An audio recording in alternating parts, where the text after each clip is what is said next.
231. Chen Ping'an's forceful charge was met with a wave of precise and orderly arrows. The personal troops that General Ma had placed in the county governor's mansion were all elite soldiers brought back from the border. They had amazing physical strength and were experienced on the battlefield. Even when facing a person from the mountain, they still cooperated well.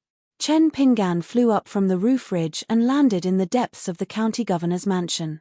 In the short process of a few blinks of an eye, he had to use his hands to push aside two aggressive and extremely accurate arrows. The girl with silver bells shouted loudly, "I am the county governor's daughter, Liu Gaoxin. The old immortal is an ally who has come to help. Please put down your bows and arrows." Chen Ping'an's figure landed at the entrance of the main hall of the official residence. Without turning his head, he took 2 steps sideways and reached out to grab an arrow that was shot from behind him. The arrow was engraved with ancient cloud patterns, and there were 3 tiny grooves on it. Radiance flowed between them. Chen Ping'an casually threw the arrow to the ground and said in a deep voice, "Hiroshu, Zhongshan, are you in the main hall?" The old man who revealed his supernatural power on the high platform in the middle of the lake that night is the mastermind behind the city god pavilion's disaster this time. The bearded man took the lead and flew out. The armored general and Taoist priest Zhong Shanfeng followed closely behind. A brass strongman over 10 feet tall charged over with large strides. Without saying a word, he threw a punch at Chen Ping'an. Chen Ping'an had no choice but to extend his palm to block the fist. The brass strongman that Daoist Chong Miao had painstakingly created with talismans had extraordinary strength. Although its grade was not high, its battle prowess was comparable to a pure martial artist at the peak of the second realm. However, after Chen Ping'an blocked the fist with his 5 fingers, the joints of its body trembled violently, producing a series of hissing sounds. It was unable to advance even an inch. Governor Liu also ran out of the main door and looked up. When he saw the girl with silver bells standing on the wall, he immediately shouted, it's my daughter, Liu Gaoxin. Warriors, don't hurt her by accident." The big-bearded swordsman hurriedly explained to the people beside him, "It's our friend. His name is Chen Ping'an. Previously, he went to investigate the city god pavilion." The armored general nodded. He raised his arm and made a military gesture. The archers hidden everywhere didn't immediately put away the bows in their hands, only pressing down on the arrowheads. At the same time, the arrowheads shrank back into the shape of a crescent moon. It was almost exactly the same, not even the change in arc difference. Xu Yuanxia, who had traveled to many countries, was very attentive. After seeing this scene, she immediately gasped in admiration. She had never thought that a place like the colorful robes country, which was filled with a scholarly atmosphere, would have such a well-trained army of tigers and wolves. General Ma, who was currently in charge of overseeing the east gate of the city, was definitely a great talent in managing an army. Taoist Chong Miao made a gesture to summon back the brass strongman that had failed to start the battle. His expression was ugly as he sneered, "Old immortal Huang is the mastermind? Ha ha ha, you yellow-mouthed, white-toothed young man, I think you're the evil one who wants to fish in troubled waters." The old Daoist in bright Daoist robes turned his head and said to Governor Liu and the military general, "If old immortal Huang, whose Dao is exceedingly powerful, is the mastermind with ulterior motives, then why are we still plotting here? Besides, if old immortal Huang is the mastermind, why would he take off his pants to fart and take the initiative to warn us?" Governor Liu muttered, "That doesn't make sense." The general said something fair for the young man, "Evil spirits are the best at taking risks. They can't be judged with common sense. It's best that we don't believe anyone so easily. We might as well listen to what the young man has to say first." The young girl Liu Gaoxin jumped off the wall and ran all the way. Her movements were full of spiritual aura, especially the tinkling of the silver bells. Waves of golden ripples rippled around her body. She was clearly a cultivator who had reached a higher level. Governor Liu didn't have time to ponder why his daughter had turned into a flying immortal. When his youngest daughter came to his side, he immediately asked anxiously, "Are you hurt anywhere? You brat, the county city is in chaos now. Why are you running around?" "Nonsense." Liu Gaoxin pointed at Chen Ping'an, old immortal. She suddenly realized that she had said something wrong. This was because when they were on the road, the old immortal who had an earth-shattering flying sword technique had specifically told her not to talk too much about the battle at the city god's pavilion. He was still unwilling to reveal his identity at the moment, in case the prefectural governor's manor also had a fiendish demon spy causing mischief. Liu Gaoxin hurriedly made up for it. Young hero Chen Pinggan and I encountered a female ghost with withered bones in the city god pavilion. It was the Tsai talisman beauty who first appeared on the high platform in the middle of the lake that night. She was one of the demons who had brought disaster to the county city. Young hero Chen and I managed to subdue her with great difficulty. Unexpectedly, Lord City God and the two civil and military officials had turned into demons. Black smoke surged from their 7 orifices and they wanted to kill us. Fortunately, an old immortal who knew how to use a flying sword appeared out of nowhere and saved us.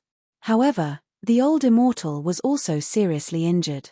He wanted us to first inform him that the fellow with the surname Huang and his allies were scheming to obtain a magic weapon. He wanted me to pass a message to Father that we must not invite a wolf into our house. The old immortal also said that if necessary, he would definitely take action again after he had recuperated his sea of qi and natal flying sword to help us slay the demon. Chen Pinggan looked calm. In his heart, he was praising the young girl for her quick thinking. Compared to Zhu Lu on Chiduan Mountain and the group of Jianghu men and women in front of the dilapidated temple, the young girl named Liu Gaoxin with silver bells was indeed much better. Everyone quickly returned to the main hall. Before they could take their seats, armored soldiers covered in blood entered. It was said that there were many people in the county city who seemed to have fallen into a demonic state. They began to kill people in a frenzy. Regardless of whether it was their relatives, friends, or neighbors, none of them were spared. These people in the county city who seemed to be purely martial artists who had gone mad had one thing in common: blood oozed out of their eyes. Moreover, their bodies were quite strong and they were extremely difficult to deal with. Many government officials, soldiers, and constables had already been injured. Not only that, there were several places in the county city where there were stone arch bridges and secluded alleys. Almost at the same time, scarlet lights appeared. Within a radius of several hundred feet, the grass and trees withered and the fishes turned up their bellies white. The atmosphere in the main hall was solemn. Governor Liu forced himself to calm down and began to arrange the troops. In addition to sending people to the east gate of the city to inform General Ma to be careful of old immortal Huang, everyone in the hall formed teams of 2 and went to various strange places together to prevent accidents. If they found any demonic people or otherworldly items, they could be executed immediately. In addition, all the officials in the governor's mansion had to leave their official residences and inform the people in the county to return home immediately. Once they were discovered, they would be punished severely for violating the night law. The bearded swordsman Xu Yuanxia and Zhong Shanfeng were in the same group. One was purely a martial artist, and the other was a Taoist priest. Taoist Chongmiao and the armored general were in the same group. At Liu Gaoxin's request, she followed Chen Pinggan. No matter how selfless Governor Liu was, he would not let his precious daughter take risks. Fortunately, the Jianghu warrior volunteered to assist Chen Pinggan to go to the gate of the Zhao mansion. Governor Liu reminded Liu Gaoxin not to be impulsive and to listen to the orders of the 2 masters. Of course, Liu Gaoxin was overjoyed and agreed readily. Governor Liu was afraid that she would not take it seriously, so he held her back and reminded her again. The young girl was getting impatient. Suddenly, the old sword immortal who did not look old beside her said, "Miss Liu, don't let the governor worry." Liu Gaoxin was stunned for a moment. She turned her head and saw that Chen Pinggan was not angry or annoyed, nor was he taking advantage of his seniority. It was as if he simply wanted her to do a better job. Although Liu Gaoxin did not understand, she still patiently bid farewell to her father and promised that she would not act on impulse. Governor Liu was slightly relieved. Finally, he clasped his hands in front of his chest and thanked Chen Pinggan and the martial artist. He said sincerely, "I'll have to trouble the 2 of you to take care of my daughter." The 2 of them returned the gesture. The 3 of them rushed to the Zhao mansion, which was only 2 streets away from the governor's mansion. The martial artist surnamed Do looked up at the sky and shook his head. He lamented, Whether it's the immortals or demons on the mountain, deep down, they never take human lives seriously. They shouldn't be like this. Chen Pinggan did not know how to answer, so he could only keep silent.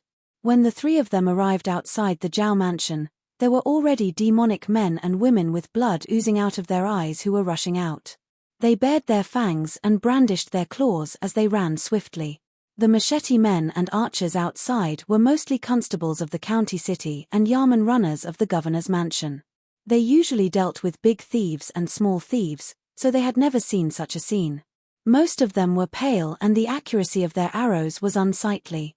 Moreover, the demonic servants and maids of the Zhao mansion were still able to continue forward even if they were hit by arrows. Chen Pinggan saw with his own eyes a youth whose face was covered in blood being shot in the chest by a powerful arrow from a distance of 20 steps. His entire body was sent flying by the huge penetrating force. After falling backward, he struggled to stand up. More than half of the arrow was still in his chest. He spat out blood as he continued to rush forward. The poor formation of the archers, constables, and machete men was almost destroyed at the first charge. They could only engage in close combat with the fearless demonic men. If Chen Pinggan and the other two had not arrived just in time, the endless stream of people of the Zhao mansion would have scattered everywhere, forming a disaster similar to a swarm of locusts. Chen Pinggan did not know if there was a way to deal with the demonic men, so he used his fists and feet to send the demonic men of the Zhao mansion flying back to the gate. Liu Gaoxin's bell rang loudly, and the golden flowers scattered in all directions. As long as the demonic men were touched by the golden flowers, their bodies would fester and turn into a pool of blood and pus. The stench of blood filled the air.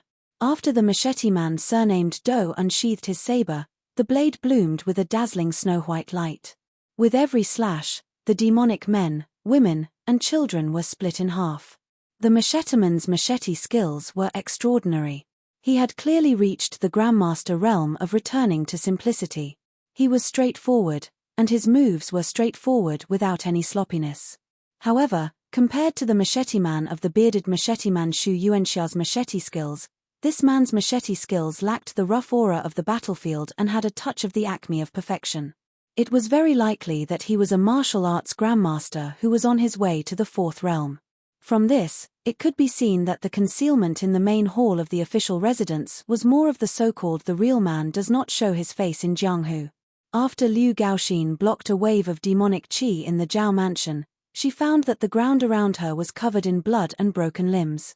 She suddenly squatted down and vomited. A red light flashed in the Zhao mansion, emitting a thick gloomy aura. Chen Pinggan saw that there was no danger at the entrance of the Zhao mansion for the time being. He tapped the ground with the tip of his foot and swiftly flew over the high wall like a swallow, heading straight for the origin of the red light. Following the traces of the red light, Chen Pinggan arrived at an elegant and quiet courtyard. There was a private library that was 3 stories high. A young master in white was sitting on the steps outside the library. He sat in a lazy posture, with his elbow resting on the armrest of the chair. He rested his chin on one hand and held an ancient book in the other, yawning. The extraordinarily handsome young master squinted at Chen Pinggan and said with a smile, "Why did you come so late? This young master has an extraordinary bearing. Are you an immortal cultivator on the mountain? Or a grandmaster's disciple who travels the Jianghu?"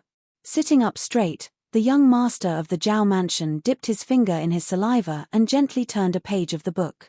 Suddenly, a scarlet light flashed between the pages. The red light converged into a thick rope, twisting and turning in the air like a python. It circled around the high wall of the courtyard and was about to rush into the mansion, trying to attach itself to the people in the mansion. Chen Pinggan patted the blade-strengthening gourd at his waist. The scarlet python was cut in half. The young master in white raised his eyebrows. "Oh, a little sword immortal. Impressive. I heard that sword immortals in the lower 5 levels have great killing power, but their physical strength is easily exhausted. A few breaths of sword qi can be dazzling, but it is easy for it to disappear. I wonder if you are more powerful."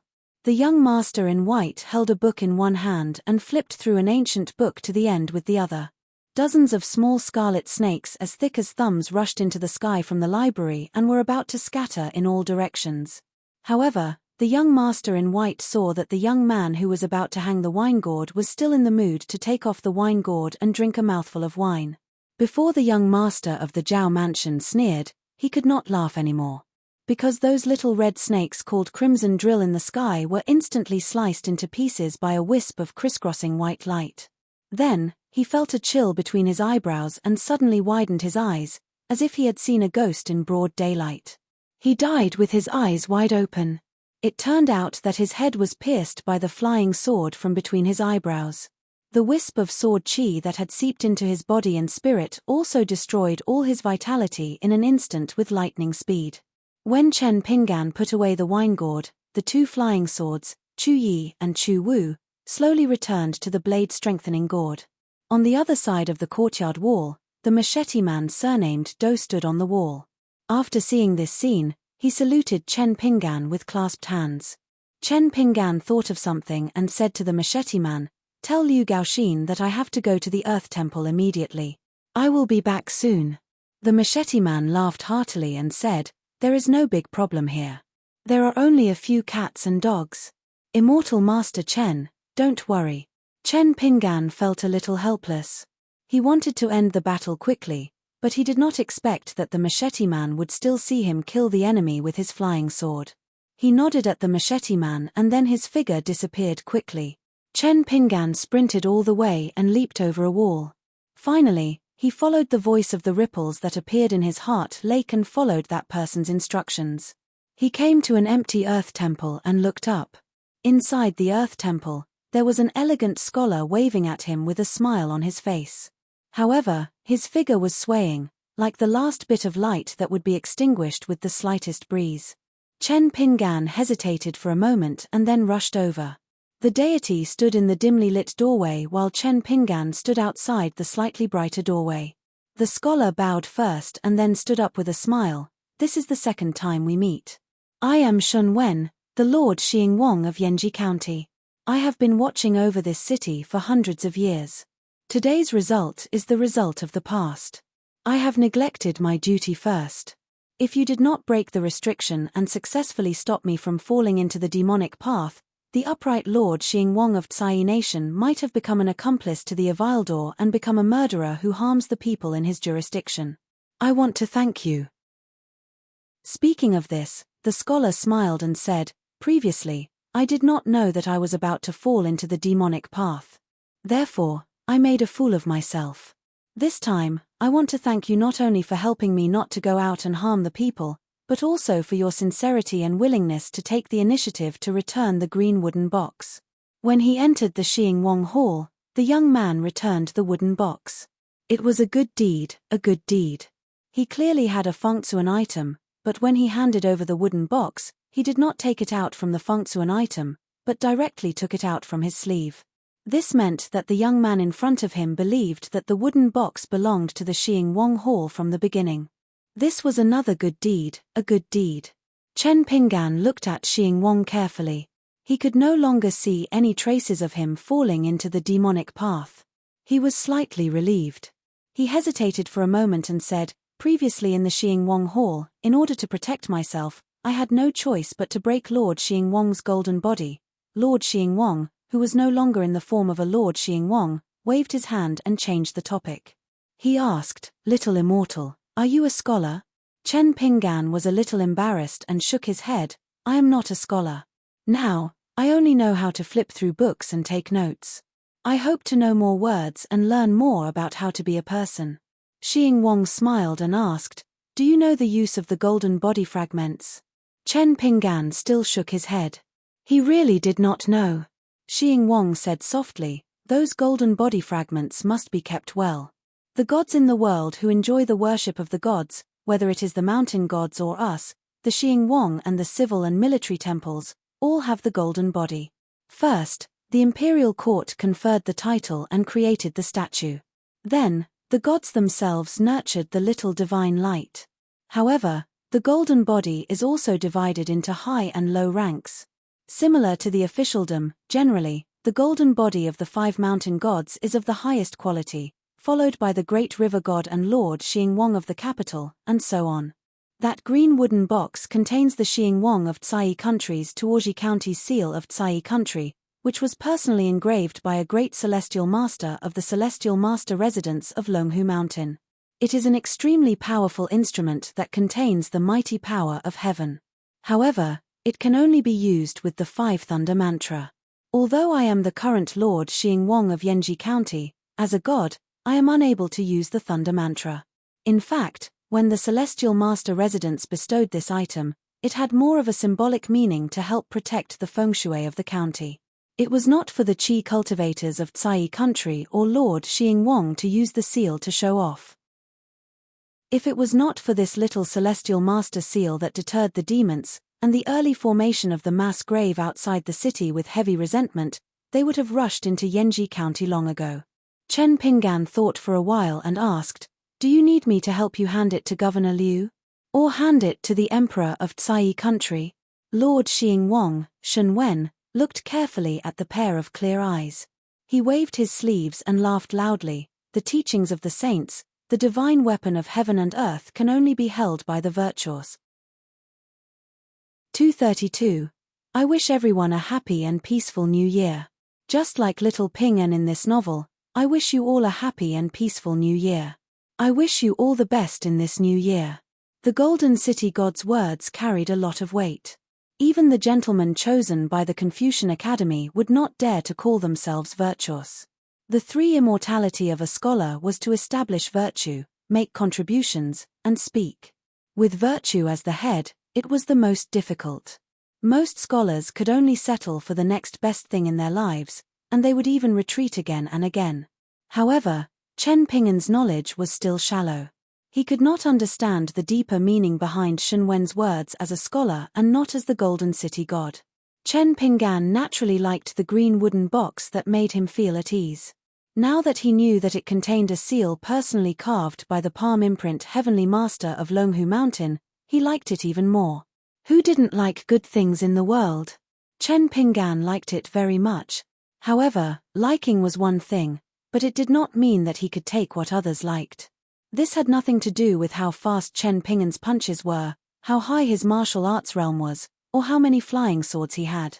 This was actually what the Confucian Academy advocated. It was just that Chen Pinggan did not know the truth yet. Shun Wen smiled and said, "Just take the seal." Seeing that the little immortal master in front of him was a little confused, the Golden City God Shun Wen was even happier. After hundreds of years of exposure to incense, he had seen all kinds of prayers, demands, and ignorance from pilgrims, as well as suffering, piety, and helplessness in worldly affairs. Shun Wen had changed from a pure official who only knew how to serve his country to someone who understood worldly affairs more and more. Occasionally, even a clay bodhisattva would get angry. He was angry at those men and women who only knew how to burn incense and pray to gods but not themselves. He was angry at those filthy rich and unruly people. He would also lament their misfortune and be angry at those who did not strive. Many things and people appeared in his mind one by one as he was about to disappear. The Golden City God Shun Wen looked at the young man standing outside the door with mixed feelings.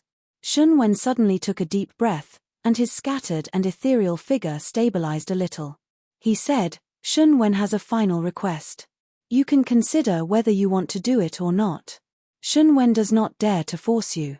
Chen Pinggan nodded and said, "The Golden City God can just say it." Shun Wen asked, "If a wise monarch appears in colorful robes country in the future, will you be able to help? Even if it's just a little bit of help, such as a drought or a flood, you're not far from here. Can you use your divine ability to help the people of the beautiful robes nation safely survive the natural disaster? Every time is better." Chen Pinggan nodded and said, "Lord Xingwang, don't worry. Regardless of whether the Colorful Clothes Empire's emperor is wise or not, as long as I hear that the Colorful Clothes Empire is in trouble, I will definitely take the initiative to come here. But let me say this first, I will only do what I can. I hope Lord Xingwang can understand." Shun Wen's face was filled with relief as he muttered, "Very good, this is very good." In truth, this Golden City God felt guilty because he was scheming against others. Shun Wen firmly believed that as long as the young man in front of him cultivated the great Tao and didn't make any major mistakes, he would definitely have a bright future. At that time, as long as the young man had feelings for the beautiful robes nation, the later he acted, the higher his realm, and the more beneficial it would be for the beautiful robes nation. Shun Wen looked at the gloomy sky outside the Earth Temple and felt bitter in his heart. I, Shun Wen, can only do this much for the beautiful robes nation. Shun Wen came back to his senses and said with a smile, previously, I only talked about half of the golden body fragments. I talked about the origin and grade. As for the use, it's a little similar to the dragon slaying technique. It's extremely useful, but the threshold is very high. If it's an ordinary person, holding hundreds of golden body fragments in their hands would probably be meaningless. However, if the person who has the fragments has friends who walk the path of the divine path, that would be a genuine priceless treasure. It's an innate spirit weapon in the world, an extremely rare and precious one. Or if it's given by the monarch of a country to the gods of their own mountains and rivers, it would definitely be considered a top gift in the world. Taking a step back, when you reach a place near the top of the mountain, you can sell it to knowledgeable people who need it. For example, great cultivators of the Golden Core realm and nascent soul realm. You can ask for a sky-high price. No matter how much you ask, it wouldn't be excessive. Chen Pingan's expression was solemn as he memorized everything. Shun Wen smiled and said, please extend your hand. Chen Pingan was a little dazed as he extended his hand. Shun Wen extended his hand and dug into his chest. After clenching his fist, he extended it towards Chen Pingan. Releasing his fist, he gently placed an item in Chen Pingan's palm. It was a golden item the size of a goose egg. Chen Pingan raised his head and blinked his eyes. Shun Wen smiled and said, in the ruins of the ancient battlefield, countless military cultivators painstakingly searched for the spirits of the battlefield. They were actually looking for the heroic spirits of heroes and war gods. I, Shun Wen, was born a scholar. After my death, I was conferred the title of city god of this place by the emperor of the colorful robes country. I have a golden body and its appearance is decent. It's not the city god of the capital city of the dynasty. However, this golden body, guts, it's not inferior to any city god of the continent. At this moment, Shun Wen seemed to have returned to his youth. He studied hard for more than 10 years. He was a carp that jumped over the dragon's gate. He was a farmer in the morning and ascended to the emperor's hall in the evening. He was in high spirits. As the top scholar, he led the way in the palace. He was not doing it to bring glory to his family, but to bring joy to all the families. After Shun Wen handed over the golden body guts, he seemed to be relieved of a heavy burden. After hundreds of years of conscientious protection, he could finally have a good rest. Chen Pingan did not retract his hand for a long time. Shun Wen laughed loudly and extended a finger. He gently tapped on the guts and said with a smile, I don't have the wings of a colorful phoenix, but my heart is as one. Little immortal teacher, read more books in the future. Chen Pingan solemnly kept the golden body guts and placed them together with the green wooden box into the Fengsuan item. The youth bowed as a scholar's junior. Shun Wen returned the greeting as a scholar of the same generation. Chen Pingan remembered something. He stepped into the Earth Temple and took out the seal of mountains and rivers. He said softly, Lord City God, my name is Chen Pingan. I came from Dallas Longquan County. Mr. Chi gave me this seal. He said that when I saw mountains and rivers, I could stamp on a map. Previously, the yin energy at the mass grave was very heavy. I asked someone from the county governor's office to get a map and put it on the map. In the end, it seemed like the fate of the mountains and rivers were reversed. Now, the demons are causing trouble in Yanji County City. Is it still useful? Can it suppress the evil energy they create? Shun Wen's expression was solemn. He asked, can I take it? Chen Pingan nodded and said, of course. Shun Wen carefully took the seal of mountains and rivers with both hands. Then, with one in each hand, he raised it high above his head. He looked at the seal script at the bottom of the seal and the slightly faded red seal. Shun Wen took a deep breath and put down his arms. He asked, Did that mister tell you that there is a flaw in this pair of invaluable artifacts? Every time you seal it, the spiritual energy will dissipate a little. In the end, the spiritual energy will be used up and it will become the most ordinary seal. Chen Pinggan scratched his head and grinned. He said, Mr. Qi didn't tell me this. Shun Wen asked again, aren't you afraid that your spiritual energy will be greatly damaged after you seal it? Chen Pinggan shook his head and said, what's there to be afraid of? I'm not squandering it. Previously, I saw these words in a travel book about mountains and rivers that was printed in Yanji County. It was called The River is Clear and the Sea is Clear, the Time is Abundant. I liked it very much and even carved it on a bamboo slip. Besides, I think this is also Mr. Qi's original intention for giving me the seal. If Mr. Qi were here, he would definitely do the same. Shun Wen sighed. It's a pity that the demons are causing trouble this time. They're using evil arts to bewitch people and spread plagues. This has great significance for the seal of the landscape seal, but it's not very useful in the current dangerous situation. Chen Pinggan, keep the seal well. I still say the same thing.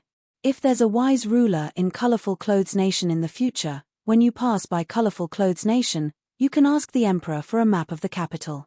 Once you seal it, it'll benefit you for at least 100 years. Keep it well.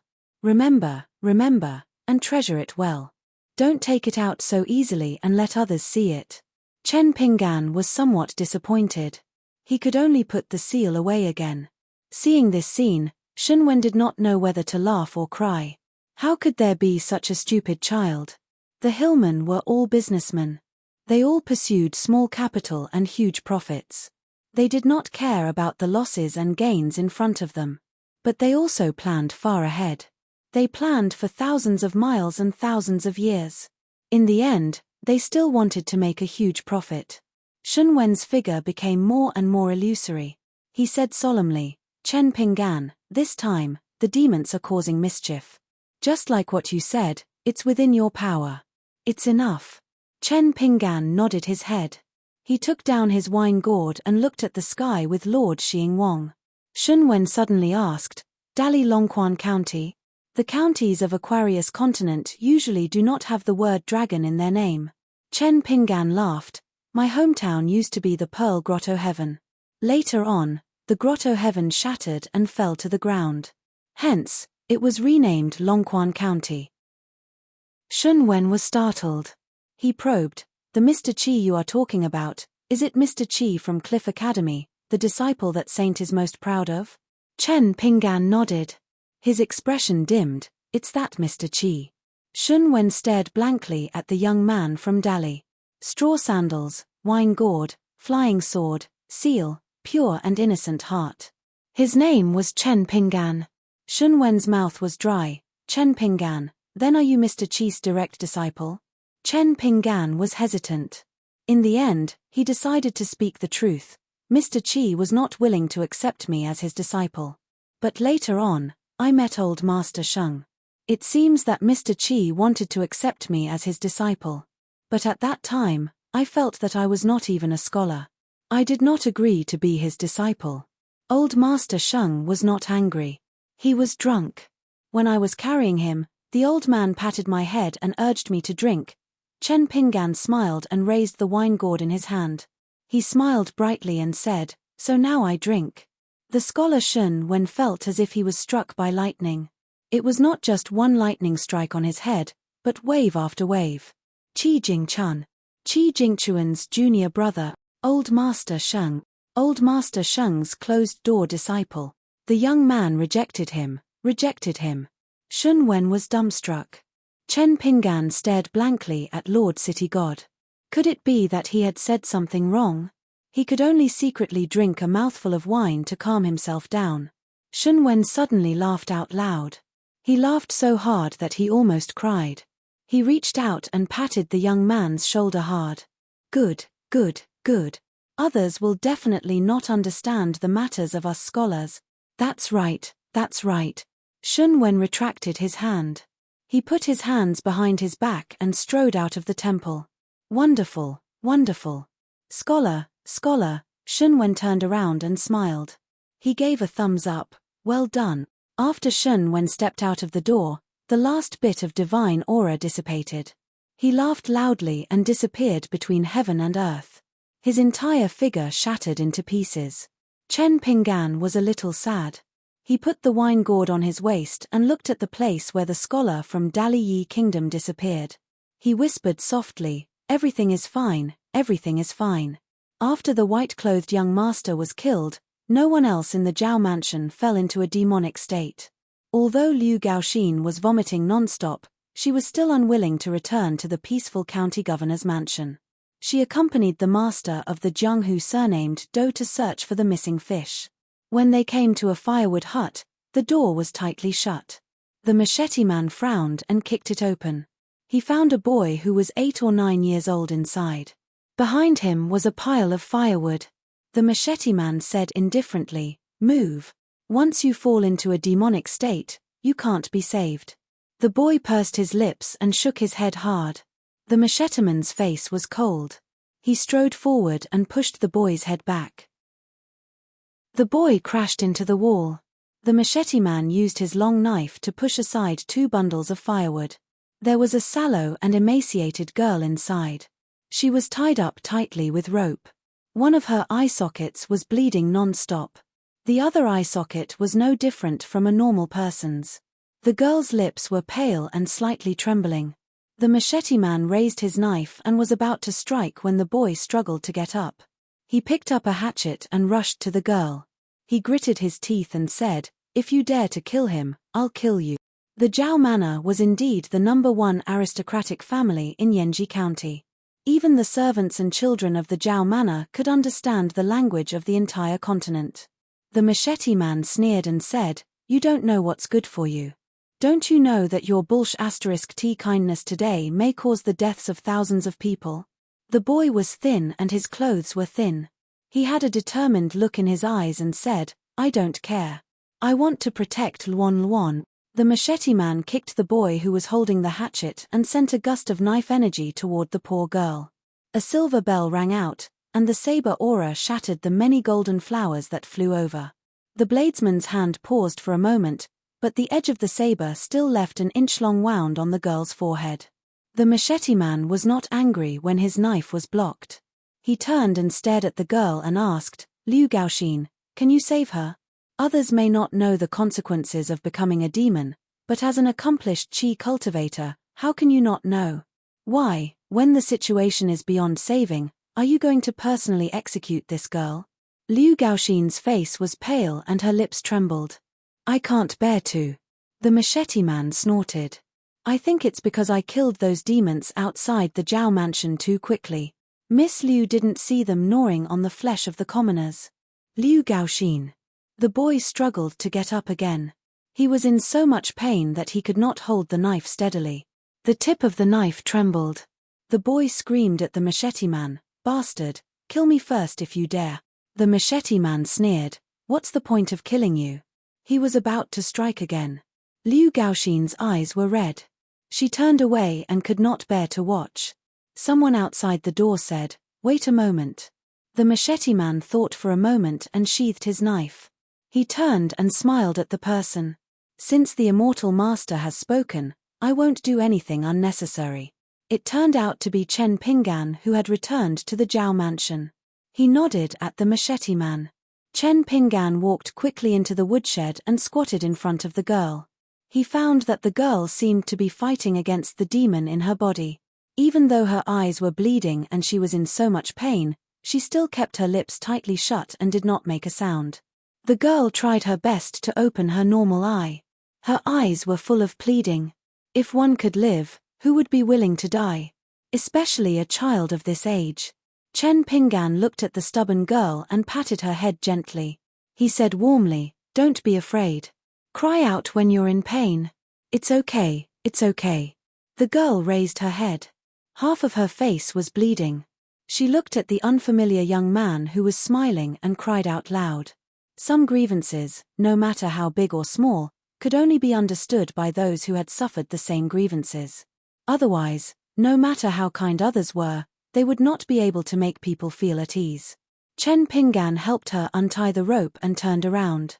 He squatted and turned his head. Come, I'll carry you to a safe place. Someone will save you.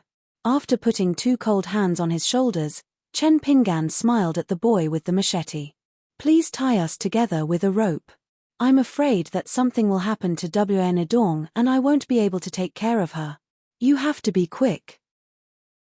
Can you do it? Yes. The boy threw away the hatchet and wiped away his tears. He hurriedly ran to Chen Pinggan and the little girl's side and deftly tied them together. Chen Pinggan slowly stood up and said to Liu Gaoxin and the machete man surnamed Do, I'll take the girl to the governor's mansion first. We can't delay any longer. Let's see if there are any experts there who can save her. You two take the boy. If there are any problems in the Zhao mansion, Liu Gaoxin, you can let him stay outside. Is that okay? The machete man smiled. This is a small matter. Let Miss Liu take him out first. I can search the Zhao mansion alone. Chen Pinggan turned to the boy and said, Be careful. No matter what the result is, I'll come and tell you. Is that okay? The boy raised his arm to wipe his tears and nodded vigorously. Chen Pinggan carried the cold girl on his back and leaped out of the woodshed. He leaped over the wall and landed on the high wall of the county governor's mansion after a few light jumps. This time, they recognized Chen Pinggan's face. The hidden elite guards did not draw their bows and shoot. They allowed Chen Pinggan to enter the mansion and quickly headed for the meeting hall. Liu Gaoxin took the boy out of the gate of the Zhao mansion. The boy asked uneasily, Fairy sister, can your friend really save Luan Luan? It was the first time Liu Gaoxin was called fairy sister. She was not used to it. She forced a smile and said, I'm not a fairy sister. Don't worry, that fairy is the real mountain fairy. He will save the girl. But if he doesn't save her, you can't blame him. Do you understand? The boy nodded while crying. Liu Gaoxin rubbed the boy's head and sighed softly. After Chen Pinggan entered the main hall, apart from Governor Liu, there were 2 other Qi refinement warriors who were in charge of holding down the fort. One of them was an old woman with a sword in her hand. There was a cloth bag hanging from her waist. He did not know what was in it. The other was an old man with a silver brush hanging from his waist. It was said that he was an itinerant cultivator near Yanji County. He was at the 3rd realm and had never joined a celestial clan in his life. He had only reached where he was today through luck and hard work. Qi refinement warriors at the 3rd realm might not even dare to breathe loudly when they walked in Longquan County, but it was enough for them to command the wind and clouds in small countries. Chen Pinggan explained the general situation to the 3 of them. He had already untied the rope and placed the girl carefully on a chair. He asked, Is there any way to save this child? The old woman was displeased, but when she saw that Governor Liu did not say anything, she did not want to steal the limelight either. She only snorted coldly and remained where she was. She just closed her eyes and chose to ignore it. On the other hand, the old man quickly walked to the side of the chair and crouched down. He extended his hand and pried open the girl's blooded eyelid. He said with a heavy voice, The little girl has good talent. She was born with a pair of yin and yang eyes. She can see the flow of spiritual qi in the world of the living with a single glance, and she can see ghosts and otherworldly items at night with a single glance. Originally, there was hope for her to embark on the path of cultivation, but a bright pearl was covered in dust. She did not meet a talent scout, which was why she suffered this disaster. This yin's eye has become a habitat for dense demonic qi. What a small mass grave. The old man took the girl's pulse as he raised his head and carefully stared at the bloodstains around her eyes. The little girl's desire to live is very strong. Right now, she urgently needs a miracle pill that is filled with yang qi. No, even if it's a low-grade pill that is suitable for the illness, it won't be able to get rid of the accumulated miasma in this yin's eye after swallowing it. It's difficult. Right now, I only have a single spring breeze pill that can strengthen her foundation. It can only temporarily help her maintain her life. What she truly needs is a talisman, and it has to be a talisman of an extremely high grade that can draw in the spiritual qi of the yang eye and channel it into the yin's eye, allowing yin and yang to complement each other. The little girl will only have hope of surviving if she relies on her own willpower and luck. However, where can you find a talisman like this? Even if the little girl has my pill to extend her life, she can't delay it any longer." As the old man spoke, he took out a small red sandalwood box from his sleeve. After opening it, a fragrant green pill was revealed. He fed it to the girl without any hesitation. Chen Pinggan, who was squatting by the side, asked softly, "Senior, will a young lantern lighting talisman work?" The old man was pleasantly surprised at first. Then, he smiled bitterly and said, "Yes, why not? There are millions of talisman in the world. This young lantern lighting talisman is of an extremely high grade and is one of the best talismans that is suitable for the illness. Moreover, it has an immediate effect. But do you really have it? And not a fake one? You have to know that there are many chi refinement warriors in the world who are blinded by greed. There are many imitations of this talisman. They use shoddy products to pass off as high-quality ones. Most of them use the young borrowing talisman to make up the numbers and sell it at 100 times the price." Chen Pinggan said in a low voice, "I have one with me." Chen Pinggan stood up. "I'll be back soon." The old man did not find it strange. He only reminded him, "You have to hurry." Chi refinement warriors would never reveal their family's wealth in front of outsiders. Governor Liu lowered his head and bent over to take a look at the girl's miserable state. Very quickly, he retracted his gaze and went to the table to look at the situation map. The old woman with the long sword in her arms opened her eyes. She glanced at the back of the young man and sneered. Chen Pinggan hurriedly found a secluded corridor and sat cross-legged with his back against the pillar.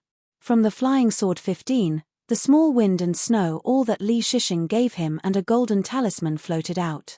From the battle with Ma Kuxuan in the small street, to the battle with the withered bone gorgeous ghost in the city god palace, and the golden city god who was possessed by the devil, Chen Pinggan's body and spirit were already at the end of their rope. Just like what Liu Gaoxin thought, he needed to rest and recuperate. For example, the first half of the journey on the mountain road was light and easy. However, the further he went, the more difficult it would be. In the last half of the journey, even if it was just one more step, it would be difficult for him to walk. Chen Pinggan took a deep breath and bent down. Holding the small wind and snow all engraved with the words with spirit, his vision was a bit blurry. Chen Pinggan gently shook his head, thinking back to when he was an apprentice of the dragon kill in his hometown. He was most afraid of the slightest error when it came to burning porcelain. A slight error could mean that the porcelain in his hand would become a decoration in the emperor's house, or a pile of broken porcelain pieces from an old porcelain mountain that was worse than mud. Chen Pinggan tried his best to breathe steadily. He began to draw talismans with his martial qi. The qi of a qi cultivator could be endlessly circulating. Although drawing talismans required one to complete it in one go, it was still much easier for a pure martial qi cultivator to draw talismans.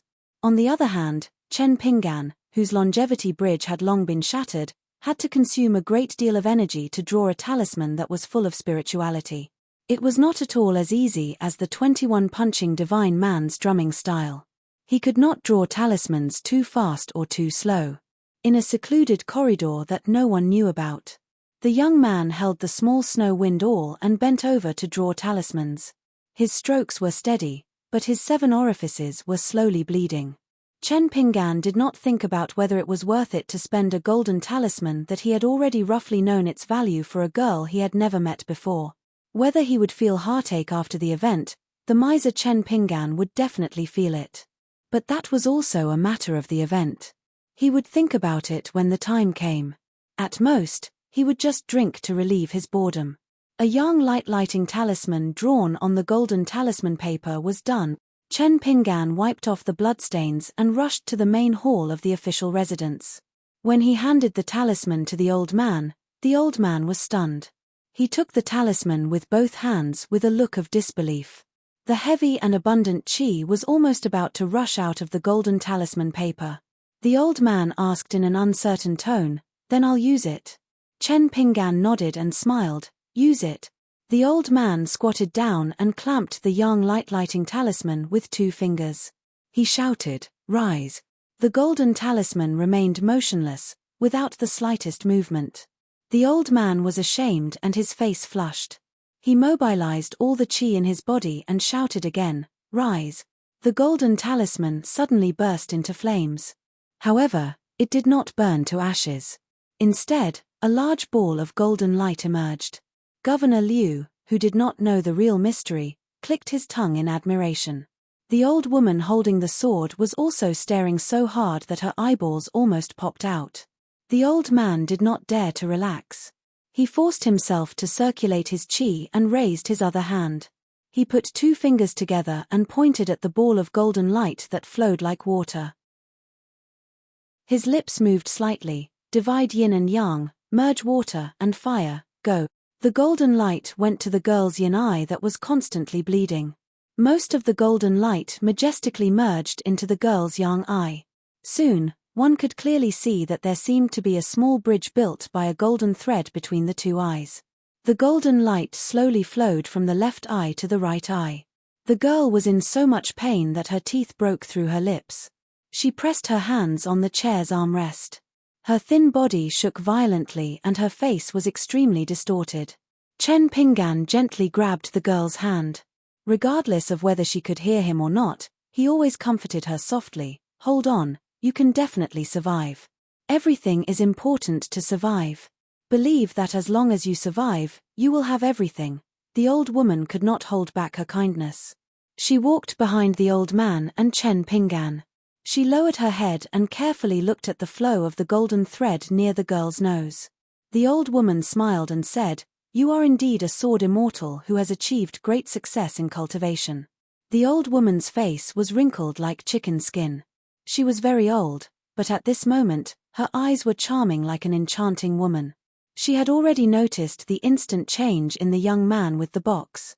However, she laughed loudly as she flew out. She threw away the sword in her arms and stopped at the door. She took down the cloth bag by her waist and raised her hand. She said in a sweet voice, "Sword immortal, do you feel that the chi in your body has stagnated? Hee, don't be nervous. This is the great snow pass that I specially prepared for you. It is odorless and tasteless. It is very easy for those below the Dragon Gate realm to fall for it. It is not embarrassing. Furthermore, it has only been half an hour. Your chi si has frozen and your chi cannot be controlled. Yes, your soul also feels like it has frozen. You can no longer control your flying sword with your mind. Of course, you only need to endure for half an hour before you can continue being a sword immortal." As a Realm 3 Chi refinement warrior, the old man was worlds apart from the Realm 5 Dragon Gate realm. He had already been hit. His face was as pale as a sheet of paper. The moment the old woman was sent flying, his head tilted and he fell to the ground, unconscious. Fortunately, the matter with the girl was over. Otherwise, both of them would have died. Of course, this was the result of the old woman being extremely careful. Her true target was the young man with the box. The young sword immortal's head could be exchanged for a Shen-class Dharma treasure from the ancient Yu Kingdom's royal treasury. It was in her hands. The old woman tore off the skin covering her face and threw it far away, revealing the face of a mature beauty. Not only that, after her body contorted, she returned to her normal form. She was graceful and charming. She was the Chi refinement warrior of the ancient Yu Kingdom, Lady Snake Scorpion. She specialized in using poison. She turned her head and smiled. "Brother Do, it's your turn. My body is weak. If it were not for the strong physique of the Manor Lord, I would have been able to withstand 2 stabs from the Sword Immortal's flying sword. Even if the Sword Immortal is now an ordinary person, I would not be able to withstand it if he still has some trump cards hidden." The pugilistic Grandmaster surnamed Do slowly walked to the doorstep. The swordsman looked at the young man with the box who stood up and said expressionlessly, "Chen Pinggan, I'm sorry. Our imperial tutor needs your head.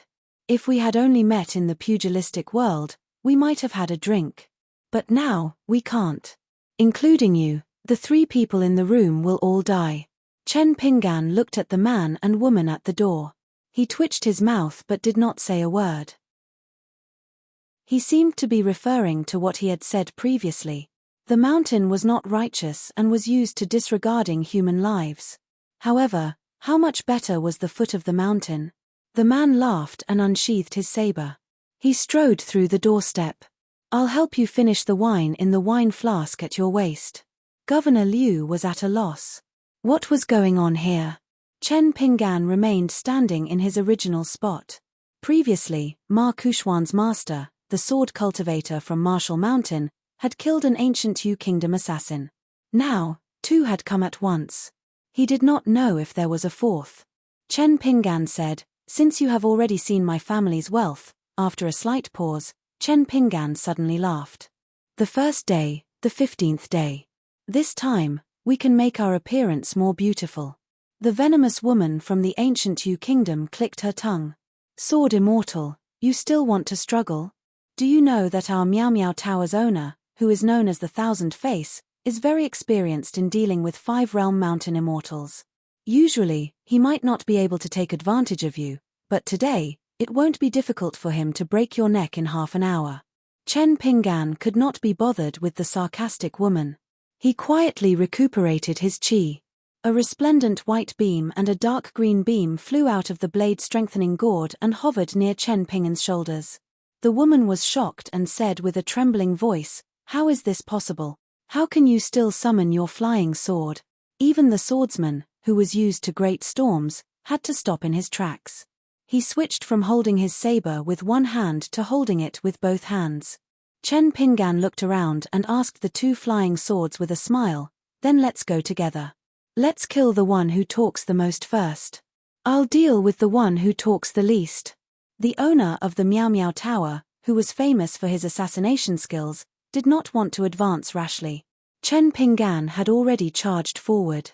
Every step he took caused the ground to shatter. At the same time, the snow-white and dark green beams drew two beautiful arcs in the air of the main hall and passed by the swordsman in an instant.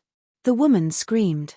With a tap of her toes, she leaped into the air and wanted to escape. She did not want to see that young monster again in her life. The woman's graceful figure in the air paused twice, one in front and one behind. Then, she fell to the ground. Blood slowly seeped out of her chest and between her eyebrows. The machete man roared. Holding the machete with both hands, the man whose momentum had reached its peak retreated instead of advancing. Spiritual light suddenly flashed on his legs, and his whole body flew backward. His body directly hit the screen wall outside the door and crashed through a wall. Covered in dust, the top assassin's palms were shining. He was also supported by talismans. With a heavy slap on the ground, his body instantly disappeared. Chen Pinggan slowed down and walked to the threshold. He looked around and finally pointed in a direction in the distance. There. Chu Yi and Chu Wu, who were flying close to the ground, flew toward the direction Chen Pinggan pointed at almost at the same time. The floor was made of hard bricks, but ripples appeared. After a while, it finally calmed down. Only then did Chen Pinggan cover his mouth with his hand. He leaned his shoulder against the door frame and swallowed the blood that surged up to his throat. He took off the blade-strengthening gourd, and the two flying swords flew back. Chen Pinggan took a sip of the wine. It was 8 coins per catty, and it tasted pretty good. He wondered how Yanji County's specialty wine, which cost 10 taels per catty, would taste like. 233. A respectful and reverent voice sounded from behind. "Young Master Chen, what's going on?" It turned out that Governor Liu had come back to his senses. Governor Liu's son, Liu Gaohua, could only understand bits and pieces about the mountain and river deities, demons and ghosts through the writings of scholars and ghost novels. Governor Liu was different. After all, he was a high official who was in charge of the people of a county. Moreover, Yanji County was a first-class county in the Tsai Kingdom. Governor Liu actually already knew a lot of inside information about many secret histories. At the very least, Governor Liu had to be clear about the matters regarding the county's city god pavilion and the mountain and river deities. The Imperial Court's Ministry of Rites specially had people who would explain the mysteries to these local officials. Chen Pinggan slightly stabilized his sea of qi and put away the sword-cultivating gourd. He turned his head to look at Governor Liu. Chen Pinggan wanted to say something but stopped.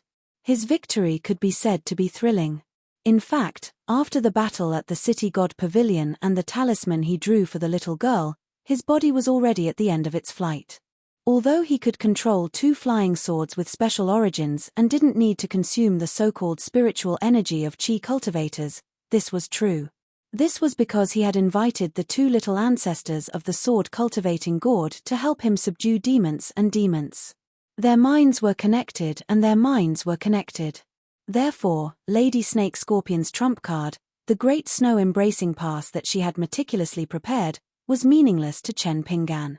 However, inviting Chu Yi and Chu Wu would still consume Chen Ping'an's mental and physical strength. If that Maoyaro Tower assassin who claimed to be surnamed Do hadn't been scared off, Chen Ping'an would have most likely been beheaded or both sides would have suffered heavy injuries. In that case, not only would Chen Ping'an's longevity bridge be broken, even the path of a pure martial artist would probably be shattered because of the damage to the foundation of his body and soul. Chen Ping'an didn't know how to explain it for a while as it involved too many secrets. Fortunately, Governor Liu saw the difficult expression on this immortal master's face and didn't pursue the matter further. In fact, there were many rules and taboos when immortals walked the mortal world on the mountain. Governor Liu still knew this bit of common sense. As long as he could confirm that this young sword immortal in front of him was one of his own, wasn't he the friend of his son, Liu Gaohua? That was enough. After exchanging a few pleasantries with Prefect Liu, Chen Ping'an turned around and walked towards the elder. He squatted down and felt the pulse of this kind-hearted Qi refinement warrior. His pulse was stable and there should not be any major problems. When the effect of the great snow-embracing pass wore off, he should be able to wake up very soon. Chen Ping'an suddenly looked up and saw the little girl blinking her big eyes full of curiosity.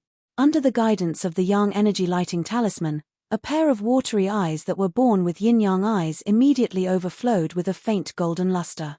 Chen Ping'an smiled and reached out to wipe the blood off her face. He comforted her and said, "It's okay now. Does it still hurt?" The corners of the little girl's mouth curled up and 2 shallow little dimples appeared on her cheeks. Chen Ping'an helped the elder up and placed him on a chair. Then, he walked towards the door. Governor Liu thought that it was best to stay by this sword immortal's side to protect his life. Thus, he blindly followed Chen Ping'an and walked out of the main hall's threshold. Chen Ping'an walked to the side of Lady Snake and Scorpion's corpse. From the plain white cotton pouch at her waist, he discovered a small pink porcelain brush washer. Inside was a small white snake that was coiled up. It was less than an inch long and extremely slender. It was currently raising its head and crazily flicking its tongue towards the sky. However, it was filled with a fierce exterior but weak interior. There was also a pitch-black scorpion lying on the ground with a sickly appearance. Upon closer inspection, its body frame was like an ink-colored peeper. Chen Ping'an's thoughts stirred slightly. Controlling Chu 1 and Chu 15 to kill a strong enemy was a fool's dream. However, it was not difficult to let them come out and show off their might. Chu Yi turned into a snow-white rainbow and swept out of the blade-strengthening gourd. He flew straight into the small antique brush washer and hovered above the heads of the 2 little things. The little white snake was so frightened that it trembled. Its slender body clung tightly to the inner wall of the brush washer. The little black scorpion even mimicked a human-like posture of hugging its head. Chu Yi slowly circled and flew around inside the brush washer like a military general patrolling the encampment. He was full of vigor. At this very moment, Governor Liu no longer had the prestige of a county governor and scholarly refinement. He just squatted together with Chen Ping'an and clicked his tongue in wonder. A true sword immortal, a true sword immortal. Chen Ping'an held the brush washer in his hand and stood up. He focused his gaze and only then did he discover that near the bottom of the brush washer, there was actually a circle of fine characters that were like tadpoles slowly moving about. They were like a group of lively and cute young plum blossoms circling around a childhood sweetheart, cheerfully circling around. There were a total of 16 characters: spring flower, autumn moon, spring breeze, autumn tree, spring mountain, autumn stone, spring water, autumn frost. Chen Ping'an smiled knowingly and thought of the pair of sisters he met on the Kuan ship. The elder sister, Spring Water, had a steady temperament, while the younger sister, Autumnshire, was more childish. Chen Pingan could not help but look up at the sky in the south. He wondered if they had arrived at Old Dragon City. If they could meet again in the future, Chen Pingan really wanted to give this beautiful brush washer to them. It was a pity that the brush washer had spring water on it but not Autumnshire. There was a difference of one character and they could not perfectly fit together. Otherwise, it would have been better. However, Chen Pingan did not know that it was a pity that there was no way to make it perfect. Some of it was a pity that it was a long-lasting regret. Chen Pingan said, "Sir Liu, the dead are of utmost importance. Can you help to collect this woman's body and find a place to bury her in the future? I will pay for all the expenses." Governor Liu smiled and said, "There is no need for young Master Chen to spend so much effort on such a small matter. Just leave it to the governor's office. It will definitely be done properly." Governor Liu stopped smiling and said tentatively, "It's just that the demons are causing trouble this time. That old man surnamed Huang is harboring evil intentions. Perhaps we still need young Master Chen's flying sword to suppress the demons." Chen Pingan smiled bitterly and said, "I need a big bucket for now and fill it with scalding hot water. As for the herbs, I have them myself. At least soak them for a few hours to nurse my body back to health." Governor Liu nodded and said, Of course. I will ask the servants in the mansion to prepare it. Young Master Chen's health is important. Your health is important. The safety of hundreds of thousands of people in Yanji County is now tied to young Master Chen's shoulders. Indeed, there is no room for any mistakes. I will ask the servants to prepare it now. Governor Liu ran off quickly. In other words, this fourth-rank local high official of Tsai country did not speak in a roundabout manner and was very straightforward. Even though Chen Pingan was not involved in politics, he naturally understood. However, he could not pat his chest and guarantee anything. It was not good for him to shirk off at the last minute. He could only smile bitterly and say nothing.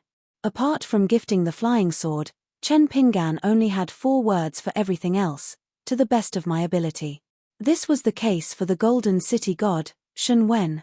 It was also the case for this governor of a region. In the end, Chen Pingan soaked himself in a big bucket of herbs in an elegant and quiet room. The herbs were a gift from Wei Pai before he left Longquan County. It was enough for 3 uses. Wei Pai was naturally able to take out more. This was actually because the Northern Mountain God had enough silver and the heavenly treasures from the Oxhorn Mountains Baoshu Zhai were enough. However, Wei Pai did not prepare too much in one go. Back then, he joked that it was a bad omen. If he gave too much, it would be a good thing. He still hoped that Chen Pingan would have a smooth journey in the Jianghu this time.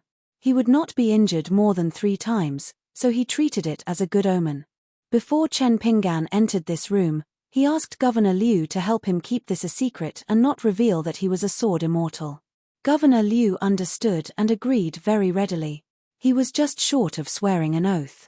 At the same time, he passed the divine travel talisman to Governor Liu, saying that he was returning it to his friend, the Daoist priest Zhongshan. As Chen Pingan soaked in the water, he clearly sensed that there was a world-shaking disturbance in the Xingwang Pavilion of Yanji City. However, since Chen Pingan couldn't care less about it, he decided not to think too much about it.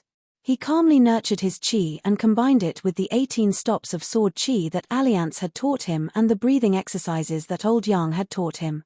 He entered a meditative state in the water bucket and used his hands to form the sword furnace formula from the Mountain Quaking Fist manual.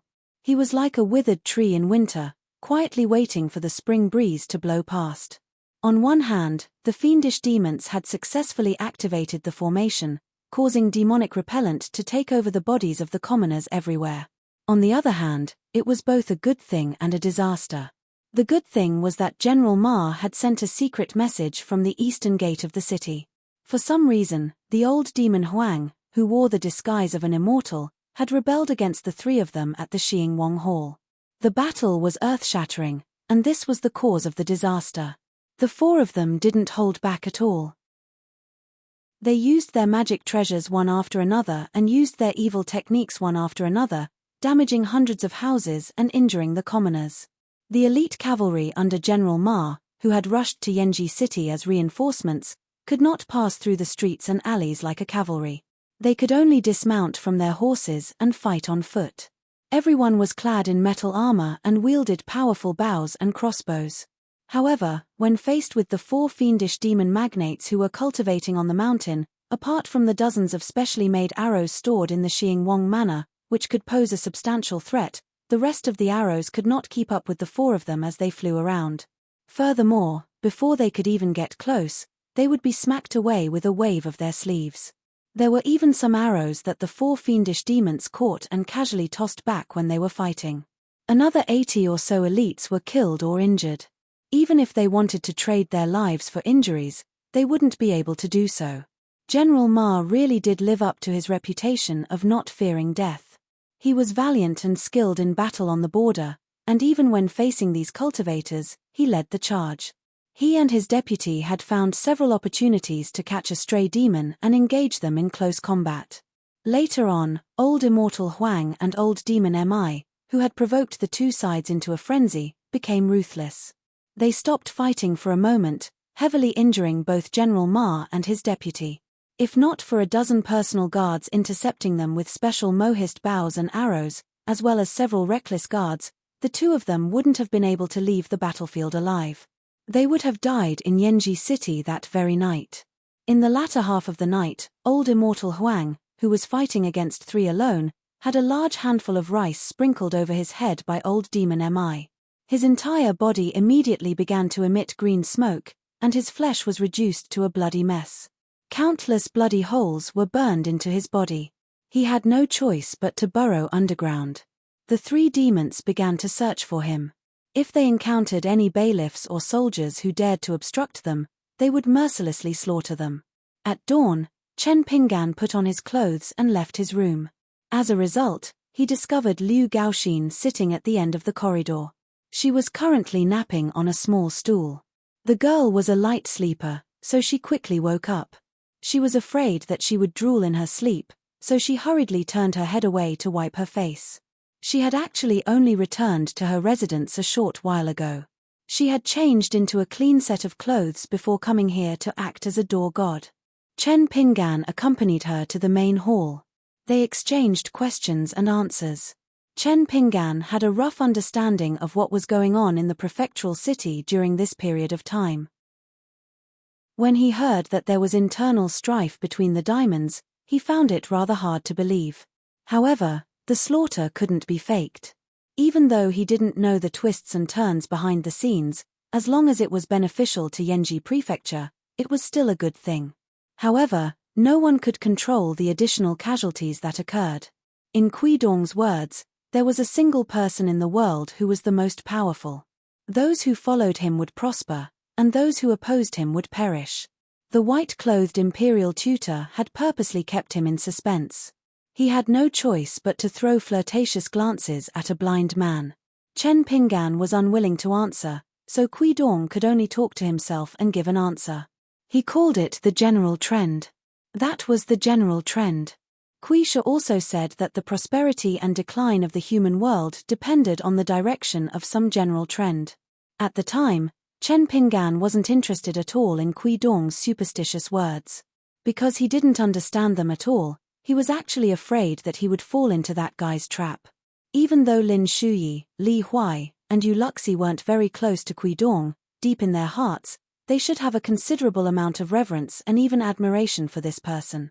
Of course, the red-padded jacket girl, Li Baoping, was the only exception. It was the young Kuidong who was afraid of her. From Liu Gaoxin's words, Chen Pinggan learned that the county city was filled with the flames of war. Xu Yuanxia and Zhong Shanfeng, the Jianghu experts and cultivators on the mountain, each time came back to rest and bandage their wounds. They would quickly go out to suppress the demonic spirits. During this time, Xu Yuanxia and Zhong Shanfeng also encountered a young demonic cultivator. He should be one of the key figures of the demonic cultivator who set up the formation. The 2 sides fought for less than the time it took to drink a cup of tea. Danger surrounded them. The bearded man had a large piece of flesh torn off from his shoulder by his unarmed opponent. Later, Taoist Chongmiao arrived with the brass strong men as reinforcements, forcing the ruthless demonic cultivator to retreat. Moreover, for some reason, her elder sister and brother had clearly left the city safely, but they returned to the residence with her master. After talking with her father behind closed doors in the study, her master took her elder sister and second brother to the rear courtyard to wait. It seemed that they had encountered something very strange, and for the time being, they couldn't tell whether it was good or bad. If it was good, then everyone was happy. If it was bad, then everything was over. In short, her father and master didn't want the young girl Liu Gaoxin to get involved. Tonight, she was busy putting out fires everywhere, so she really didn't care. Then there was the Zhao family's little girl who was rescued by Chen Pinggan. She and the stubborn boy who depended on each other for survival had already been arranged to stay in the governor's office. When Chen Pinggan and Liu Gaoxin approached the main hall, they found that the atmosphere was heavy. They quickened their pace and entered, only to find that the room was filled with the smell of blood. An old Taoist with a tattered Taoist robe was slumped on a chair.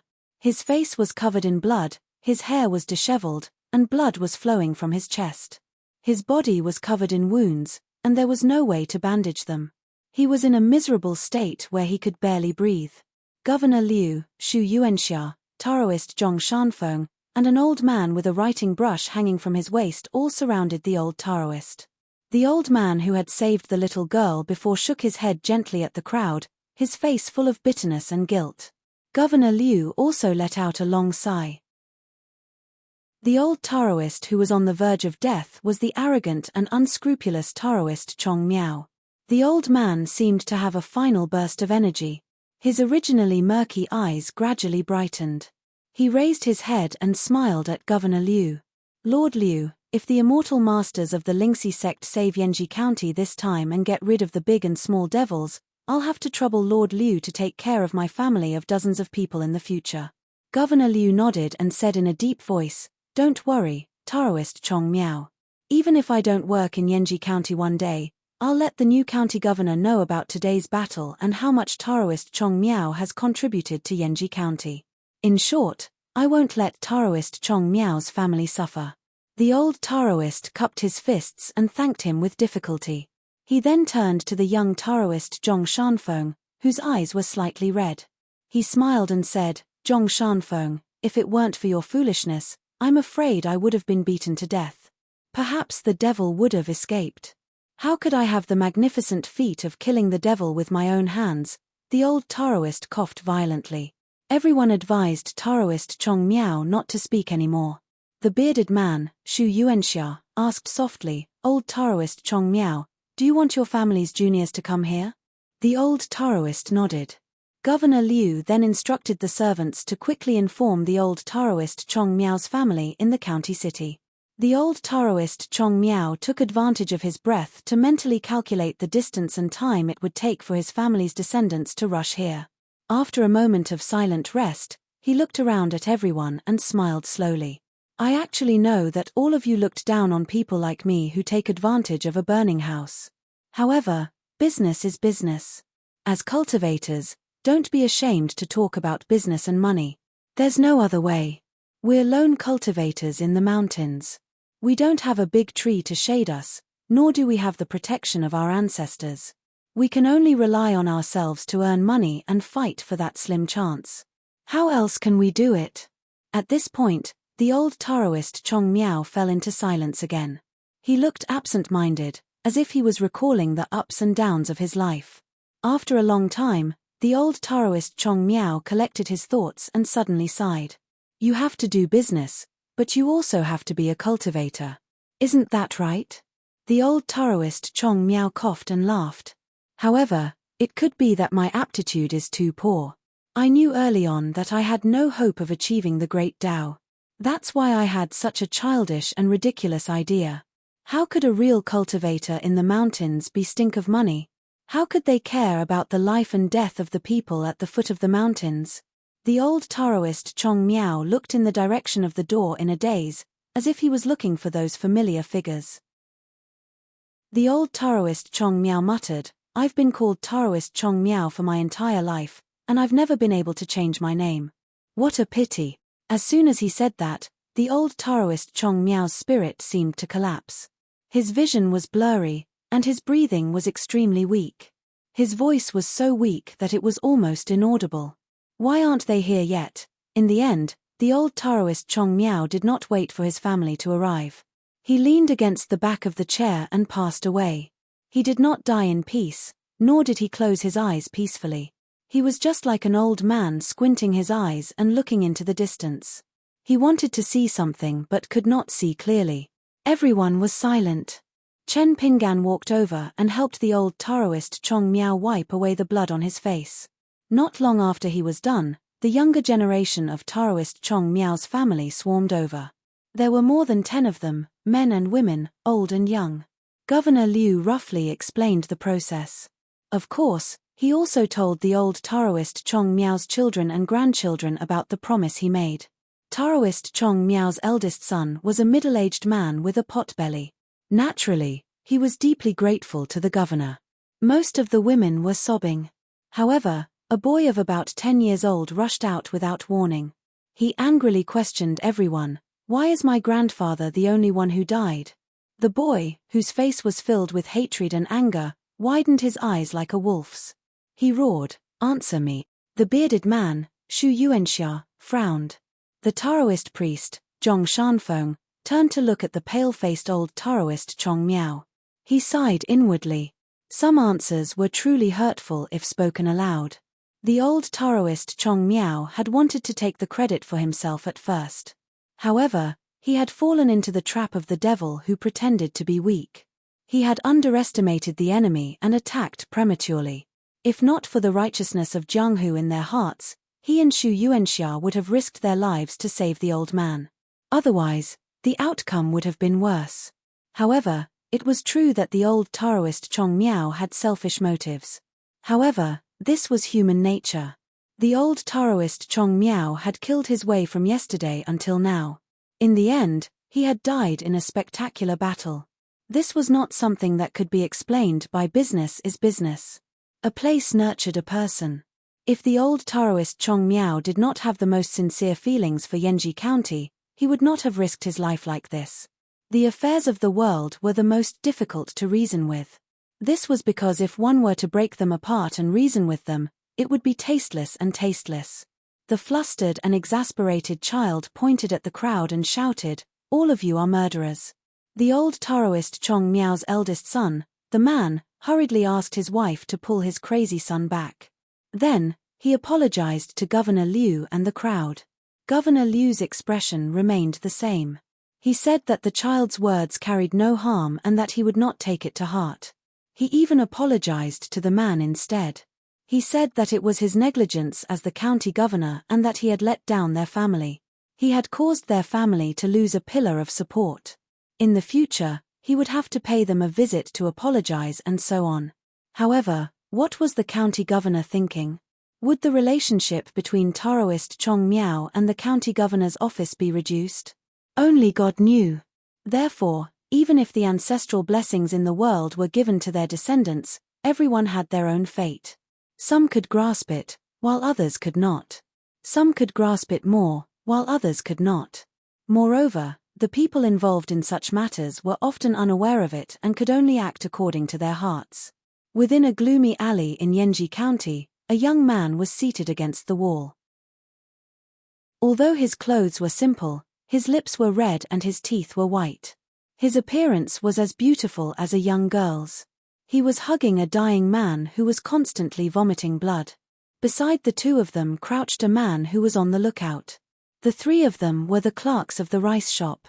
They were all old demon Mi's disciples. The young man was a local of Yanji County. Old demon Mi had only taken him in as a disciple last year.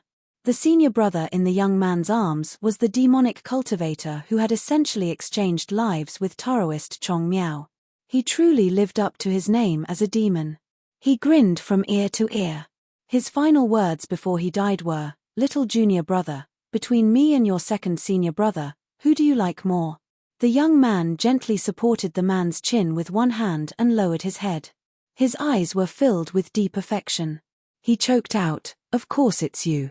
The man fished out a yellowed book from his bosom and handed it to the handsome young man with trembling hands. By the time the young man received the secret tome, the man in his arms had already died. The young man gripped the secret tome tightly and raised it up high. He called out to his second senior brother before turning around. Almost all of the man's attention was on the secret tome. The young man suddenly sped up and turned around. With the book in one hand, he swiftly stabbed his second senior brother's neck with the other. As it turned out, it was a hidden blade. Stabbing and pulling out, he repeated this 3 times. The man's neck was almost completely smashed by the young man. The young man's handsome face was splattered with blood, but the corners of his mouth were filled with a smile. The man covered his neck with both hands and leaned against the wall. He stared wide-eyed at his little junior brother who had suddenly gone on a killing spree. The young man put away the secret tome first. He wiped his face with his hand and kept wiping it on the man's clothes. Then he fished out another book from the man's bosom and laughed. "Second senior brother, I lied to my eldest senior brother just now. In fact, I like you more. However, of course, I like myself the most." Eldest senior brother often said that every man for himself and the devil takes the hindmost. Although our weird and smelly master always ridiculed our eldest senior brother for being uneducated and not knowing the true meaning of this sentence, I think our eldest senior brother understood it very well. Anyway, I think so too. Besides, we are originally from a crooked sect, an evil sect. So, second senior brother, don't blame me. At worst, you can just accompany our eldest senior brother on the road to the underworld. When you reach the underworld, you can tell our eldest senior brother that in fact, I like you more. The man died with his eyes wide open. The young man was still muttering and shaking his head. He touched the 2 corpses to see if there were any fish that had slipped through the net or if there were any hidden spiritual weapons left behind. He was just like the young man who usually hummed while picking vegetables. However, the young man's body quickly stiffened. He stopped and obediently fished out 2 books from his bosom, placing them above his head. A voice that the young man was extremely familiar with, carrying an even more familiar tone of ridicule, rang out above his head. "You really are something. As expected of my old demon Emi's proud disciple. You didn't learn much, but you learned quite a few kilograms of the demeanor of a great demon." The young man's teeth chattered. This time, he was truly scared. The tall and skinny old man turned around and spat out a mouthful of blood. When the blood touched the wall, it immediately turned into a black bloody mist. This old demon Mi, who had been hiding in Yenji City for almost 20 years, cursed in a low voice, "You damn glaze immortal Chen Xiaoyong. Even if you manage to escape Yenji City, I'll beat you to death, you drowning dog." The old man looked at the young man with disdain. "Get up. Put away those 2 books. Since your 2 senior brothers are dead, you are now the eldest disciple." The young man stood up, trembling with fear. Old demon Mi took out a small oil lamp from his sleeve. He took a deep breath, and the souls of the 2 disciples seemed to be sucked out of their bodies, floating into the oil lamp. The disciples' faces appeared on the oil, twisted with unbearable pain. However, they quickly disappeared, becoming part of the oil. The handsome young man felt a chill run down his spine. 2 people appeared at each end of the alleyway, slowly approaching. It was the couple who had gone to the rice shop. The woman's waist swayed like a willow branch in the wind. "Old demon Mi, what a coincidence. We meet again." Old demon Mi's eyes trembled. He sneered. "What? Are you going back on your word? We already agreed that the glazed lamp would be mine, and the rest of old Chen's belongings would be yours." The woman's fingers were like hooks as she slowly traced them across the wall. She smiled charmingly. "That's true, but Immortal Glaze is now a coward. He can play dead, but we can't just stay here and wait for death with him. Old demon Mi, shouldn't you share some of the benefits? You can't let us come here for nothing, right?" Old demon Mi's expression flickered. The handsome young man lowered his head, standing close to the wall. His eyes darted around. On the eastern city gate tower. After General Ma led his troops out of the city, there was no one left to guard this place. A young man in a pink daoist robe stood outside the corridor on the top floor of the city gate tower. He had a smile on his face as he looked towards the alleyway where old demon Mi was. He sneered, "Just a little broken glazed lamp, a worthless item I used to drink wine with. How could they fight so fiercely over it? Has the Rainbow Robes Nation become so boring after 1,000 years?" He didn't want to waste any more time, so he turned his head towards the governor's manor. Mount Longhu's Celestial Master Manor. "Hehe, you didn't expect this, did you? You sent people to add this talisman 200 years ago, and placed it in Yenji City in the image of the Celestial Master Seal. The Emperor of the Rainbow Robes Nation must have selfish motives, unwilling to properly add spiritual chi to it. Moreover, the appearance of the mass grave must have disrupted your plans, allowing me to finally escape from my prison. Man proposes, God disposes." He held onto the railing with one hand and formed a seal with the other. With Yenji City as the starting point, he deduced the power of the Rainbow Robes Nation from 500 years ago until now. He suddenly laughed and looked towards the north. It wasn't just the north of the Rainbow Robes Nation, but also the northernmost part of the Aquarius continent. He clicked his tongue and said, "Expert, expert. The Rainbow Robes Nation has lost a national treasure that has been passed down for a long time. The consonance sect that protects the Rainbow Robes Nation has also suffered greatly. Someone stole their sect treasure, the Rainbow Robes' immortal robes. How could the 3 neighboring nations, including the ancient Yu Nation, just stand by and watch? It's a very simple logic to take someone's life while they're down. Furthermore, due to the Emperor's neglect of governance for many years near the capital of the Rainbow Robes Nation, there has been constant criticism from the court. As long as there's another natural disaster, the people will definitely be filled with resentment. Perhaps there will be a great upheaval, and this upheaval will result in a chaotic war between multiple nations." The pink-robed Liu Kaicheng nodded and said, "Since the situation has changed, I have to take in a few disciples." He took a step forward, and his figure floated and disappeared in an instant. In the next moment, he walked out of the narrow and dark alley. Old Demon Mi and his wife, who were about to fight to the death, were so frightened that they stopped moving. That kind of crushing momentum was like a few small shrimps and crabs meeting a flood dragon that almost filled the entire riverbed in a quiet river that was originally flowing slowly. The pink-robed Liu Kaicheng didn't waste any words. With a wave of his sleeve, the husband and wife in the alley were reduced to ashes on the spot. Not even a speck of ash was left behind. As for the spiritual tools, magical tools, and snowflakes, they naturally disappeared from the world as well. Those pink lotus flowers were not inanimate objects.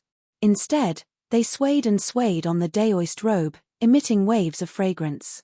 The robe itself was like a lotus pond. Old Demon Mi, who was used to storms, was still sweating profusely. He asked, "Immortal Master, why don't you kill me as well?" Liu Kaicheng smiled and said, "Just because you wear a robe, you want to eliminate evil and protect the Tao? You won't allow me to wear it only because I think it looks good." Old Demon Mi was speechless. Mother K, he's definitely an overlord of the demonic path, and one who stands at the peak of the legendary mountain. Liu Kaicheng flicked his finger, sending Old Demon Mi flying out of the alley. "Don't be an eyesore. Hurry up and scram. Also, I'll be taking you as my disciple." He walked up to the youth with his hands behind his back. He lowered his head and asked with a smile, "Little fellow, what's your name?" The handsome youth raised his head for a long time. He swallowed and said timidly, "Immortal Master, my name is Yuan Tiendi." "Tchem?" He was a bit puzzled. "Tiendi as in heaven and earth?" The youth shook his head, his face pale. He was afraid that his head would shatter in the next moment, but he didn't dare lie. He replied honestly, "When my mother was pregnant with me, our family was poor.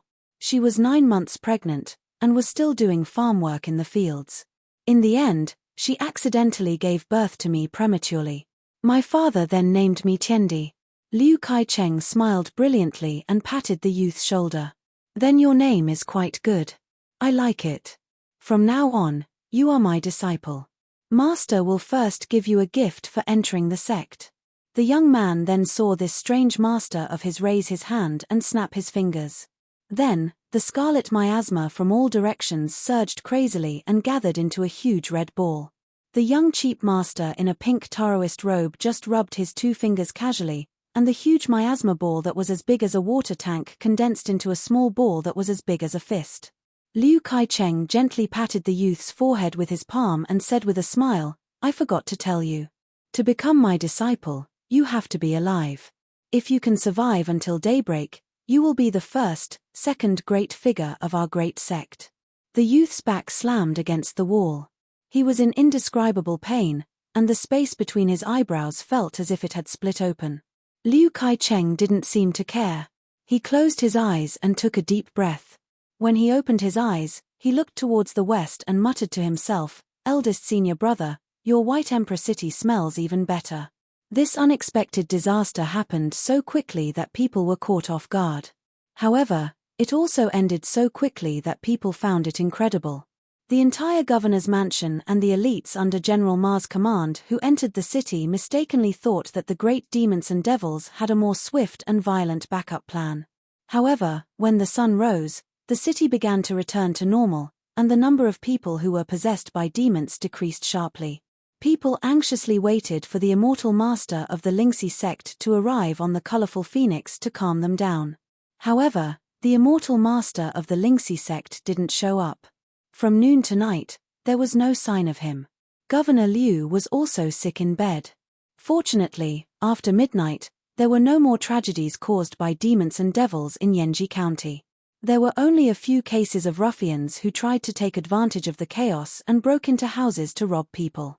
However, General Ma, who was full of righteousness, directly ordered people to suppress them. 2 criminals who resisted with weapons were killed on the spot. In fact, the 2 poor guys just subconsciously took 2 wooden sticks. Another night passed. Yanji County was still quiet and peaceful. However, no one dared to let down their guard. A large number of armored soldiers patrolled the city day and night without rest. Then, in the early morning, the colorful phoenix didn't descend to the sky above the county city. Instead, it was 2 sword immortals, one old and one young, who arrived on their swords. One of them was Chen Pinggan and the other was the Grand Supreme Elder of the Lingxi sect. The 2 of them landed in the governor's mansion. Governor Liu's illness was immediately cured. After the Grand Supreme Elder sat down in the official residence, although he had a good temperament and spoke elegantly, he couldn't hide the worry between his brows. He didn't sit for long. After confirming that the miasma in Yanji County had been cleared, he quickly bid farewell to the sword immortal girl surnamed Fu and flew away on the wind, hurrying back to the Lingxi sect. It turned out that when they were on their way to the south to rescue Yanji County, they suddenly received a message from their sect via flying sword. The sect treasure that had been passed down for thousands of years had disappeared without a trace. However, this was a confidential matter that involved the life and death of their sect. Of course, the old man of the Lingxi sect wouldn't tell outsiders. In fact, if it weren't for his reputation, and mainly because he didn't want to leave a bad impression on the girl from the Divine Grandeur sect, the Grand Supreme Elder of the Middle 5 Realms wouldn't have come to Yanji County at all. How could the safety of a county in the colorful robes country be more important than the colorful phoenix robe? This was the foundation of their sect. After that, another great thing happened to the governor's mansion. It was said that the sword immortal girl from the Divine Grandeur sect had taken a liking to Governor Liu's youngest daughter, Liu Gaoxin. She said that she could personally recommend her to enter the outer circle of the Divine Grandeur sect. Moreover, there was a great chance that she could directly become one of the direct disciples of one of the ancestors in the inner circle. Everyone was overjoyed. Only the girl was unhappy. Then, she was scolded by her parents, her eldest sister, her second brother, and even her master, the old advisor of the governor's mansion. Although the round-faced girl had a very high status in the Divine Grandeur sect, where the orthodoxy of the continent was located, she was cold to the old Taoist Zhao Liu and the ghost Yang Huang. However, when it came to Liu Gaoxin, she was very easy to talk to. She laughed happily and even took Liu Gaoxin around Dang County City to buy some things for a girl's boudoir. It wasn't like last year when spring left extremely late and summer came extremely late. This year's spring came at the beginning of spring and left at the end of spring. Tomorrow would be the beginning of summer, so this year's spring would pass just like that. On this day, Liu Gaoxin left the county city at dawn. She didn't say goodbye reluctantly, leaving behind letters in her room. The girl's eyes were red. She and Sister Fu, who came from an immortal family, each rode a snow-white horse. The sound of the horses' hooves could be heard as they stepped on the limestone pavement. They were getting further and further away from their family and hometown. However, when the girl rode on the sparse streets on her white horse, she suddenly turned her head to look. She saw a young man carrying a sword case on his back standing on a roof in the distance. He was gently waving goodbye to her. The girl pouted and turned her head back. Her face was full of tears and they fell to the ground one by one. Liu Gaoxin's mood suddenly turned for the better. She raised her head high. With her back facing the fellow who was quietly sending her off, the girl smiled happily. The round-faced girl with the surname Fu turned her head to glance at him. She only felt that the young man on the roof in the distance seemed familiar. However, she didn't have any impression of him and couldn't be bothered to think about it. After Chen Pinggan sent Liu Gaoxin off, he sat alone on the roof. He took off the wine gourd at his waist and drank mouthful by mouthful. The young man took small sips of wine and missed Mr. Qi. A spring breeze lingered around his sleeves. AP Pap. 234. Recently, many people have caught a cold. Everyone, take care of your health. It's cold in spring and you should wear more clothes. Chen Pinggan and the other two were forced to stay for 3 days by the prefectural governor's office. After this incident, Liu Gaohua seemed to have been reborn. He was no longer as dejected as he was when they first met. He often went to his father to ask for advice. Governor Liu still didn't like this son of his. However, Liu Gaohua would no longer feel guilty and retreat whenever his father showed impatience. In any case, he had annoyed Governor Liu to no end these past 2 days. Most of the time, Liu Gaohua stuck to the bearded man and Taoist priest Zhong Shanfeng. He also kept a close eye on the poor scholar Liu Kaicheng as if he was guarding against a thief. He didn't mind this poor scholar from Baishui country marrying his elder sister. However, Liu Gaohua wouldn't allow him to take advantage of his sister before marrying her into the family. Since they were friends who had gone through thick and thin together, Liu Gaohua, who was the son of an official, didn't pay much attention to restrictions. He told Chen Pinggan and the others about some of the court affairs and official affairs of the Tsai country. The calamity in Yanji County had affected thousands of families. Although the great demons and devils had disappeared, been suppressed, killed, or hidden far away, the impact on the common people of Yanji County was far-reaching and lasting. Everyone was in a state of panic. Many wealthy families began to secretly prepare to move out of Yanji County to the provincial capital, or even the capital of the Tsai country. Even if they didn't move their entire family, these wealthy and powerful families didn't want to put all their eggs in one basket. This was the common sense of the world. It was said that after the imperial court of the beautiful clothes nation received the news, there were already people from the Ministry of Rights and the Ministry of War. They were not high-ranking officials. They slowly left the capital's Yamen and headed south to Yanji County. They said that they were there to investigate the case and to appease the people. However, Governor Liu, who had been in the officialdom for half his life, knew that this was just the emperor putting on an act. The Ministry of Revenue silver allocated for disaster relief was not even one tael of silver. In the mess that was Yanji County, there was not enough silver in the official residence. Furthermore, he was not an unscrupulous official. Thus, he still had to rely on him, the governor, his old face to beg people. He had to rely on his good name to be recorded in the local county annals, writing articles, and erecting a monument for future generations to admire. He had to rely on these things to ask for silver from the county officials in the city. Furthermore, he had to settle the matter of the silver before the imperial envoys from the 2 yamens in the capital entered the county. He could not add to the emperor's heart or add to the already difficult days of the Ministry of Revenue Yamen. Only then could he keep his position as governor. There were ups and downs in life. In the officialdom, in the business world, and on the path of cultivation, someone's downfall could be someone else's upturn. For example, this time, Chen Pinggan and the other 2 had taken action. Regardless of whether it was out of righteous indignation or compassion, perhaps it was because good people were rewarded for once. In the end, the big-bearded swordsman and the Daoist priest Zhong Shanfeng had each reaped a bountiful harvest. Xu Yuanxia had obtained a new divine weapon. It was a dagger left behind by old Devil Emai's eldest disciple. Its original owner was a genuine member of the Devil Path. Unexpectedly, when this dagger was unsheathed, its blade qi was as bright as snow. It was bright and glorious, without the slightest trace of an evil aura. Then there was General Ma's deputy, the armored martial artist. After fighting side by side for 2 battles, they hit it off at first sight. He reported that he had lost a top-notch bow in the army. He secretly gifted it to Xu Yuanxia along with 5 specially made mohist arrows from the treasury of his official residence. At first, Xu Yuanxia was unwilling to accept it. Military law was like a mountain. It was hard to say elsewhere in the colorful robes nation, but looking at how General Ma led and governed the army, he was most likely not careless. After the burly deputy learned of her misgivings, he laughed heartily. His temperament really matched that of the big-bearded swordsman's. He might as well divulge the heavenly secret.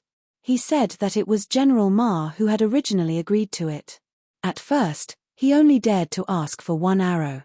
It was General Ma who first communicated with Governor Liu and gave him a heads-up.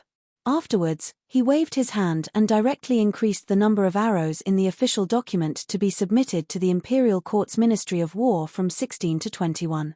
Zhong Shanfeng seized 2 spiritual weapons that were of poor quality. One of them was severely damaged. It was a white jade wine cup that was as thin as a porcelain piece.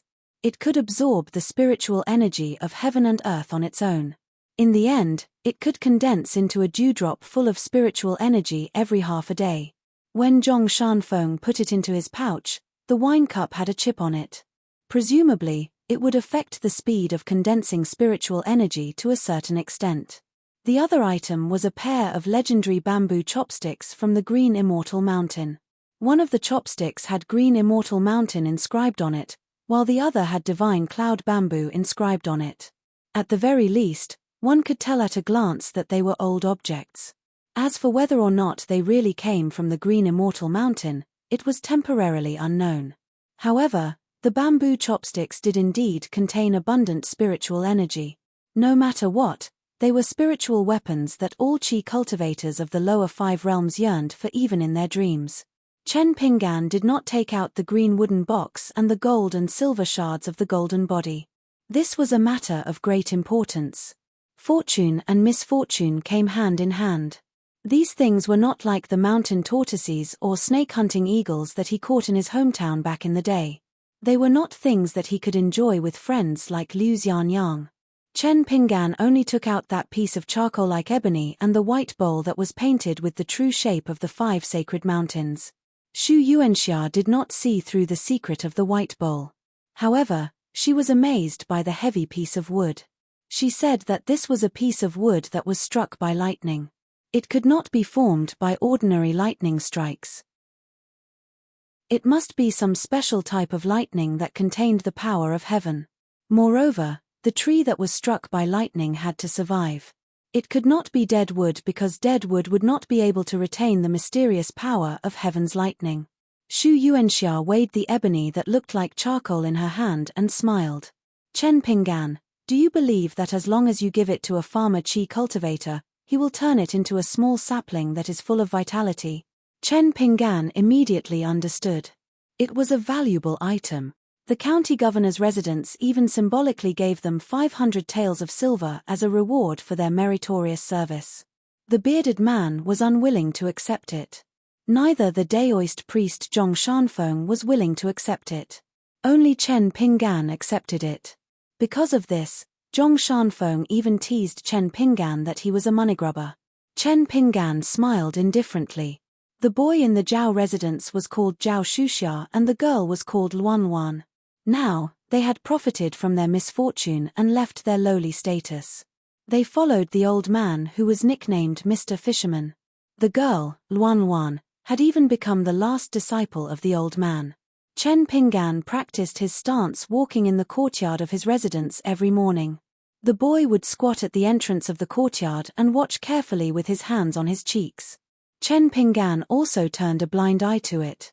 This was something from the Mountain Quaking Fist manual.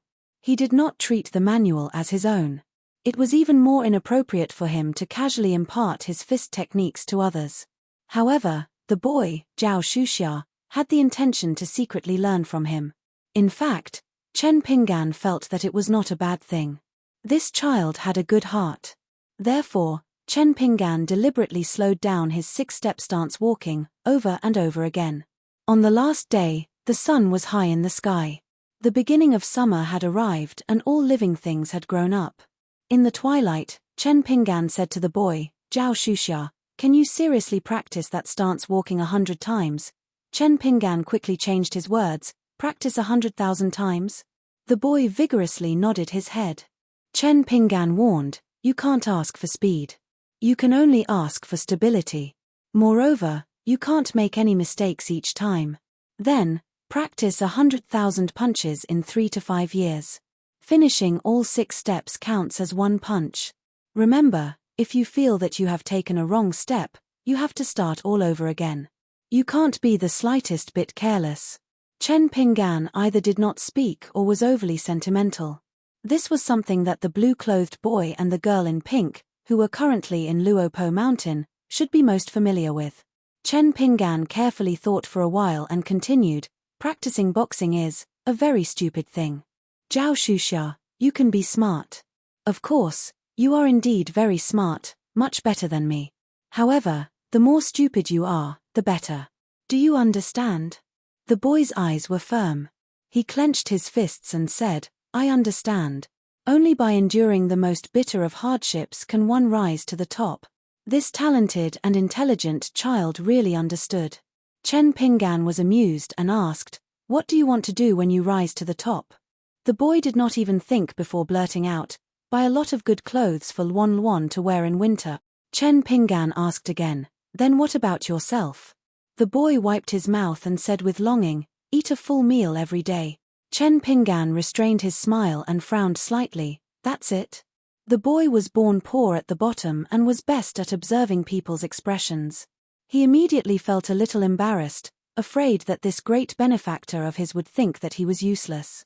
However, he really did not have any distracting thoughts. The child was unwilling to deceive Chen Pinggan, so he hung his head and said guiltily, "There's really nothing else. How can eating a full meal be enough?" Chen Pinggan's deliberately stern face suddenly became much gentler. He rubbed the child's head and joked, "There must be meat in every meal." The boy immediately grinned foolishly. The Daoist priest Zhong Shanfeng, Liu Gaohua, and Liu Kaicheng squatted side by side on the corridor chairs. Luan Luan was held in the arms of Liu Gaohua's sister and was slightly further away from the 3 men. After seeing this scene, they could not help but laugh. This was a chance meeting. Although there were twists and turns, it was not easy for them to meet and part easily. At noon, the scholar Liu Kaicheng left the county town with Chen Pinggan and the others.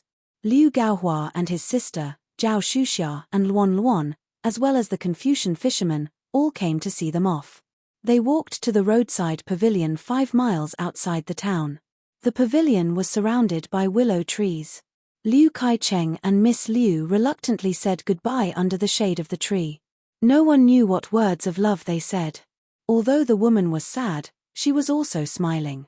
Her eyes were obviously filled with many thoughts and expectations. Chen Pinggan found the fisherman alone and gave him 500 taels of silver notes and a piece of golden talisman paper. He said that this was a gift for Zhao Shuxia and Luan Luan to become his disciple.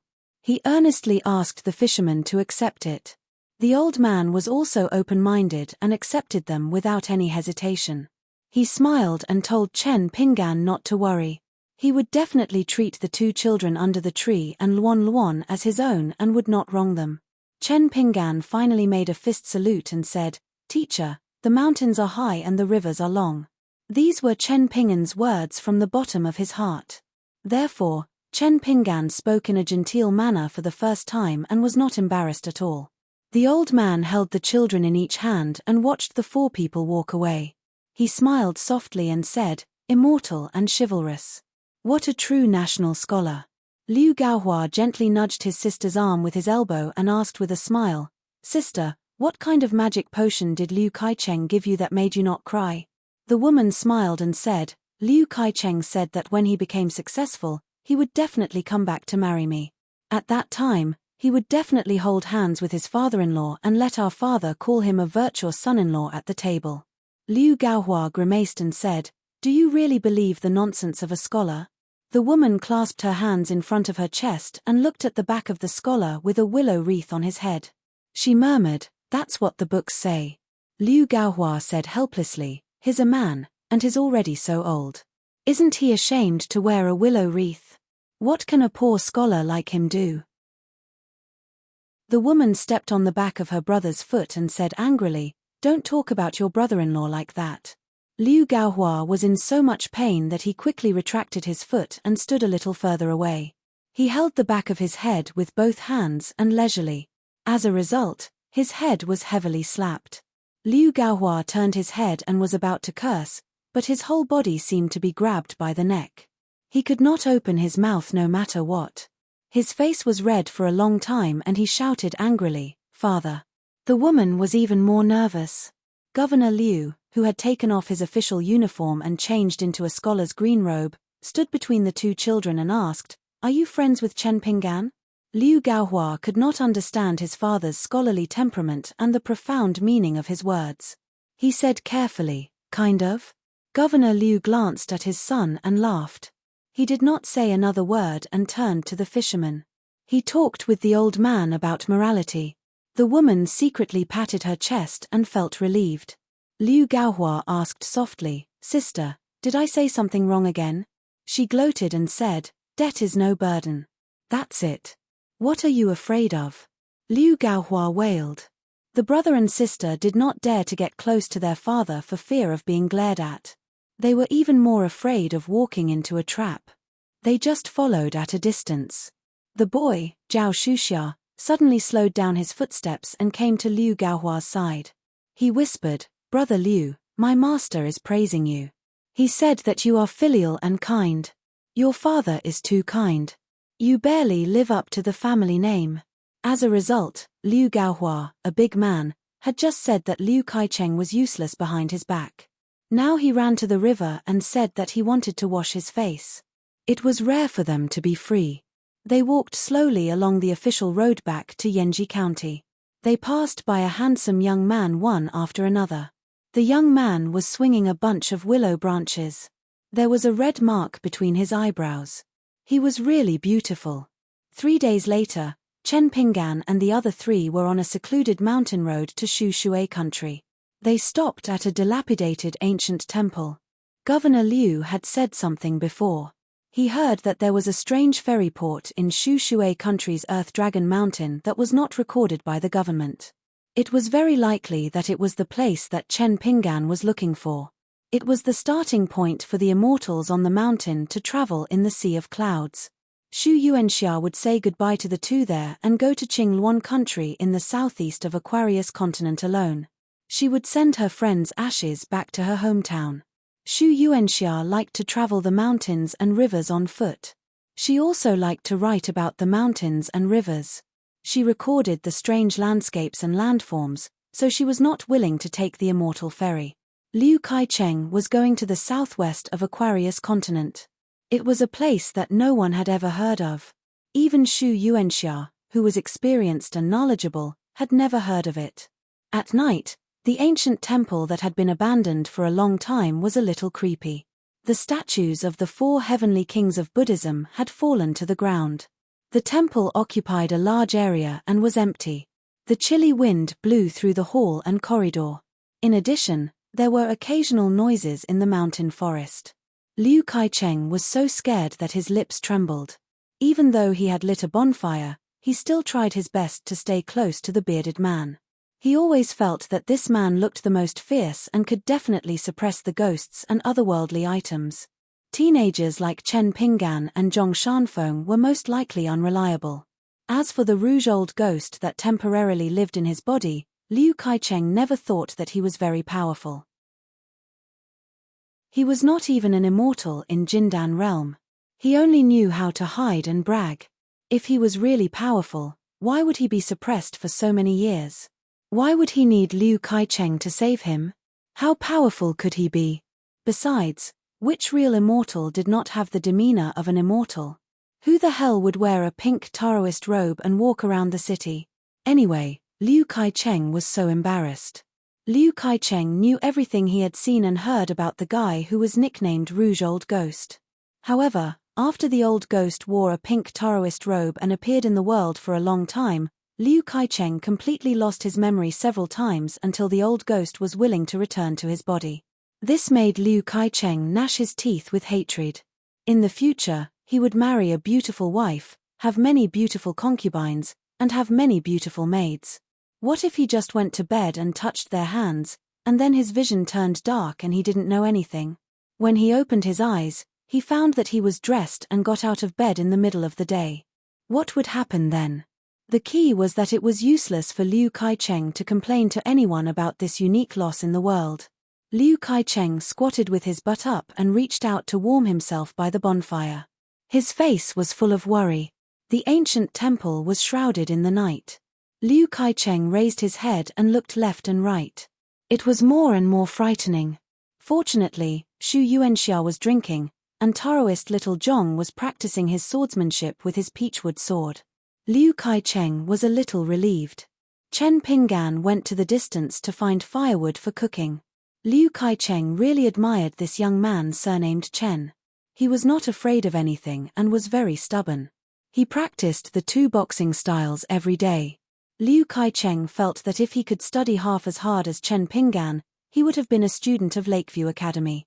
Liu Kai-cheng soon saw Chen Pinggan trotting all the way back. In addition to a large handful of withered branches, he also brought back an ancient object that was 4 or 5 feet high. Liu Kai-cheng asked what it was and whether it was valuable. Liu Kai-cheng rolled his eyes and said angrily, "It's just a long trunk for putting oil lamps. Poor families only have short trunks. They don't pay much attention to it." According to some unofficial records, a long time ago, the Buddhist forest temple was the wealthiest place in many of the Aquarius continent's dynasties. They were even wealthier than the emperor. If this was not going against the heavens, then what was? Therefore, there were several Buddhist exterminations.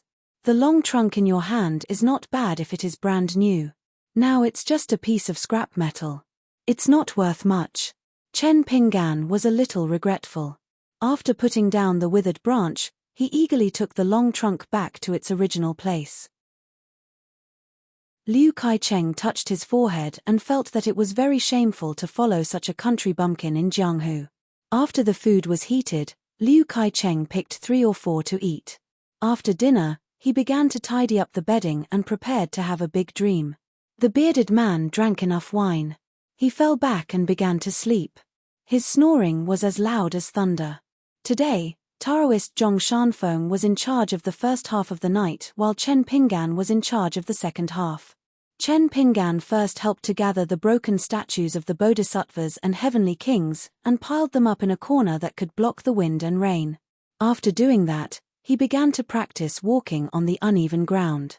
Now, according to Liu Kai-cheng, Chen Pinggan's punches were so slow that he could get a good night's sleep. Chen Pinggan suddenly sped up toward the end of his practice. In the end, he was as fast as lightning. A moment later, Chen Pinggan began to slow down. Zhong Shanfeng walked over and looked for a while. He smiled and asked, "What's wrong? Are you a little annoyed?" Chen Pinggan stood still and put away his boxing stance. He said helplessly, "I've touched the threshold but I can't cross it. I can't go up or down. I just feel a little unhappy."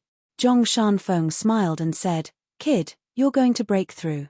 A martial arts master under the age of 20. Even in the pugilistic world of the North Continent, you're very powerful." Chen Pinggan sighed.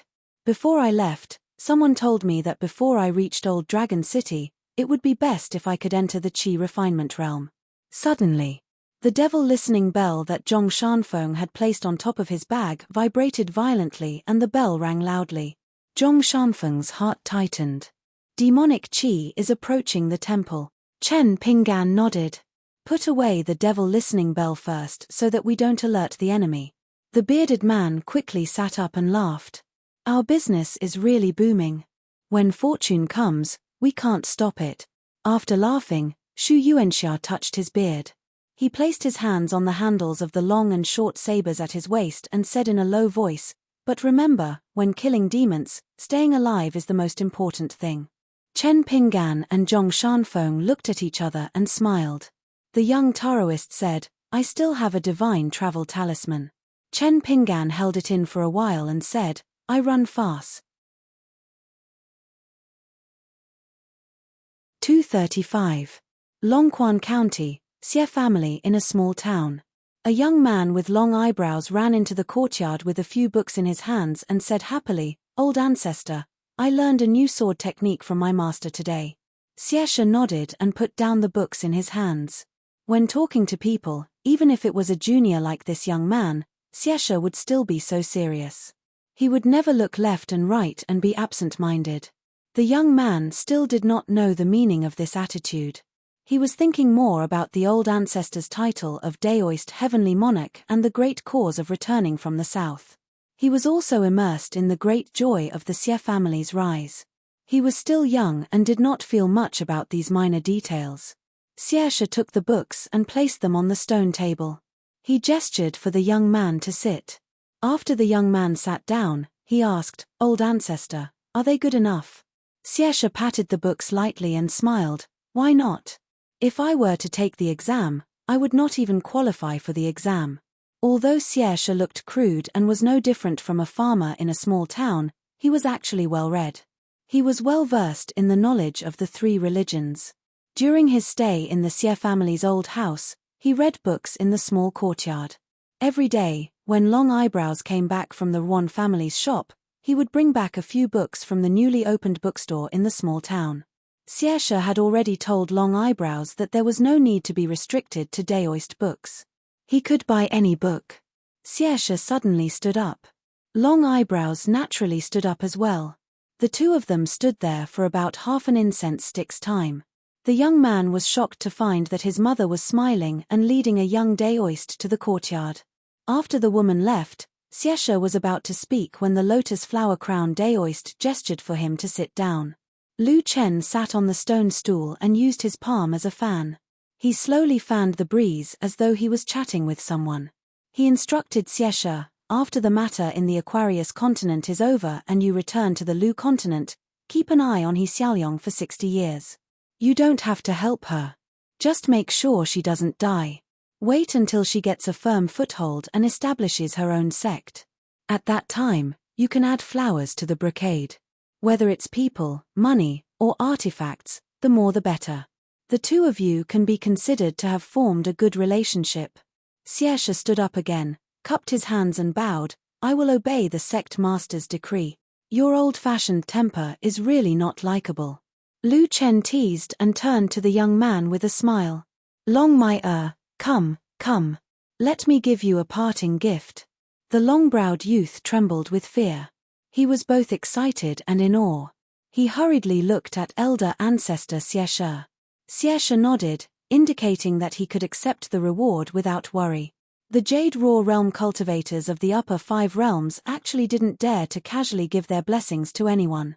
However, for sect master Lu Chen, it was already predetermined whether the gifts he gave others were good or bad. How could it be a bad thing to give something to the long-browed teenager in front of Xie? It was destined to be one of the most fortunate things in the world. This could be considered a great blessing for the young man. With a flip of Lu Chen's wrist, an exquisite 7-colored pagoda appeared in his palm. It shone with an indescribable brilliance. If one were to take a closer look, they would realize that the tiny pagoda was only half a foot tall. There were as many as 36 plaques hanging around it. The moment Xie sat down, he stood up abruptly once more and said to the young man in a deep voice, "Hurry up and kneel down to express your gratitude." This time, Lu Chen did not force him. He allowed the young man who was holding the pagoda to kneel down in a daze and kowtowed 3 times. Lu Chen smiled. "I know that you have a gentle personality. There's no need to worry that you'll bully others. This pagoda can suppress all evils and otherworldly items below the upper 5 realms in the world. It can be considered as a half-immortal weapon.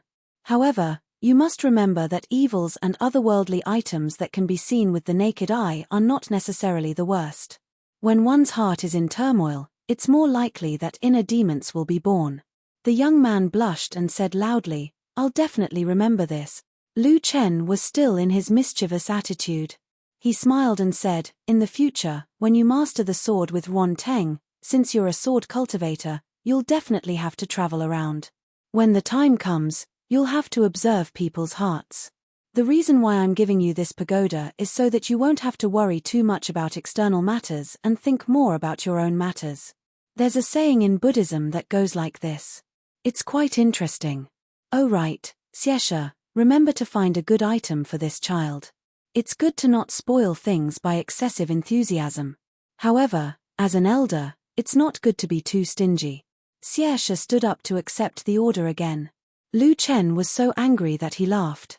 "Do you believe that I won't slap you to death? There's no end to this." Xieshe could only sit where he was obediently. Lu Chen thought for a moment. After a moment of silence, he stood up and said solemnly, "Remember to protect Li Shixing in the future. If anything happens, I'll return to this vast world from the Beko Keikyang building even if I have to break the rules of both sides. Only you, Xieshe, are worthy." Xieshe, who had already eaten his fill, did not know whether he should sit or stand. Lu Chen slapped his forehead. "With such unenlightened disciples like you, it's no wonder that my lineage doesn't have many descendants." Lu Chen raised his head and raised his arm. He flicked the lotus crown with his finger and said softly with a smile, "Hey, hey, hey. 70, are you here? If you're here, I'll have to trouble you to open the door and send our guest off." Xieshe's expression changed slightly. He hurriedly followed the sect master's line of sight and looked up. Even with his vast Dao techniques as a Dao master of a continent, all he could see was through the layers of clouds. Finally, he saw some ripples on the dome of the sky. Lu Chen disappeared in a flash. Instantly, the small door that opened on the dome of the sky closed. Lu Chen, one of the 3 disciples of the Dao ancestor, left the vast world just like that silently and returned to the green netherworld world. When Lu Chen left the vast world, there was almost no movement at all.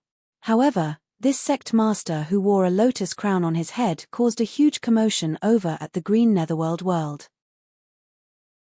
It was the same dome of the sky, but it was replaced by the green netherworld world that was overseen by Taoists.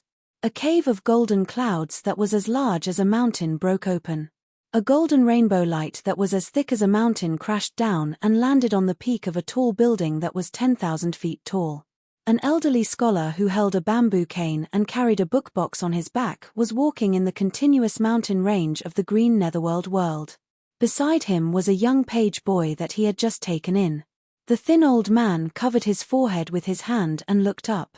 He smiled. "Looks like Qi Jingchun is quite angry." The youth asked curiously, "Mister, who is Qi Jingchun?" The thin old man smiled and said, "He's a scholar from my hometown. He's young but he's very knowledgeable." The youth's following question was somewhat childlike, "How knowledgeable is he?" The thin old man thought for a while and answered somewhat half-heartedly, "Isn't there a saying in your hometown, great waters cannot overflow a duck's back?" The youth muttered, "Looks like he's not that knowledgeable." The old man laughed heartily. The true skill of a scholar is not to blindly pursue knowledge. What he has learned must be able to bring the common people along with him on a long journey. A scholar not only has to give himself a place to be at ease, he also has to give the common people a place to settle down. Otherwise, no matter how knowledgeable a person is, how beautiful his writing is, how beneficial it is to himself, it won't help the common people. The youth said helplessly, "Mister, I think your logic is quite good." The thin old man reached out and knocked the youth's head. Then, he sighed to himself. The youth was bored to death. Since he had nothing to do, he sighed along with the old man. The old man was thinking about the current season in his hometown. The land should be covered in yellow flowers. After sect master Lu Chen left this world, Xieshe had to admit that although he was very disappointed, his entire state of mind was clearly much more relaxed. Previously, when Lu Chen was in the small town, Xieshe was actually very nervous. He was afraid that if he did something wrong, the sect master would notice it and remember it in his heart. Xieshe lightly exhaled, his aura completely changed. He stood in the courtyard and looked at the Wutong Mountain ferry in the mountains to the west. Soon, a huge ferry that was the largest in the North Continent would appear there. On it, there would be several famous people of the continent. This time, the Kuan boat of Mount Daodian was destroyed in the middle of the Aquarius continent. Other than the ancestors of Mount Daodian, there were also a few major forces that came down south. In name, they were working together to investigate the sinking of the boat. As for the truth, other than the smallest Mount Daodian, everyone was kept in the dark.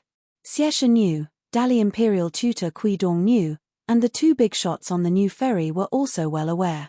Mr. Jian En was the most important chess piece, a sacrificial soldier. Even in the North Continent, only a few people knew that the Martin hat of this rogue cultivator was actually the magic weapon sword urn. While helping people to nourish flying swords, it also produced countless strands of sword qi. After hundreds of years of accumulation, the sword qi in the sword urn was already densely packed.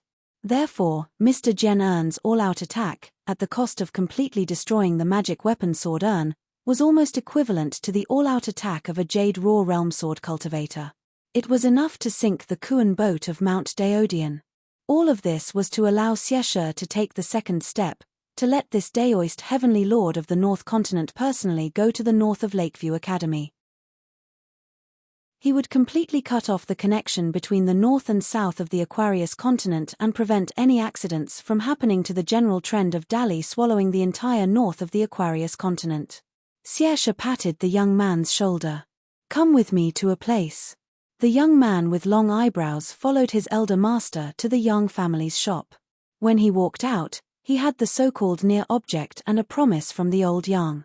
What he paid was also a promise from the heavenly lord Xieshe. Back at home, Xieshe told the young man about the general situation of the Kuan boat's accident.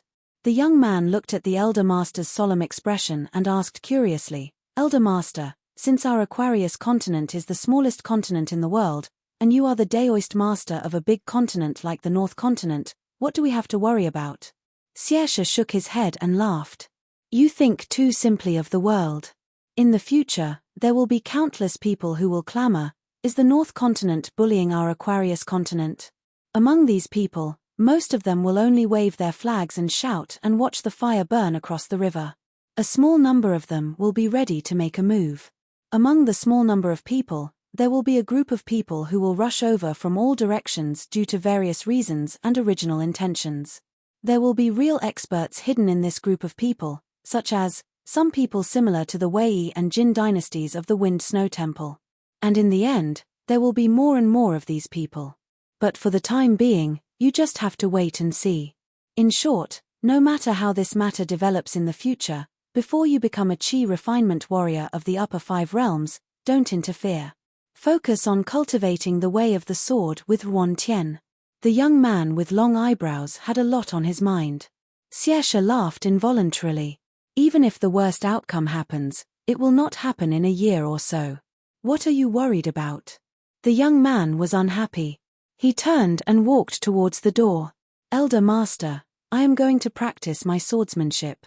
Xieshe sat alone at the stone table and closed his eyes to rest. He silently calculated and deduced the general trend of the Aquarius continent. Not long after Xieshe and the young man walked out of the Yang family shop, Kaoshi found the medicine shop. The shop assistant in the shop did not take it seriously. Now that the town was bustling, there were many rich people. They did not lack this fatty. Kaoshi smiled and asked if Elder Yang lived in the backyard. A young shop assistant was weighing the herbs at the medicine cabinet. He glanced at the fat rich man and raised his chin towards the back door of the hall where the bamboo curtain was hung. He was too lazy to say anything. Kaoshi thanked him and walked over slowly. She lifted the curtain and saw a square courtyard with 4 corridors under the eaves. Compared to the ancestral house of the Cao family, it was slightly more imposing. In the corridor opposite the main house in the backyard, there was a long bench, as if it was specially prepared for visitors like Kaoshi. Outside the main house opposite, Old Yang was sitting on a bench and smoking a pipe. The bamboo pipe had been rubbed until it was yellow and old. Through the smoke, the old man looked at the sword immortal who came from the South Whirlpool continent. Of course, they knew each other. When Kaoshi left the town, he was not young. It was just that Kaoshi's memory of the old Yang who hid behind the medicine shop and looked at the sky from the bottom of the well year after year was very faint. However, Kaoshi believed that old Yang was not unfamiliar with him. Perhaps the old man had arranged for him to successfully leave the Pearl Grotto heaven. Of course, Kaoshi did not come here to repay a favor. He was never a person who would repay a drop of water with a gushing spring. Even if old Yang came to find him, Kaoshi might not be willing to pay attention to him. In the Pearl Grotto heaven or Longquan County, everyone had to give some face to the old Yang. However, after Kaoshi finished this business, he would return to the Whirlpool continent and shamelessly ask for a reward from the old ancestor of the Chen family in Yingyan. No matter how mysterious old Yang's identity was and how powerful he was in the future, it was none of Kaoshi's business. As for the Cao family that stayed in the Dali dynasty, whether it was a blessing or a curse in the future depended on their luck. At most, before Kaoshi left, he would help them a little symbolically. As for the Song clan, it did not matter whether the emperor appreciated it or not. Kaoshi had countless children and grandchildren. What's more, cultivation was never for the sake of having a house full of children and grandchildren. It was just an extra bonus. Kaoshi's first question was, Senior Yang, in the thousands of years, in the Pearl Grotto heaven, which occupied the smallest area in the world Grotto heaven, who had the highest achievement under your eyes? Old Yang asked back, who do you think you are? Kaoshi raised his wrist, revealing a white and fat wrist with a green rope tied to it. He laughed and said, there is really a green onion here. Old Yang said angrily, just say it. Kaoshi put down his arm and immediately changed his face. He rubbed his hands and said flatteringly, Senior Yang, I heard that you are very resourceful. I wonder if you know where my mother's soul is? Did it dissipate in the world beside the grave or reincarnate? Or, were they secretly gathered by you, old senior, so that you can sell it for a good price? Old Yang ignored the hidden killing intent in the words of the Landsword Immortal and said directly, Kaoshi, you want to buy it? As long as you can afford it, not to mention your mother, even your father's soul is not a problem. Kaoshi laughed out loud and pointed a finger at the old man who was smoking. He said, Senior Yang, you are really a straightforward person. Good, good, good. I didn't come here in vain. Hehe, I just don't know how much your life is worth. Old Yang said calmly, if you want to do business, you are welcome. If you don't want to pay, get out of here as soon as possible. After hearing this, Kaoshi narrowed her eyes and rubbed her thumb and index finger together. Both of her hands were doing the same. Her posture was extremely comical. Murderous intent was revealed. Old Yang was completely indifferent. Kaoshi suddenly laughed, I can do business. I, Kaoshi, like to do business with people the most in my life. I just hope that your price is not too high. I won't buy it. Senior Yang, you may not know what kind of person I am. In order to cultivate, I can even sell my son and grandson for money. However, now that I am rich and prosperous, I can return home in glory. Seeing things reminds me of my family, so I have some nostalgia. Old Yang said slowly, there is a girl named Li Liu. She followed her parents to the Julu continent in the north. Your parents' souls are now in her body. If you are willing to do business fairly, I will do business with you. I guarantee that there will be no mistakes. When the time comes, I will give you everything. Of course, if you want to go back on your word, you can take it by force.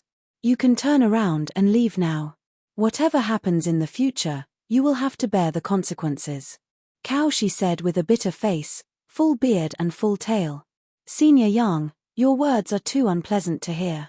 All right, you can name your price. Old Yang used his pipe to point at Kaoshi's wrist. Kaoshi was enraged. What the hell? You want me to give this intrinsic flying sword to Li Liu? Old man Yang, have you lost your mind? Old Yang glanced sideways and continued, keep the flying sword you obtained before you refined the river. You can give it to Li Liu as a gift. Remember to impart your sword art to her as well. Cao Shi's expression was unsettled. Old Yang sneered, don't feel like you are at a disadvantage. You have never received a good disciple in your entire life. I'm basically helping you find one for free. Perhaps in the future, when people mention you, Cao Shi, they will say something like, Cao Shi is Li Liu's master. Cao Shi's interest was piqued. He rubbed his hands and said with a TSK, that girl is that powerful? Old Yang smirked, it's best you find her yourself. When you hand over that flying sword, I believe you will be very willing. I'll do this business. If I want to gamble, I'll gamble big. Only then will it match my status as Sword Immortal Cao. Cao Shi slapped his thigh and lowered his voice, apart from that. What other business can we do between us? Old Yang's tone was indifferent, your father's soul. Cao Shi was stunned. He rolled his eyes and said, no way. I don't want it even if you give it to me. Old man Yang began to smoke, forget it if you don't want it. Then let's change it. Go find Marshall Mountain's Ma Kuxuan and be his path protector. For the next 20 years, you don't have to keep an eye on him all the time. You, Cao Shi, only need 10 years. Cao Shi put on a fake smile and said, a sword immortal with a chance to reach the 12th realm as a path protector for a child. I, Cao Shi, don't care much about my reputation. I am indeed known for being shameless in the Hassa continent, but I still want to save some face. Old Yang said in a deep voice, let Cao Jun join the army of Dali and temper his broken sword heart on the battlefield. I can secretly protect him for 20 years until his sword heart is repaired. Cao Shi's expression turned solemn. Old Yang sneered and said, don't pretend to be innocent. Cao Shi, what's more valuable, your reputation, or an additional terrestrial sword immortal in the family? Cao Shi looked troubled. Cao Jun is obviously an ingrate. If he becomes a terrestrial sword immortal, won't he rebel? The Cao family is arrogant. With 2 sword immortals in the family, they can hold their heads high no matter where they go. Oh, no, they should be immortals. But I'm afraid that kid will come after me. Old Yang didn't respond to this at all. He said directly, after Cao Jun becomes a terrestrial sword immortal, he must promise to do something for me. Don't worry. I won't ask him to die. It won't be too difficult for Cao Jun at that time. Cao Shi was a little suspicious and asked, Senior Yang, why don't you go directly to Cao Jun? Don't tell me you're plotting something during this period. We brothers are half from the same hometown. When fellow villagers see each other, even if we don't cry, we can't harm fellow villagers, right? Old Yang said bluntly, Cao Jun is not qualified to talk to me about business now. You, Cao Shi, Cao Shi was speechless for a long time. When he finally left the Yang family's shop, Cao Shi stood on the street and looked back at the medicine shop. He said to himself, don't tell me these things were also calculated by that old guy Chen Chunan. Clay Bottle Alley. Late at night, a young man in luxurious clothes sat in the courtyard in a daze. Before the great cultivator of the school of Yinyang was beaten to death by the imperial uncle Song Jianqiang in the capital, he had secretly found him and made a shocking statement. The old man even confessed his great conspiracy against the current emperor of Dali. He made the emperor cultivate without permission, violating the rules set by the scholarly sage. Not only did he secretly enter the middle 5 realms as the emperor, he even went all the way to the 10th realm. The emperor wanted to see the Dali dynasty annex a continent with his own eyes, while the great cultivator of the school of Yinyang wanted to make Emperor Dali, Song Jisin's father, into a marionette.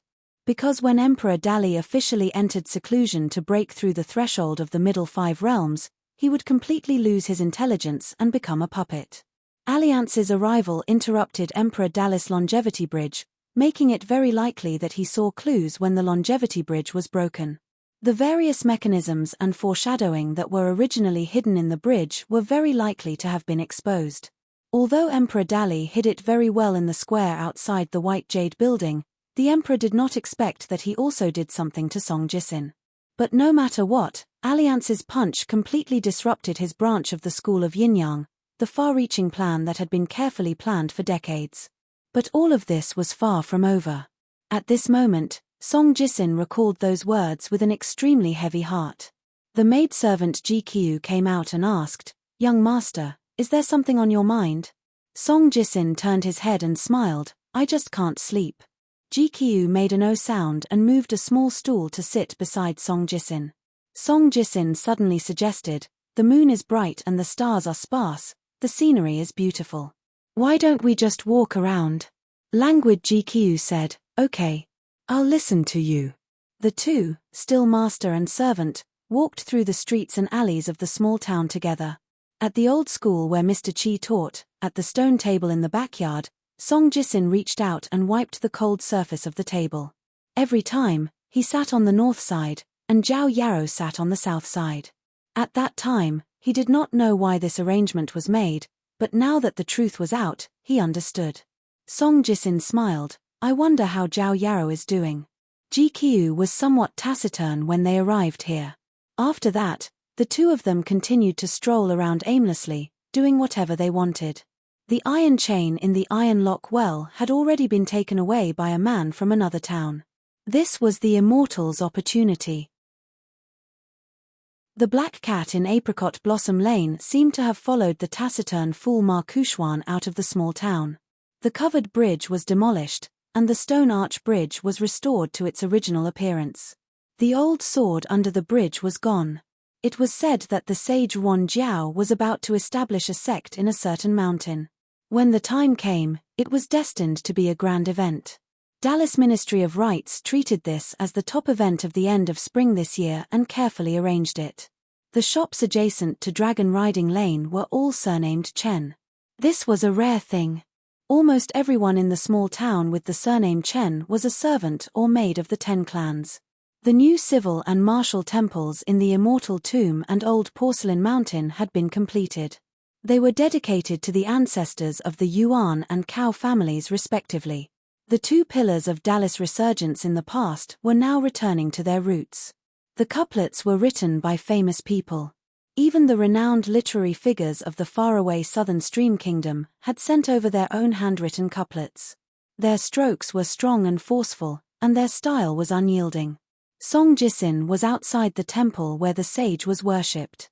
The corners of his mouth twitched. Ha, strong character. In the end, this noble from the Song clan turned his head and looked at the distant mountain in the west, which seemed to be the direction of Luopa Mountain.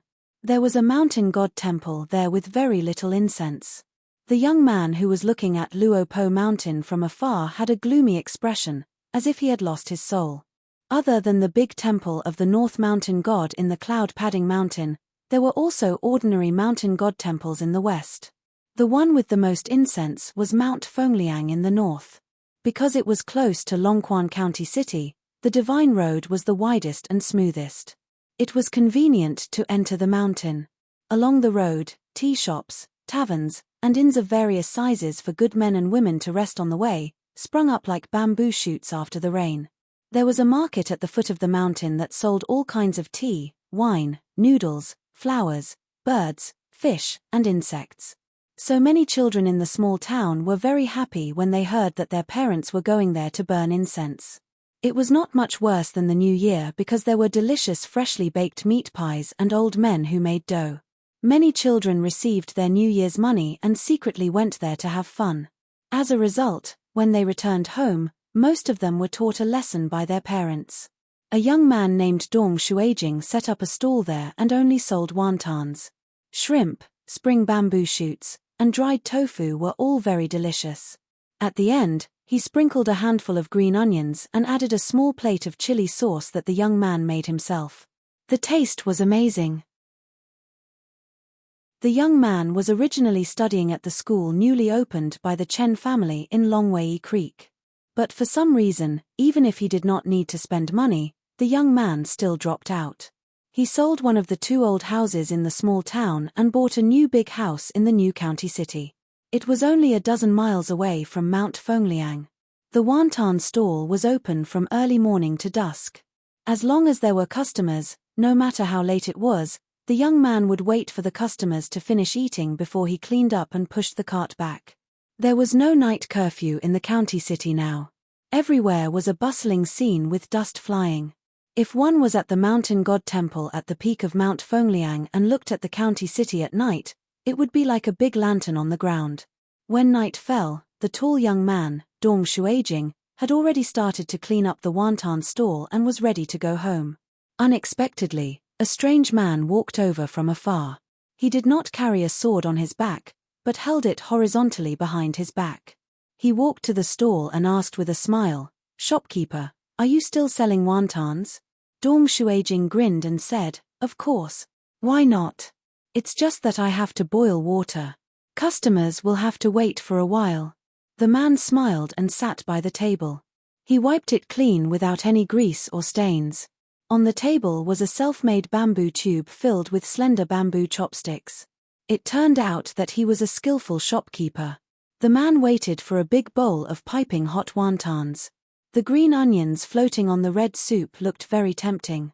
Dong Shuijing asked if he could eat spicy food. The man said the spicier, the better.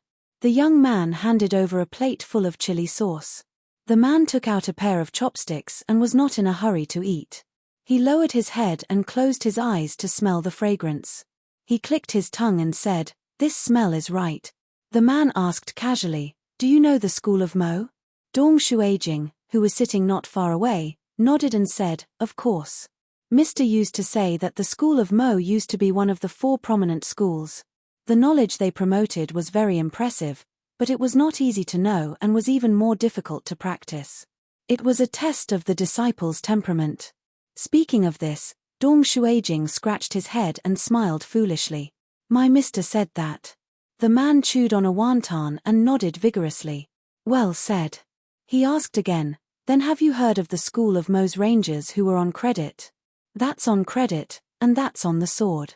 Dong Shuijing looked confused and shook his head gently. Mr. Chi really did not mention this. The man put down his chopsticks and patted his stomach. He exhaled heavily and was very satisfied. Then he smiled and said, "Then do you want to be a person on credit?" Dong Shuijing's eyes focused and quickly returned to normal. He smiled and shook his head. "Selling wontons is pretty good. I can make money and it's stable." Back then, he, Li Baoping, Lin Shuyi, Li Huai, and Shi Chuanjia, the 5 disciples of the school, together deceived the coachman who was actually a Dali loyalist. Although Li Baoping and Lin Shuyi were the ones who came up with the plan and patched up the loopholes, in fact, if any one of them gave the slightest clue, all their previous efforts would be wasted. Therefore, the 5 children who officially became Qi Jingquan's direct disciples in the end were not easy to deal with. Take Dong Shuijing for example.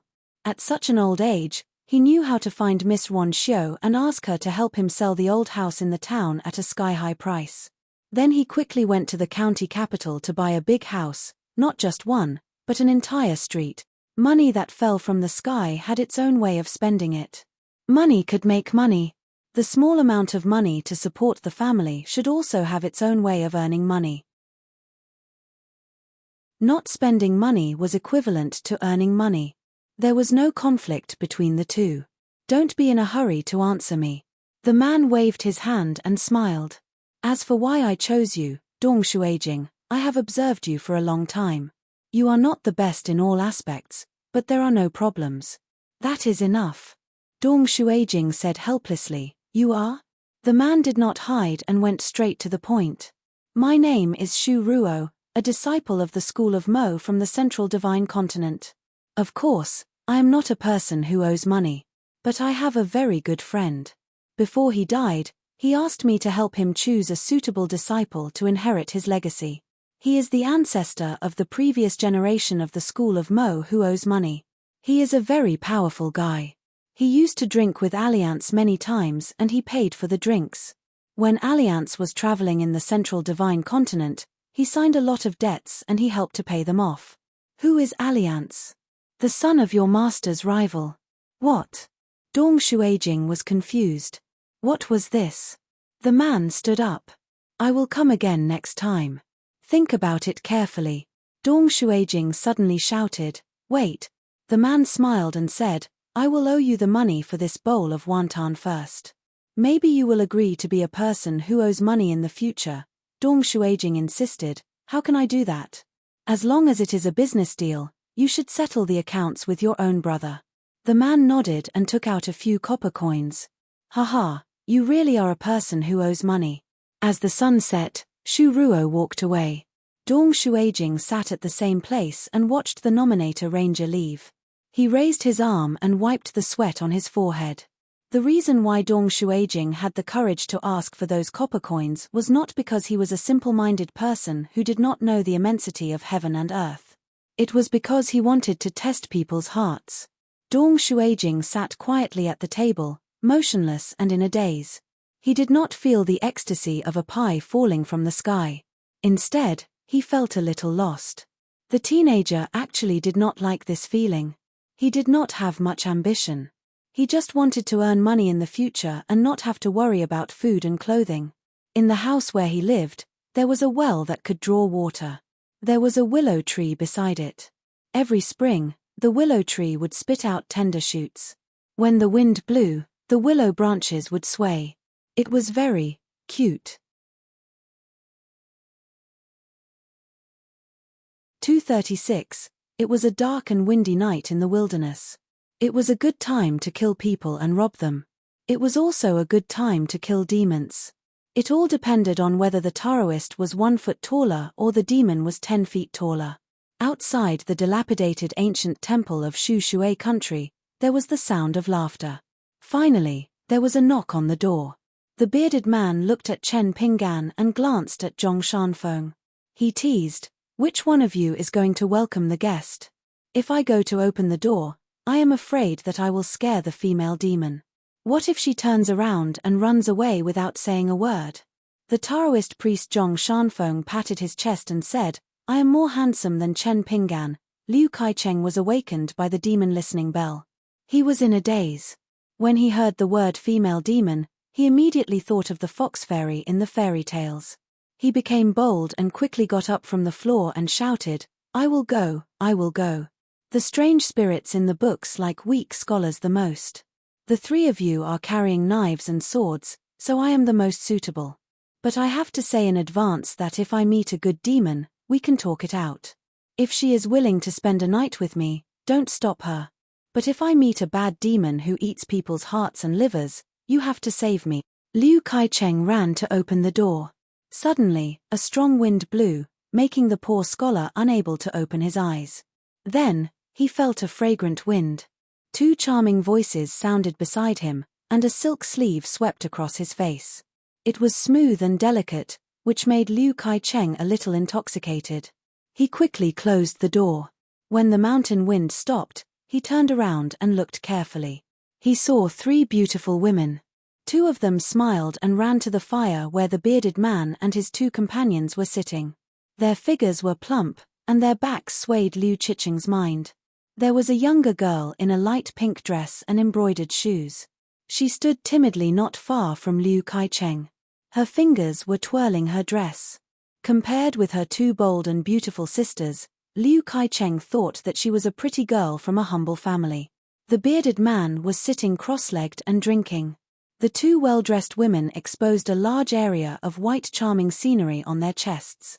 The thin-skinned young Taoist blushed a little. Chen Pinggan was fiddling with the bonfire. He added dead branches to the fire. The dead branches burned and cracked, making crisp crackling sounds. The 2 cleavage beauties quickly chose a pleasing target. One of them sat next to the young Taoist priest, and the other landed next to Chen Pinggan. The bearded man had already stretched out his arms, but his movements froze. He was stunned for a moment, and could only focus on drinking to hide his embarrassment. The enchanting woman sitting beside Zhong Shanfeng held her collar with one hand. It seemed that she was being reserved and wanted to cover her body. In fact, she pressed down slightly. The sun rose in the east, and the rain in the west. Her clothes were tight and bulging, as if they were about to come out. She rubbed the young Taoist with her shoulder and asked in a sweet voice, "Hey, little Taoist, you are carrying a wooden sword. Is it the legendary peachwood sword? Why don't you take it out and let me see if it is long or short?" The Taoist Zhong Shanfeng's ears turned red. He did not dare to answer. The woman nestled next to Chen Pinggan had an oval-shaped face. Her eyebrows and eyes were filled with love. She stretched out her slender hands and said in a soft voice, "Young master, my sisters and I were rushing through the night. The mountain wind at night was so strong that it made my hands cold. If you don't believe me, young master, why don't you touch them?" Chen Pingan pointed at the bonfire and said with a smile, "Young lady, warm your hands by the fire. They will be warm soon." The young lady in a pink dress and embroidered shoes did not join in the fun. She squatted by the bonfire alone and lowered her head. Liu Kaicheng sat down beside her and asked with a smile, "Young lady, are you from the Combe River country?" The young lady nodded gently and looked up. Her eyelashes were trembling. She wanted to say something but stopped. The bearded man squinted at the edge of the young lady's embroidered shoes and then looked at the two seductive women. He said with a smile, "Except for the mud on this young lady's feet, why are the two sisters still clean after walking so far on the mountain? Could it be that they are ghosts born in the wild? If so, the four of us will be in trouble. When the time comes, I only ask the two sisters to give us a quick death. Even if we die as ghosts under the peony flowers, we will still be romantic. Hihi, what do you think?" Liu Kaicheng said with a smile, "These two sisters are so beautiful. How can they be ghosts? The appearance comes from the heart. It's impossible. Even if they are ghosts, they must be good ghosts. Tonight, we have flowers and wine. Although the paths of yin and yang are different, it's a meeting between humans and ghosts. It's a really elegant thing to be able to drink a cup of wine with a peach blossom. Sisters, isn't that right? Don't drink the wine later. If you accidentally reveal your frightening demonic state, it won't be pretty." The two seductive women looked at each other and smiled. They had been scourging people for more than 100 years. It was the first time they met such heartless guys. Were they bold because of their skills, or were they inexperienced people who did not know the fierceness of the mountains and rivers? One of them covered her mouth and giggled. The other simply held her belly and laughed. Her body leaned forward and back, and her snow-white breasts swayed. Liu Kaicheng, who was opposite, swallowed his saliva. The young lady suddenly raised her head and showed a pale face. She screamed, "Run! They are!" The beauty covering her mouth and giggling looked serious. She hit the young lady's forehead with her long sleeve, and the young lady fell to the ground. Her forehead was red and swollen. Liu Kaicheng, who was next to the young lady, was shocked. Almost at the same time, Taoist Zhong Shanfeng made a sword gesture with 2 fingers. The peachwood sword on his back flew out in an instant. It drew an arc in the air and directly nailed into the back of the woman who attacked. The woman's delicate body was penetrated by the peachwood sword and fell to the ground. There was no blood spurting out. The peachwood sword with spiritual light was like nailing into a fluttering dress. The woman's face and body were ferocious and twisted. Obviously, she was not a monster who had cultivated a human form, but a ghost without a physical body. The female ghost's body was full of black smoke. She kept struggling, trying to escape from the bonfire.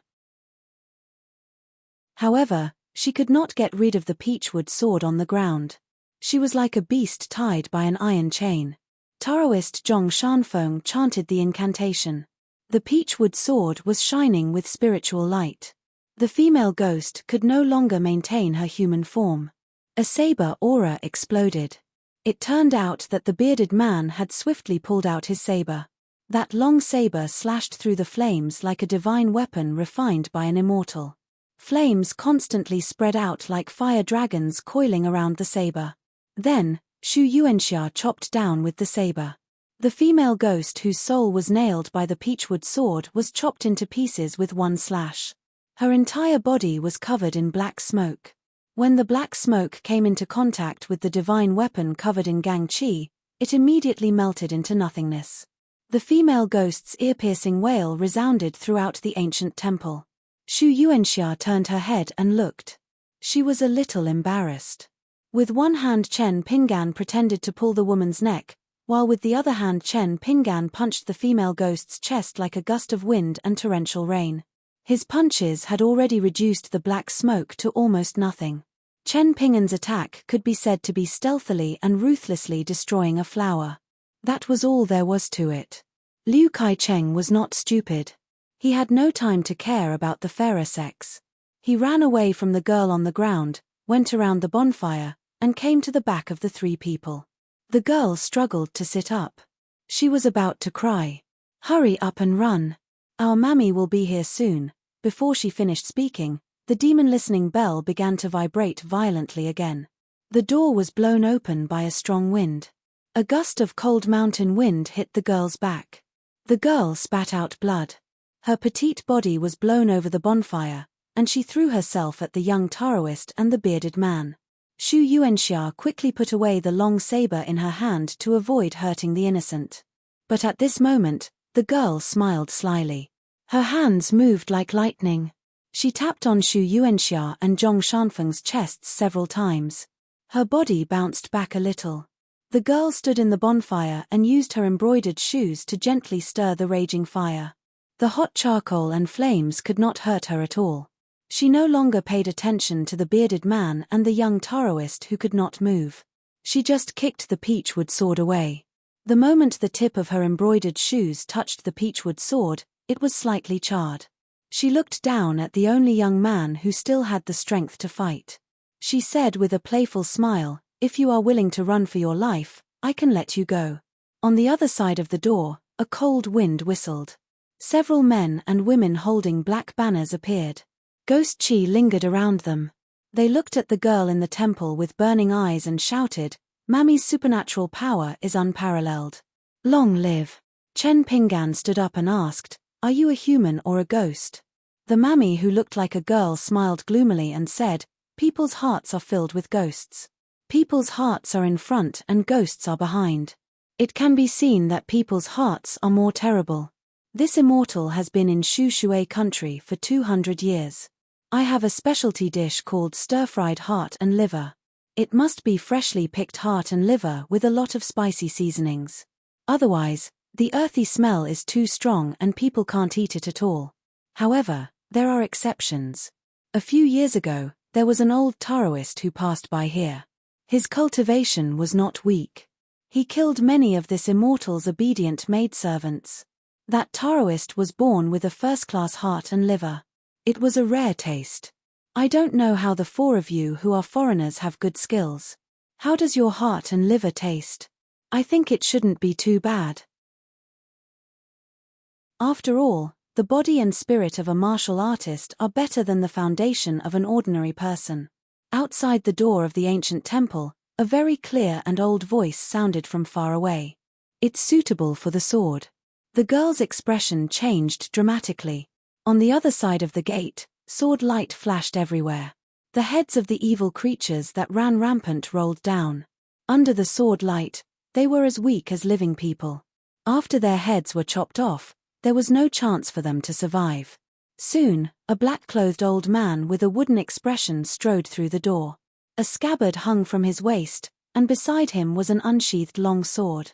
The bronze sword was covered in cracks, and there was not the slightest bit of sword chi flowing from it.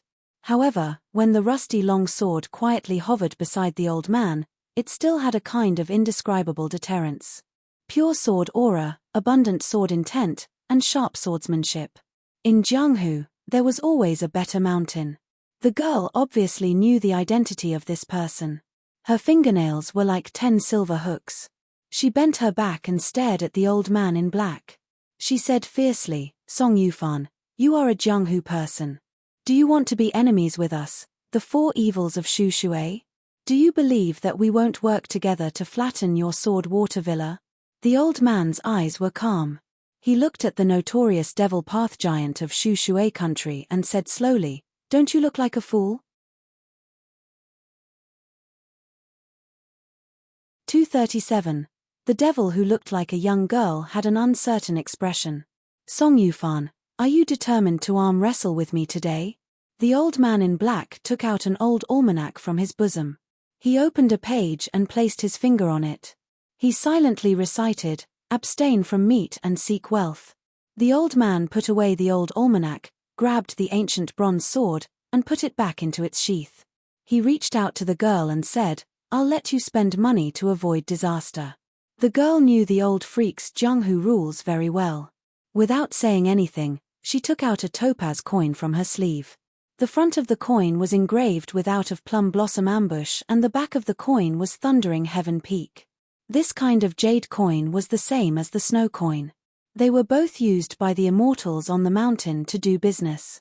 The jade coin in the girl's hand was nicknamed Little Summer Coin. Compared to it, the value of the snow coin was like the difference between copper and silver. She gently tossed the small coin to the black-clothed old man. Not only did she not say any harsh words, she instead smiled like a flower and said, "No discord, no concord. I hope that when this immortal visits Swordwater Manor in the future, Old Manor Lord won't refuse me 1,000 miles away." The old man in black was expressionless. He put away the coin and let the girl turn into a cloud of dark smoke and slowly float away from the temple.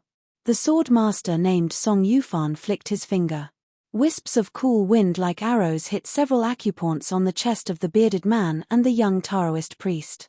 Originally, the two of them were plotted against by the female devil. They couldn't move or speak. As time passed, they could break through the restriction by themselves. However, if the old man didn't appear, they could only rely on Chen Pinggan for a short period of time. This was the first time Zhong Shanfeng tasted the acupoint sealing technique of a Jianghu master.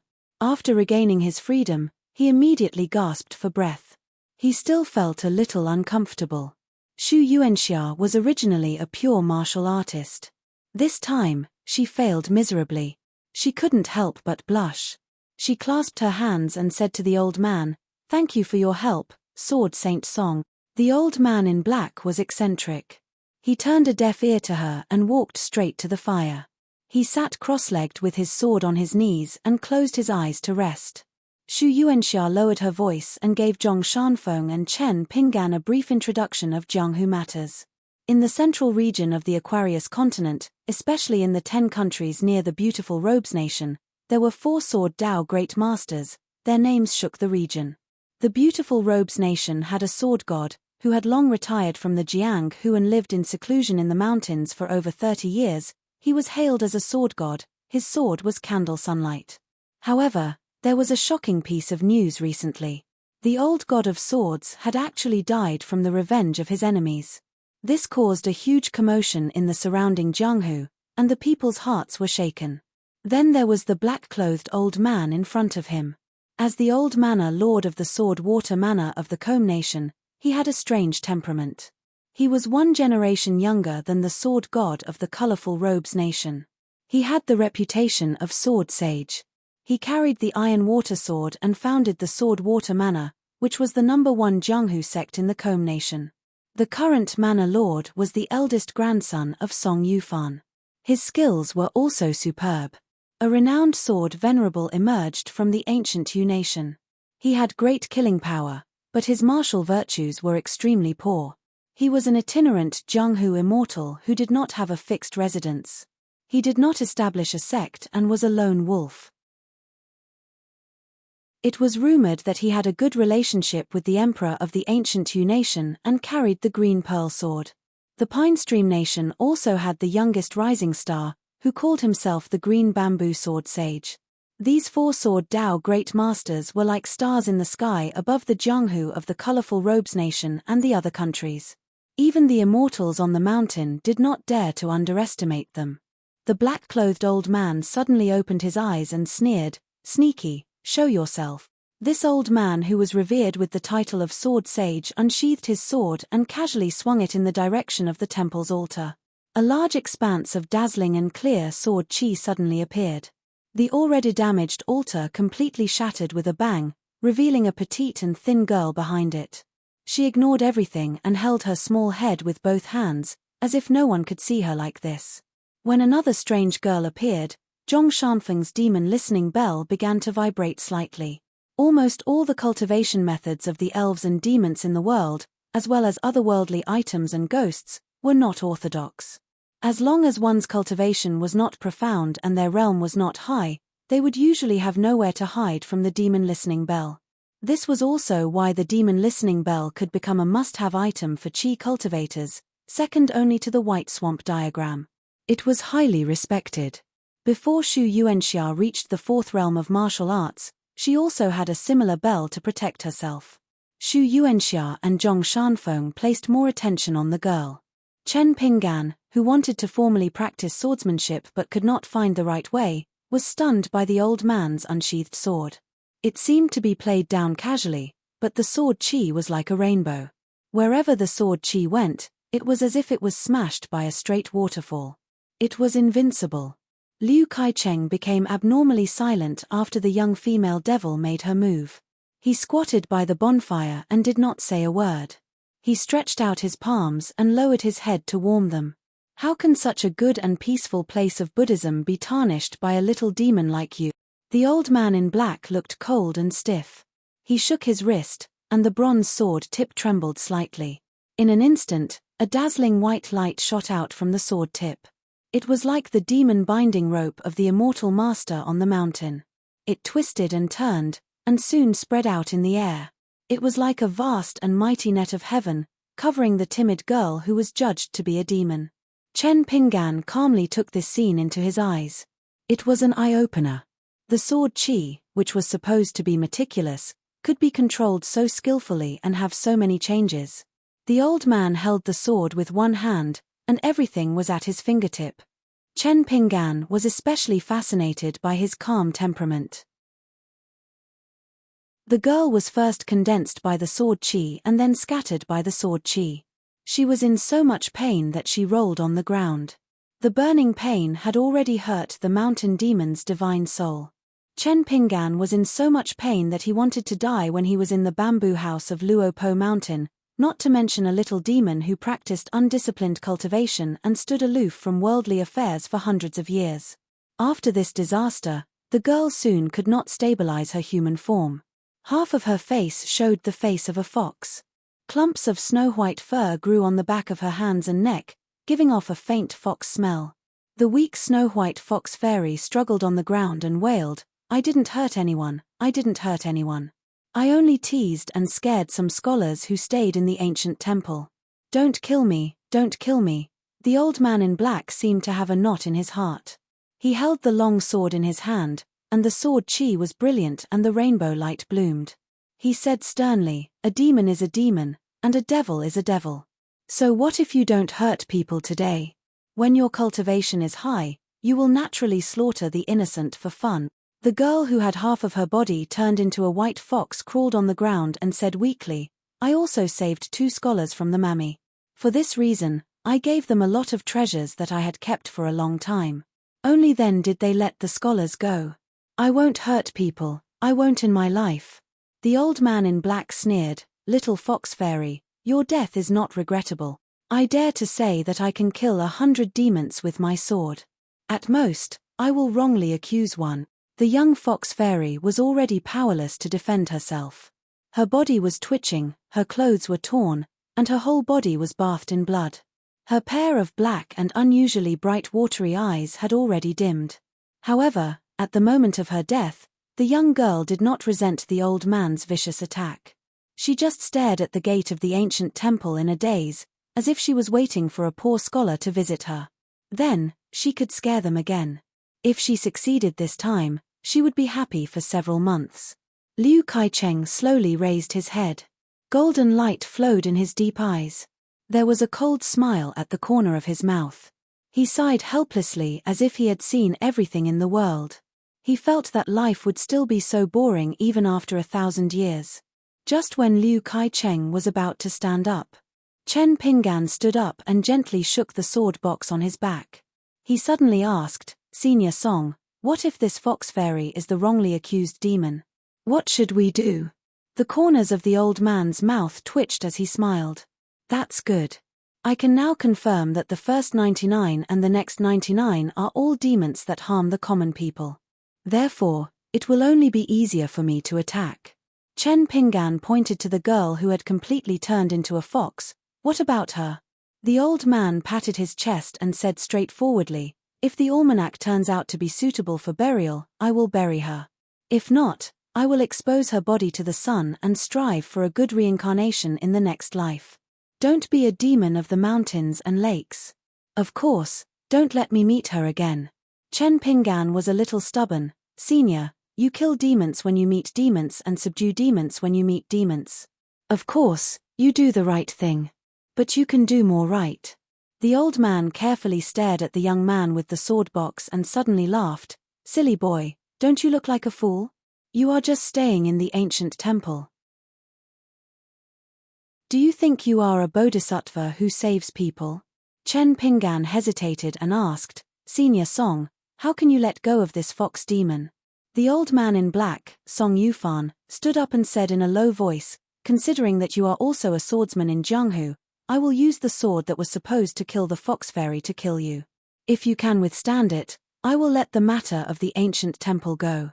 Whether the fox fairy does evil or good in the future, you will bear the karma of her retribution. If you can't withstand it and die under my sword, you will blame yourself for not being strong enough. What do you think? Xu Yuanxia and Zhong Shanfeng also stood up, as if they were facing a great enemy.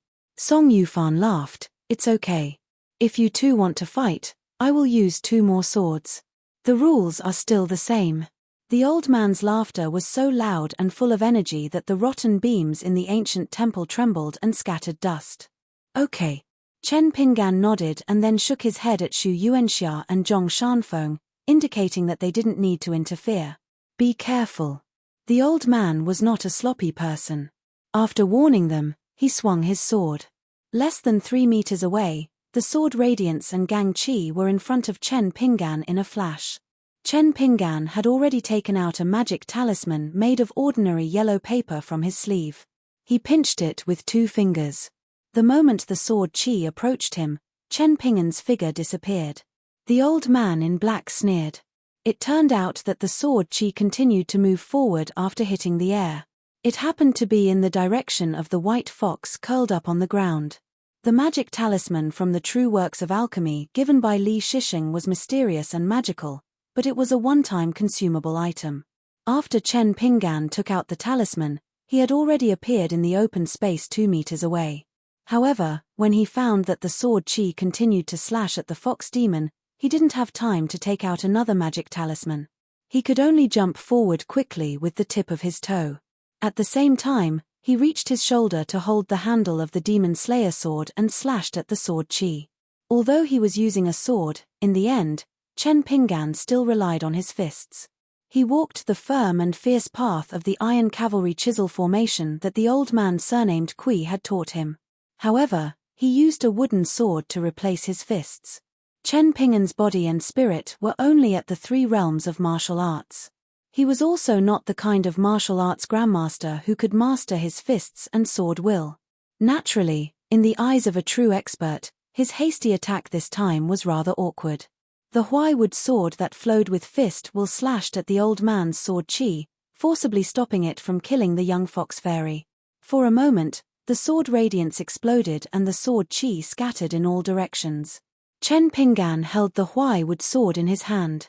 After his feet landed, he turned around and stood in front of the fox demon. He waved his sword wildly at the sword Qi that had split apart. The way he attacked was completely like a tortoise's fist that a certain someone had ridiculed. The Daoist priest Zhong Shanfeng breathed a sigh of relief. He couldn't bear to watch. The bearded man covered his forehead with his hand and said helplessly, I thought that this fellow's fists were quite extraordinary.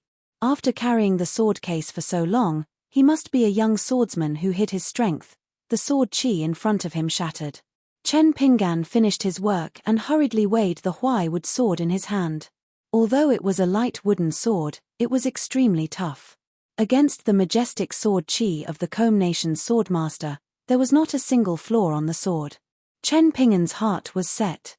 The old man in black smiled and said self-deprecatingly, I never thought that there would be someone in this world who could use a tortoise's fist to block my sword. All right, I'll do what I say. The little child has caught it. I won't make things difficult for the fox demon on the ground. You two, 1 human and 1 demon, take care of yourselves. You need to know that retribution is not pleasant. I hope that you two cherish this fate that temporarily doesn't know whether it's good or evil. The old man put his sword back into the sheath. He, who had been sitting cross-legged, stood up and turned to leave. After walking out of the temple gate, He looked up at the gloomy night sky and murmured, "Endless demons and ghosts, endless demons and monsters, when will it end?" The founder of the Sword Water Villa in the past suddenly turned his head and smiled. "If the four of you are interested, you can go to my villa." Recently, the Sword Villa is electing the leader of the Combe Nation's Wulin Alliance. It's a grand event in Jianghu. If you go to the Sword Villa, I may not be there. You can directly find the oldest steward Chu and say that you are a new friend I met in Jianghu. There will be a few cups of wine. In the end, the old man looked at Chen Pinggan. "Tonight, your patience to do a good deed right and better has always been like this before this old man's old age, from a young man to a middle-aged man. It's only more, not less. But, forget it. I won't say the old man's discouraging words to the young man. In short, I hope you can persevere." The old man patted the long sword on his waist and silently went away in the night. Chen Pinggan was in a daze. After he came to his senses, he turned his head and stared with his eyes wide open. The young fox fairy had disappeared without him noticing. The bearded man pointed to his face and joked, Chen Pinggan, a hero saves a beauty. Whether the beauty will repay you with her body or not depends on this." Chen Pinggan put the scholar wood sword into the wooden box made by Wei Pai and trotted all the way to the bonfire. He reached out to the bonfire and glanced at Liu Kai-cheng, who was sitting opposite him and yawning. Liu Kai-cheng smiled cheekily and said, "What are you looking at? Now you finally begin to envy my handsomeness." "Alas, in fact, I also envy you, Chen Pinggan. If I had half of your martial arts, I would have become the dream lover of thousands of heroines and fairies in Jianghu." Chen Pinggan rolled his eyes and took off the wine pot. He raised his head and drank a big mouthful of wine. After drinking, Chen Pinggan held the wine gourd. His mood was agitated, and he was definitely not as calm as he appeared to be. The reason why he did not ask the two little ancestors to fly out of the blade-strengthening gourd and block the sword chi of the Sword Master Song Yu was not because Chen Pinggan was swayed by his emotions. Chen Pinggan sighed and stood up. He went to the open space and put away the wine gourd. He closed his eyes and carefully recalled the 3 sword attacks of the old sword master of the Shui Kingdom. The first attack hit the spiritual altar and forced the fox fairy to appear. The second attack shook his wrist slightly and the sword chi formed a net. The last attack was, of course, the one that went straight to Chen Pinggan's head. Chen Pinggan still did not open his eyes. He slowly drew out the scholar wood sword and imitated the old man. He held the sword horizontally in front of his chest, like a sword in a scabbard, ready to be drawn. For some reason, Chen Pinggan thought about it and felt that even if he copied it 1,000 times or 10,000 times, he would not be able to imitate it. Not to mention the spirit, it would be difficult to even imitate the form. This was very different from when he saw Miss Ning's 6-step boxing stance. It turned out that drawing a sword was not the same as practicing boxing. Chen Pinggan sighed and could only put away the scholar wood sword that had followed him twice in Jianghu. Someone laughed and said, "Chen Pinggan, your wooden sword is too light. That's why it doesn't taste right. Lifting something heavy as if it were light is a high level of swordsmanship. You're just a beginner, not some heaven-defying genius. Of course you'll feel that something is wrong.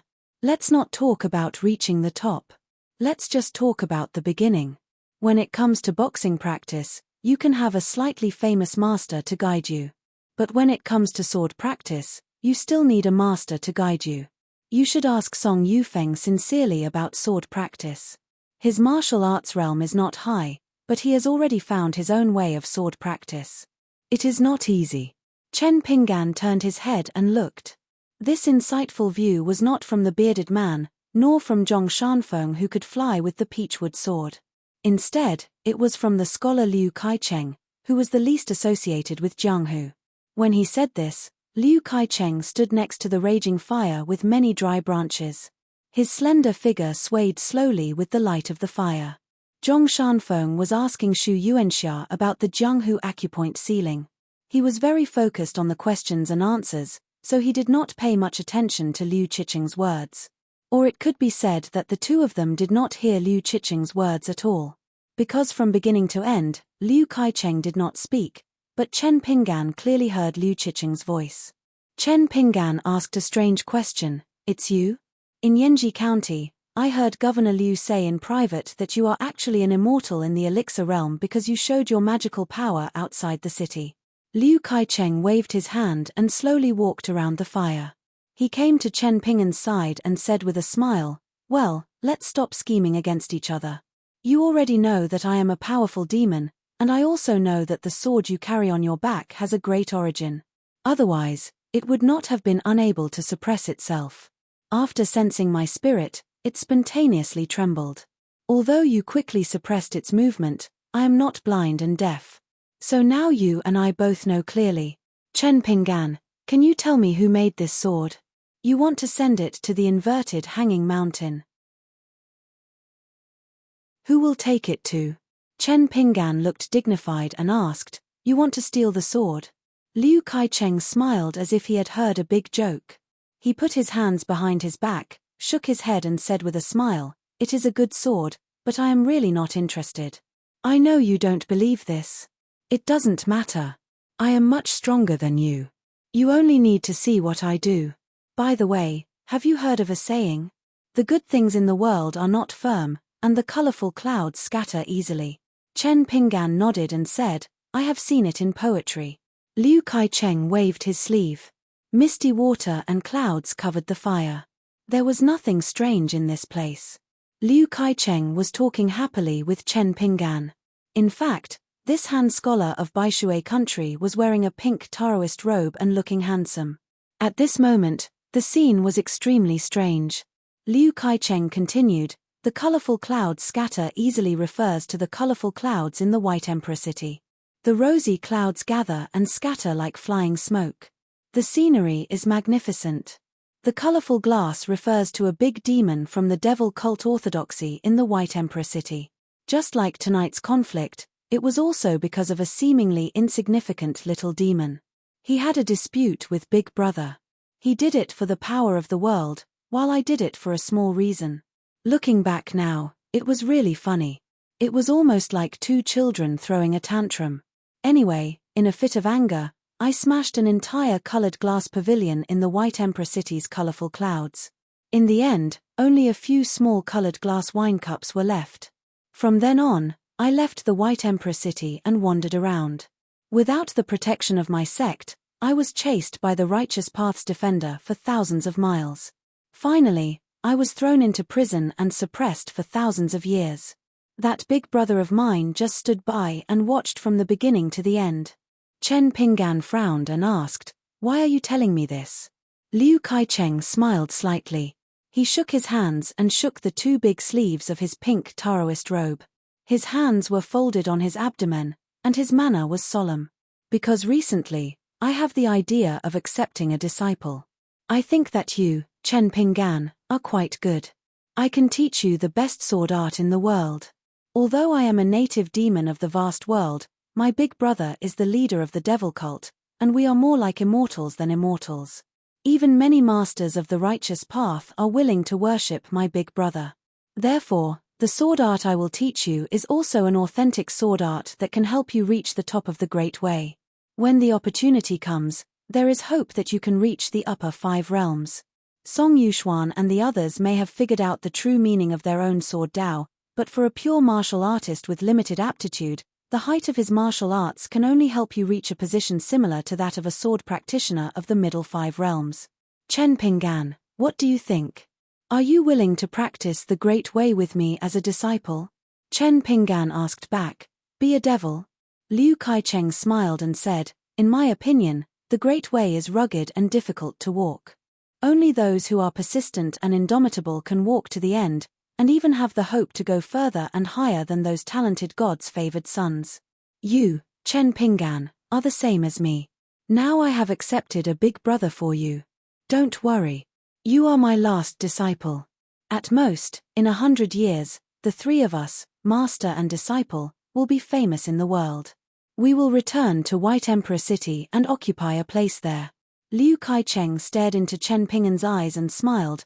The sect that eldest senior fellow apprentice and I were in was very interesting.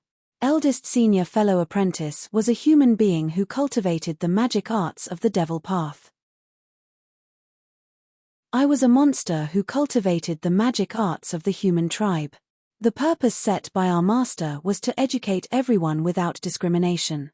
This point was very similar to that of Zhen Wudi, the second disciple of the Tao ancestor. In addition to White Emperor City, there are several great Tao orthodoxies in the world. Each of them is astonishingly powerful and intertwined. Even the righteous immortals with the word sect in their names have to avoid them.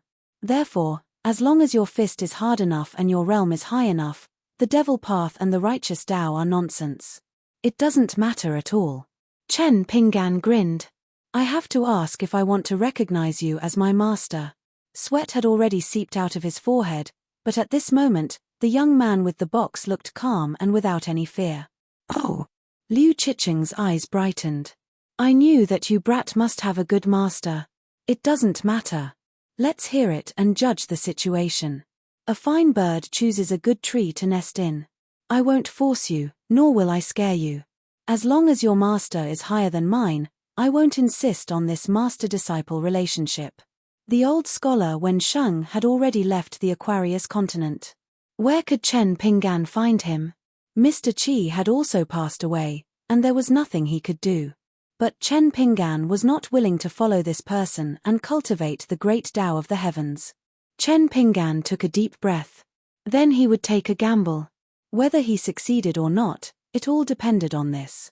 If it really didn't work, he would risk his life. If it still didn't work, then as Alliance said, the most important thing was to stay alive. He would recognize Liu Kaicheng as his master. No matter what, he must first send the sword to the inverted mountain and personally hand it to Miss Ning. No one knew why Chen Pinggan would always practice the sword stance sword furnace at the peak of a mountain or the bank of a river when Chen Pinggan first escorted Li Baoping and the others to the Great Sui Kingdom, and then followed the young Kuidong back to the Huangting country. And even after he finished practicing, he would still stand in the same place for a long time. Even if he was roaming the Jianghu alone this time, just like when he saw Liu Gaoxin off in Yanji County City, Chen Pinggan would still sit alone on the roof. In the last spring of the year, he would drink wine and murmur to himself. And at those times when no one would think deeply, there would be a spring breeze lingering in his sleeves. Chen Pinggan knew deep in his heart that that person must have passed away. But that person had also said, when you are in a dilemma, you can ask the spring breeze.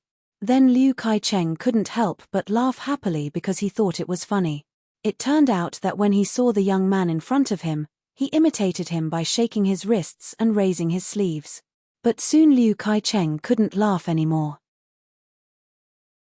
Between the young man's raised hands, wisps of spring breeze lingered cheerfully around his sleeves, like green dragons swimming in the sea of clouds.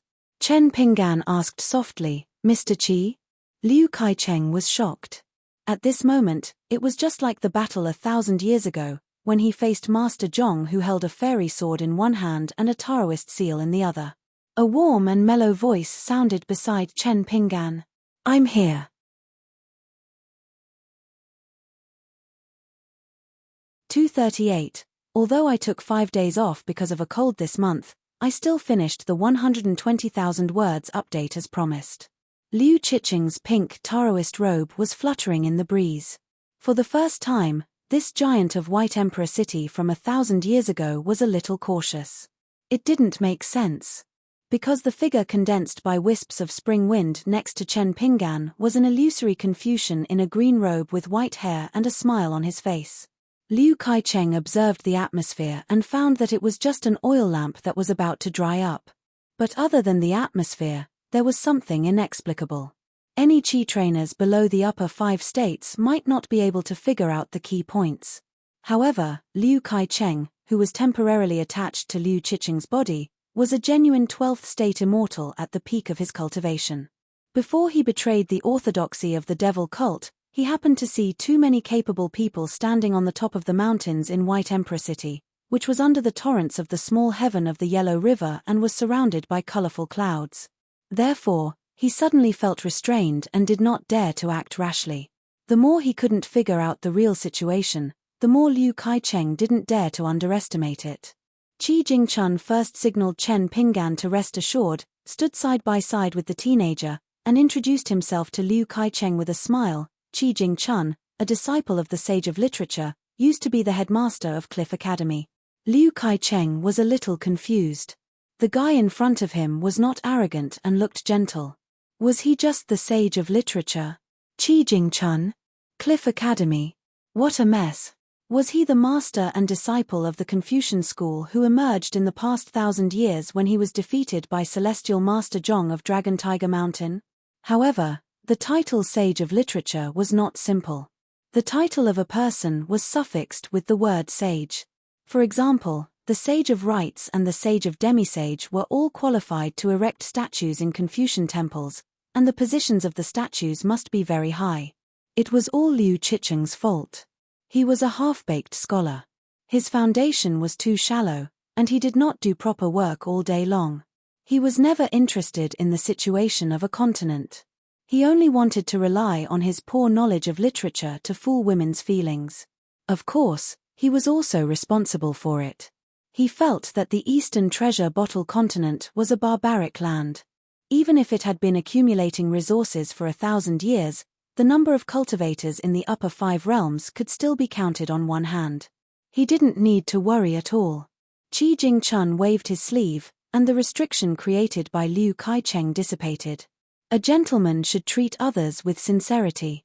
As a result, the bearded man and the young Taoist priest soon noticed the abnormality and looked at each other. That guy in the pink Taoist robe is the poor scholar Liu Kai-cheng? Why did he have such a weird fetish of cosmetics? Who was that old green-robed Confucian scholar? Liu Kai-cheng narrowed his eyes. He actually broke the camouflage set up by him in an instant.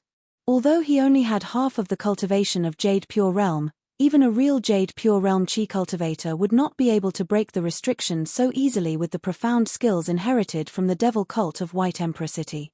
Zhong Shanfeng was about to get up and go to Chen Pinggan, but Xu Yuanxia grabbed his arm and reminded him softly, "Let's continue our conversation. Don't get involved in the things over there. We'd better not see or hear indecent things." Then the bearded man saw the green-robed scholar looking at them. He smiled and nodded to greet them.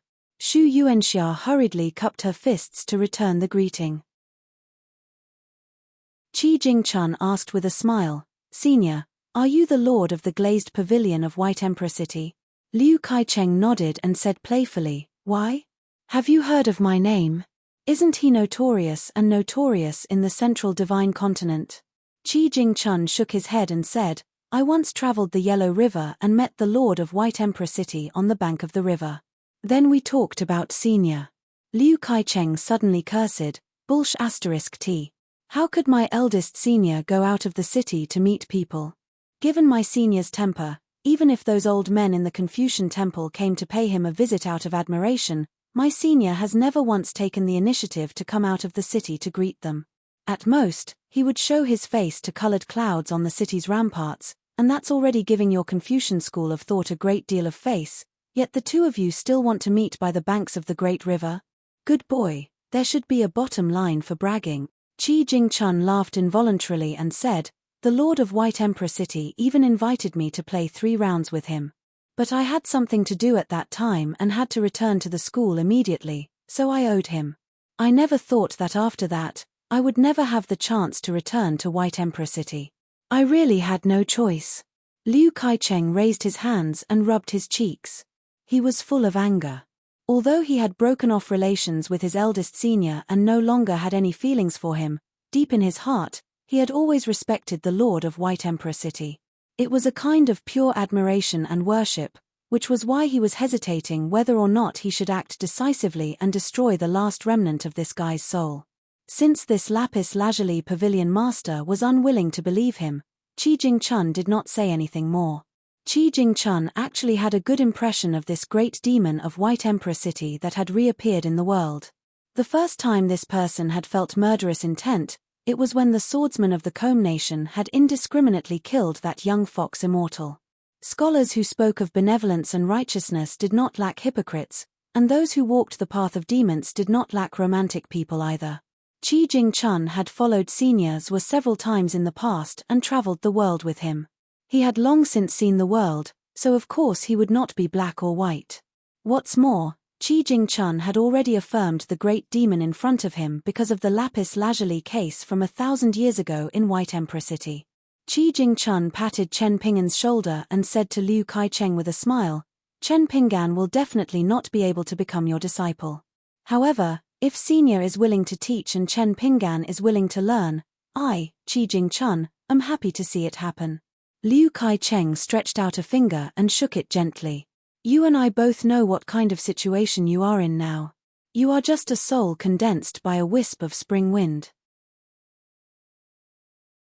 Even if you were a scholarly sage in the upper 5 realms when you were alive, today is different from the past.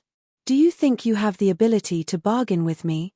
Qi Jingchun glanced at the great demon in a pink Taoist robe. As soon as he looked over, he saw Liu Qiqing's murderous intent surging. The great demon's heart was easily shaken and not determined. Many choices were more inclined to follow their innate violent nature, which led to many tragedies in the world. It was not without reason that the world suppressed and restrained the great demons in the world. Someone once said that those who are not of our race must have a different heart, and that demons and monsters are born to live an ignoble existence and like to seize the vitality of all things. Only the human race is willing to sacrifice generously for justice. These views were very unpleasant for those who were not of the human race. In fact, during the period when the Sage of Rights was in charge of the world, there were many sages of the Learning Palace who suggested that all the great demons in the upper 5 realms should be encircled and suppressed and detained in prison to prevent future troubles. However, the Sage of Rights did not accept it in the end. Qi Jingchun was a little emotional. In the final analysis, the reason of the great demons in the world all fell on the word living. They were tirelessly pursuing their own lives to become strong, unrestrained, and lawless. The reason of the world fell on the word rules. Within the rules, they would benefit the common people. Qi Jingchun stretched out a hand and said with a smile, "If you are unreasonable and only want to subdue others by force, then I will borrow a sword to cut off half of your cultivation."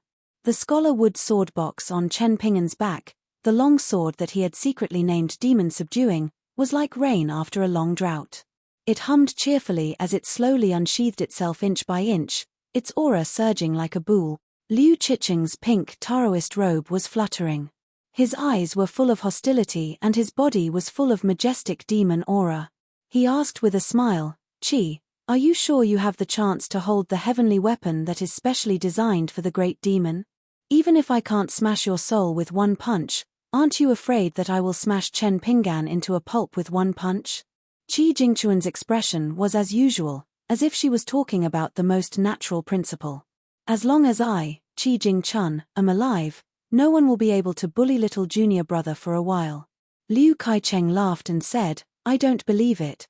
Liu Qiqing's pupils shrank sharply. His whole body was shrouded in a pale golden light ball. But above his head, there was a small hole, just like the scene when the man cut a big hole in the Yellow River Cave. The Primeval Golden Light formation of White Emperor City that protected Liu Kaicheng first showed a little flaw.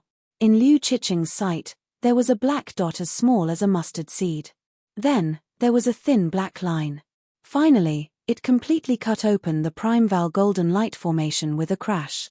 The tip of the sword was pointed at the center of Liu Qiqing's eyebrows. It was less than an inch away. Liu Kaicheng did not move. It was not that he had lost the upper hand, but that he had no power to fight. On the contrary, White Emperor City had always been known for its heterogeneous Taoist methods and magical powers. The robe on his body, which was comparable to a semi-immortal weapon, allowed him to stand still and withstand the sword. However, the long sword in the hand of the blue-robed Confucian who was holding the sword with one hand was not the long sword made by Yuan Qi, but the simple wooden sword. Therefore, Liu Kaicheng chose to take a step back and keep the peace. Because that guy named Qi Jingchun didn't mean to be too aggressive in the first place. It was both sides taking a step back. Qi Jingchun slowly put away the wooden sword and put it back into the sword box on Chen Ping'an's back. He smiled and said, "If this sword was made by Alliance or Senior Brothers were, it would be a different scene." Liu Kaicheng asked, "Senior Brother really went out of the city to see you? He even took the initiative to invite you to play 3 rounds of chess?" Qi Jingchun nodded. The truth was so. There was no need to be proud of it, nor to hide it. Moreover, Qi Jingchun had never taken these experiences to heart. The young Kui Dong was still complacent and had played 10 rounds of chess with the city lord of White Emperor City in the colorful clouds. The temperament of the two was completely different.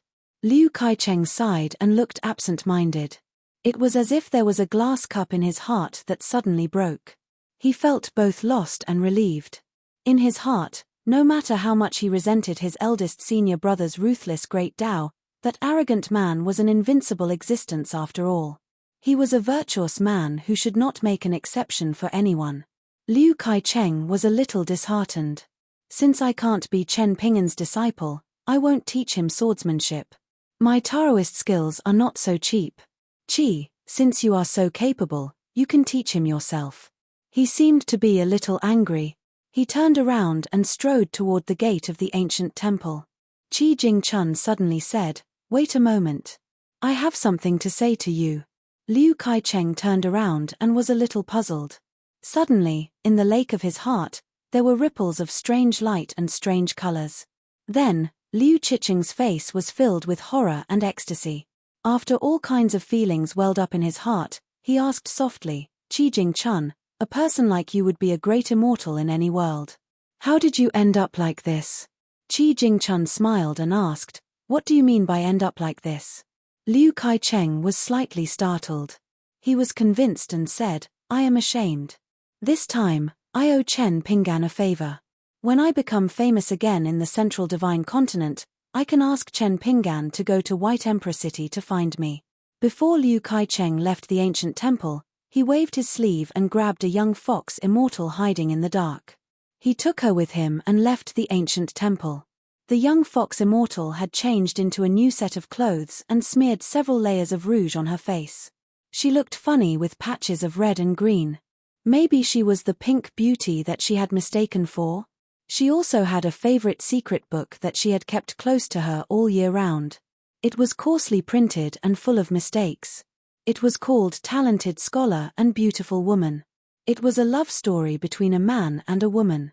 It also talked about the virtuous etiquette of a lady from a noble family. For example, when talking to people, she had to speak in a soft and gentle voice. When she saw a handsome scholar for the first time, she had to lower her head shyly. Then, she would look up timidly and lower her head again with a blush. There was a lot of knowledge in it and she benefited a lot from it. Some stories with sad endings made her cry every time she read them. When Liu Kaicheng forcibly abducted her, she was scared out of her wits. However, when she saw a handsome young man standing outside the ancient temple with a red mark between his eyebrows and a willow twig in his hand, she became excited again. She felt that the heavens had treated her well and rewarded her Mr. Right, whom she fell in love with at first sight. Liu Kaicheng took his disciple and the fox immortal and went down the mountain. No one knew where they were going. Qi Jingchun looked around and also left the ancient temple with Chen Ping'an. In the open space outside the gate, they looked at the night scenery of the distant mountains with the help of the moonlight. Qi Jingchun said softly, "People have 3 souls and 7 spirits. The 3 souls are the light of the embryo, the spirit of the refreshment, and the spirit of the serene. After I died, I returned most of my soul's fate to this world.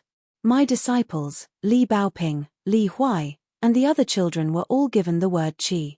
As for you, Zhao Yarou, and Song Jisin, the remaining 3 souls secretly left a wisp of spring breeze. My current identity can't be regarded as the complete Qi Jingchun. I can only be regarded as a Taoist protector who escorts you on your journey. The path that Song Jisin chose is further and further away from the orthodox Confucian path. This is the way the world is. Everyone has their own fate and can't be forced." At that time, Zhao Yarou was stopped by Kui Dong and was forced to hand over the world-welcoming spring seal. This was something that I had already predicted, so I told Zhao Yarou in advance that he didn't need to worry about the seal's survival. However, after that, Zhao Yarou encountered another opportunity on his way to another continent. His state of mind became a little careless. In the future, he might need you, the nominal martial uncle, to help him once. Chen Ping'an wanted to say something but stopped on second thought. Qi Jingchun said with a smile, "You mean you didn't agree to my teacher's request, so you're not my junior brother? It doesn't matter. Even if you don't recognize the old scholar as your teacher, I still recognize you as my junior brother." Chen Pinggan scratched his head and nodded. "Okay." Qi Jingchun patted Chen Pingan's shoulder. "Is the journey tiring?" Chen Pinggan shook his head. "It's very exciting. In addition to practicing martial arts, I also encountered mountains and rivers. I made new friends like Hiroshu and Zhong Shanfeng. I also saw a lot of demons and monsters. I'm not tired." As if he was afraid that Mr. Qi wouldn't believe him, Chen Pinggan said with a smile, "I'm really not tired." Qi Jingchun grunted in acknowledgement. He knew that it was just the young man himself who didn't feel tired. How could he not be tired after such a bumpy journey? He practiced martial arts day after day. What he carried on his thin shoulders were the expectations of others and the hardships of the world. He also had to be on guard against the evilness of people's hearts. The people and things he faced were all inexplicable. It would be strange if he didn't feel tired. The young man was just carrying a heavy burden on his shoulders, but he didn't want others to worry about him. After learning that Mr. Qi didn't know everything, Chen Pinggan told him about the magical mountain coaster carps, the flowing clouds and flowing water alley in Huangtinghua Inn, Shunwen of the city god palace in Yanji County, and his admiration for Mr. Qi.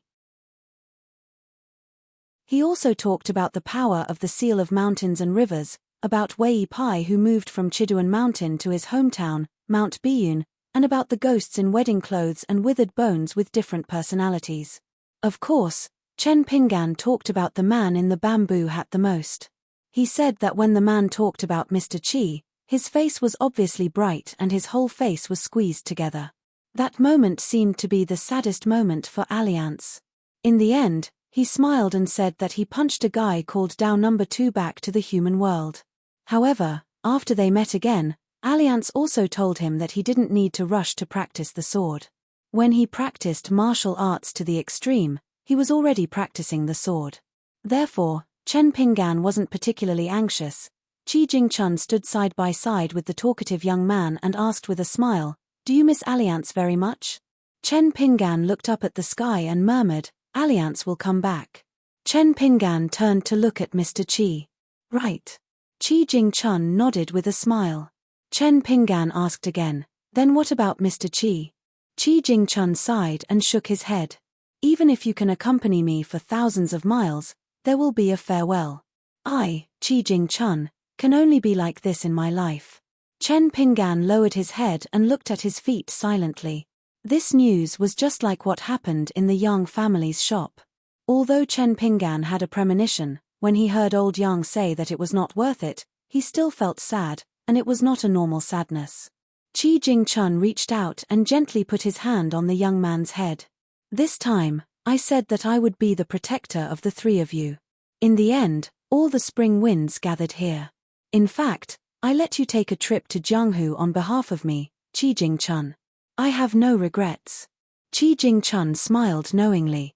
"You can be sad, but you can also drink." Chen Pinggan took off the sword-nourishing gourd from his waist and handed it to Qi Jingchun with red eyes. Qi Jingchun, whose body was becoming more and more unsteady, stretched and shook his head with a smile. "Take my share as an extra." Chen Pinggan didn't drink himself. He put it back on his waist. He was afraid that he would really become a drunkard. Qi Jingchun suddenly said, "Chen Pinggan, can I practice with you for the last time?" Chen Pinggan wondered, 6-step stance walking? Qi Jingchun nodded. Chen Pinggan took a deep breath and slowly walked forward, leisurely punching. Under the pure moonlight, the blue-robed Confucian beside Chen Pinggan followed the young man and punched leisurely. After Chen Pinggan finished one round of stance walking, he gently stopped practicing. He didn't turn his head and just looked into the distance. Chen Pinggan's sleeves were no longer surrounded by the spring wind. He knew. Mr. Qi really left.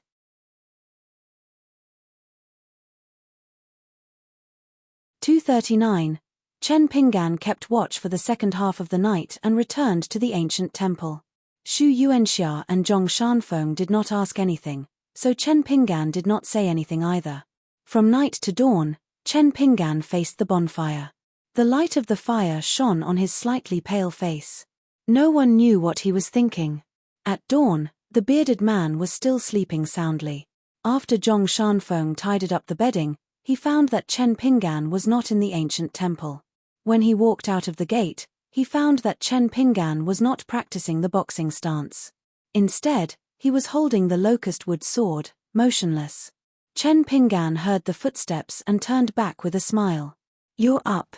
Zhong Shanfeng nodded and spread his arms to stretch his muscles and bones. The mountain breeze in the morning was still a little chilly. Zhong Shanfeng took the peachwood sword from his back and began to practice a set of swordsmanship that had not changed for 10,000 years. He twisted and turned, moving with the sword, his posture light and agile. Zhong Shanfeng's arms were as long as an ape's, and he could connect the sword moves at will. In the eyes of the Jianghu masters, he was born to practice the sword. Of course, in the eyes of the immortals on the mountain, there was no such thing. They paid more attention to cultivating qi. They paid attention to climbing the mountain fast enough. They were so fast that they seemed to leave their peers in the dust. They were so fast that even the old guys of 100 or 1,000 years old could not catch up with them. After Zhong Shanfeng put away his sword, Chen Pinggan was still holding the sword. He was hesitant and could not make a move. During breakfast, the three of them discussed and decided to go to the Sword Water Mountain Villa founded by Song Yuxian. They would rest for a while and find out the specific location of the immortal ferry of the Combe country. It would not be too late to set off after that. The mountain villa was more than 700 miles away from here. Most of it was majestic mountains and steep ridges. Fortunately, it was summer and the wind was gentle. The three of them hurried on and soon arrived at the territory of the Sword Water Mountain Villa. The villa was built at the foot of a beautiful mountain. Before they went to the villa, they passed by a bustling town. Chen Pinggan went to buy wine and put it into the sword-nourishing gourd. Xu Yuanxia went to the bookstore. Zhong Shanfeng was responsible for buying dry food and dried meat. He had enough money to buy prescriptions. The bearded man took a fancy to an expensive copy of the previous dynasty of the Combe country. It was in excellent condition. However, he was embarrassed because he did not have enough money. He regretted that he was too thin-skinned when he was in Yanji County. He should have accepted the 5,000 taels of silver generously like Chen Pinggan. Because the 1 copper coin stumped the hero, the three of them continued on their way to the Sword Water Mountain Villa. On the way, Zhong Shanfeng mentioned the Guyu coin, which was more valuable than the Xiaoshu coin. He said that he had never seen it in his life and had only heard of it. 1 Xiaoshu coin was equivalent to 1,000 shui coins. 1 Guyu coin, which was made of rare materials, was worth 100 Xiaoshu coins. The earthly immortals of the Jindan realm and the Yuanying realm seemed to use this kind of coin to trade magic weapons. The most important thing was that the Guyu coin was a great supplement for qi trainers. It could quickly replenish qi and restore primordial qi. Along the way, Xu Yuanxia reminded the two of them that if the gains from slaying monsters and devils in Yanji County were not beneficial to their current cultivation, it would be best to find a shop on the mountain. Even if it was at a discount, as long as it was not sold too cheaply, they should buy 1 or 2 spiritual weapons that were beneficial to their cultivation. It would be safer to put them in their pockets. Money was like this, but it was even more so when it came to increasing one's realm. Zhong Shanfeng already had a plan in mind. He said that he wanted to buy a few offensive talisman that he had been dreaming of. A thunder talisman would be the best. He also hoped to find a magic sword that was reasonably priced. Although the peachwood sword could also subdue ghosts and otherworldly items, it was limited by the weakness of peachwood. If it encountered a powerful mountain and lake demon, it would definitely suffer. Chen Pinggan was a little hesitant. Of course, he wished that the thousands of magic weapons in the world would only enter his pocket and not leave. Moreover, he was not quite the same as Zhong Shanfeng. The foundation of his life was purely the physique and fist technique of a martial artist. It could be used to protect him, but it could also be used for defense. Furthermore, the 2 little ancestors in the sword-nourishing gourd could be said to have boundless killing power. Therefore, for the time being, He did not think of selling those small items that he had seized or bartering with chi cultivators. When they arrived at the bustling Sword Water Villa, the three of them realized that the situation was a little awkward. It was true that there was a very old steward Chu in the Sword Water Villa. However, when the gatekeeper and the external steward in charge of receiving guests heard that the three strangers wanted to see old ancestor Chu, although they did not reveal anything on their faces, they had a lot of legitimate reasons to reject them. It should be known that old ancestor Chu was almost 100 years old. He was a veteran who had made meritorious contributions to the world together with the old manor lord. He had long stopped caring about worldly affairs.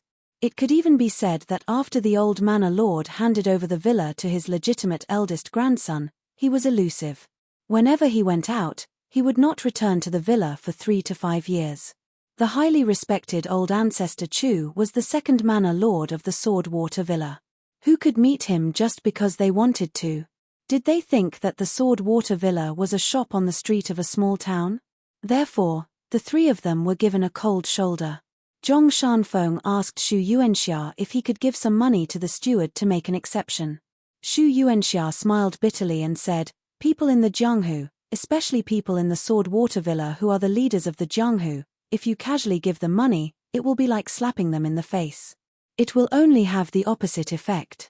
Zhong Shanfeng smiled and said, "If it really doesn't work, Brother Xu, you can perform a set of blade techniques at the entrance. The three of us will definitely become distinguished guests immediately." The Jianghu of the Aquarius continent was actually not very deep. It could not be compared to the North continent, which had many top swordsmen. Xu Yuanxia was a pure martial artist of the fourth realm. In the Jianghu of the small countries like the Beautiful Clothes country and the Comb Water country, he was already considered a master who could do anything he wanted. Furthermore, he had a handy divine weapon at his side. He was like a tiger that had grown wings. Back then in the dilapidated ancient temple, if he did not fall into a trap and was ambushed by the Mema who looked like a young girl, Xu Yuanxia might not have lost to the Mema who was one of the 4 evil spirits of the Comb Water country. Xu Yuanxia rubbed his beard with the palm of his hand. He felt that if it really did not work, he could only come up with this plan. Zhong Shanfeng suddenly tugged at their sleeves. Xu Yuanxia and Chen Pinggan turned their heads to look. A huge luxuriously decorated carriage came to a stop slowly. It had an imposing aura. A young girl and a burly man walked down from the carriage. The young girl was a familiar face. She was the demon who plotted the murder in the ancient temple. At that time, she had told the sword saint of the Comb Water country, Song Yufan, that she wanted to personally visit the Sword Water Villa. They did not expect that she would really come without any hesitation. The burly man was 9 feet tall. He was bare-handed and had an astonishing aura. Wherever he went, the Jianghu heroes, martial arts masters, and martial arts legends who came from afar all took the initiative to make way for him. Chen Pinggan and the other 2 saw the young girl demon. She also saw them. She said something to the burly man and walked straight towards the 3 of them. She curtsied gracefully and smiled. 3 heroes, no discord, no concord. Since we are guests at the Sword Water Villa, why don't we meet over a drink and forget about our enmity? Xu Yuanxia, Chen Pinggan, and Zhong Shanfeng looked at each other. He turned his head and smiled. Sure. Soon, a stooped old man from the villa came out to welcome the young girl and the burly man. His surname was Chu. It turned out that before the burly man came, he had sent a visiting card. The villa did not dare to neglect him. Xu Yuanxia took this opportunity to pass on Song Yufan's words to the old man. It was the head steward of the Sword Water Villa, Old Man Chu. As soon as he heard it, he was sure that it was the old master's tone. Compared to the cautious way he treated the young girl and the burly man, he was much more sincere and warm. Moreover, at this juncture, the more Jianghu friends who could catch the old master's eye, the better. The young master's position as the alliance leader might be stable. After entering the villa, they passed through corridors, aisles, and walls. The Sword Water Villa was built like a different world. Steward Chu personally arranged for the 3 of them to stay in a standalone courtyard with beautiful scenery.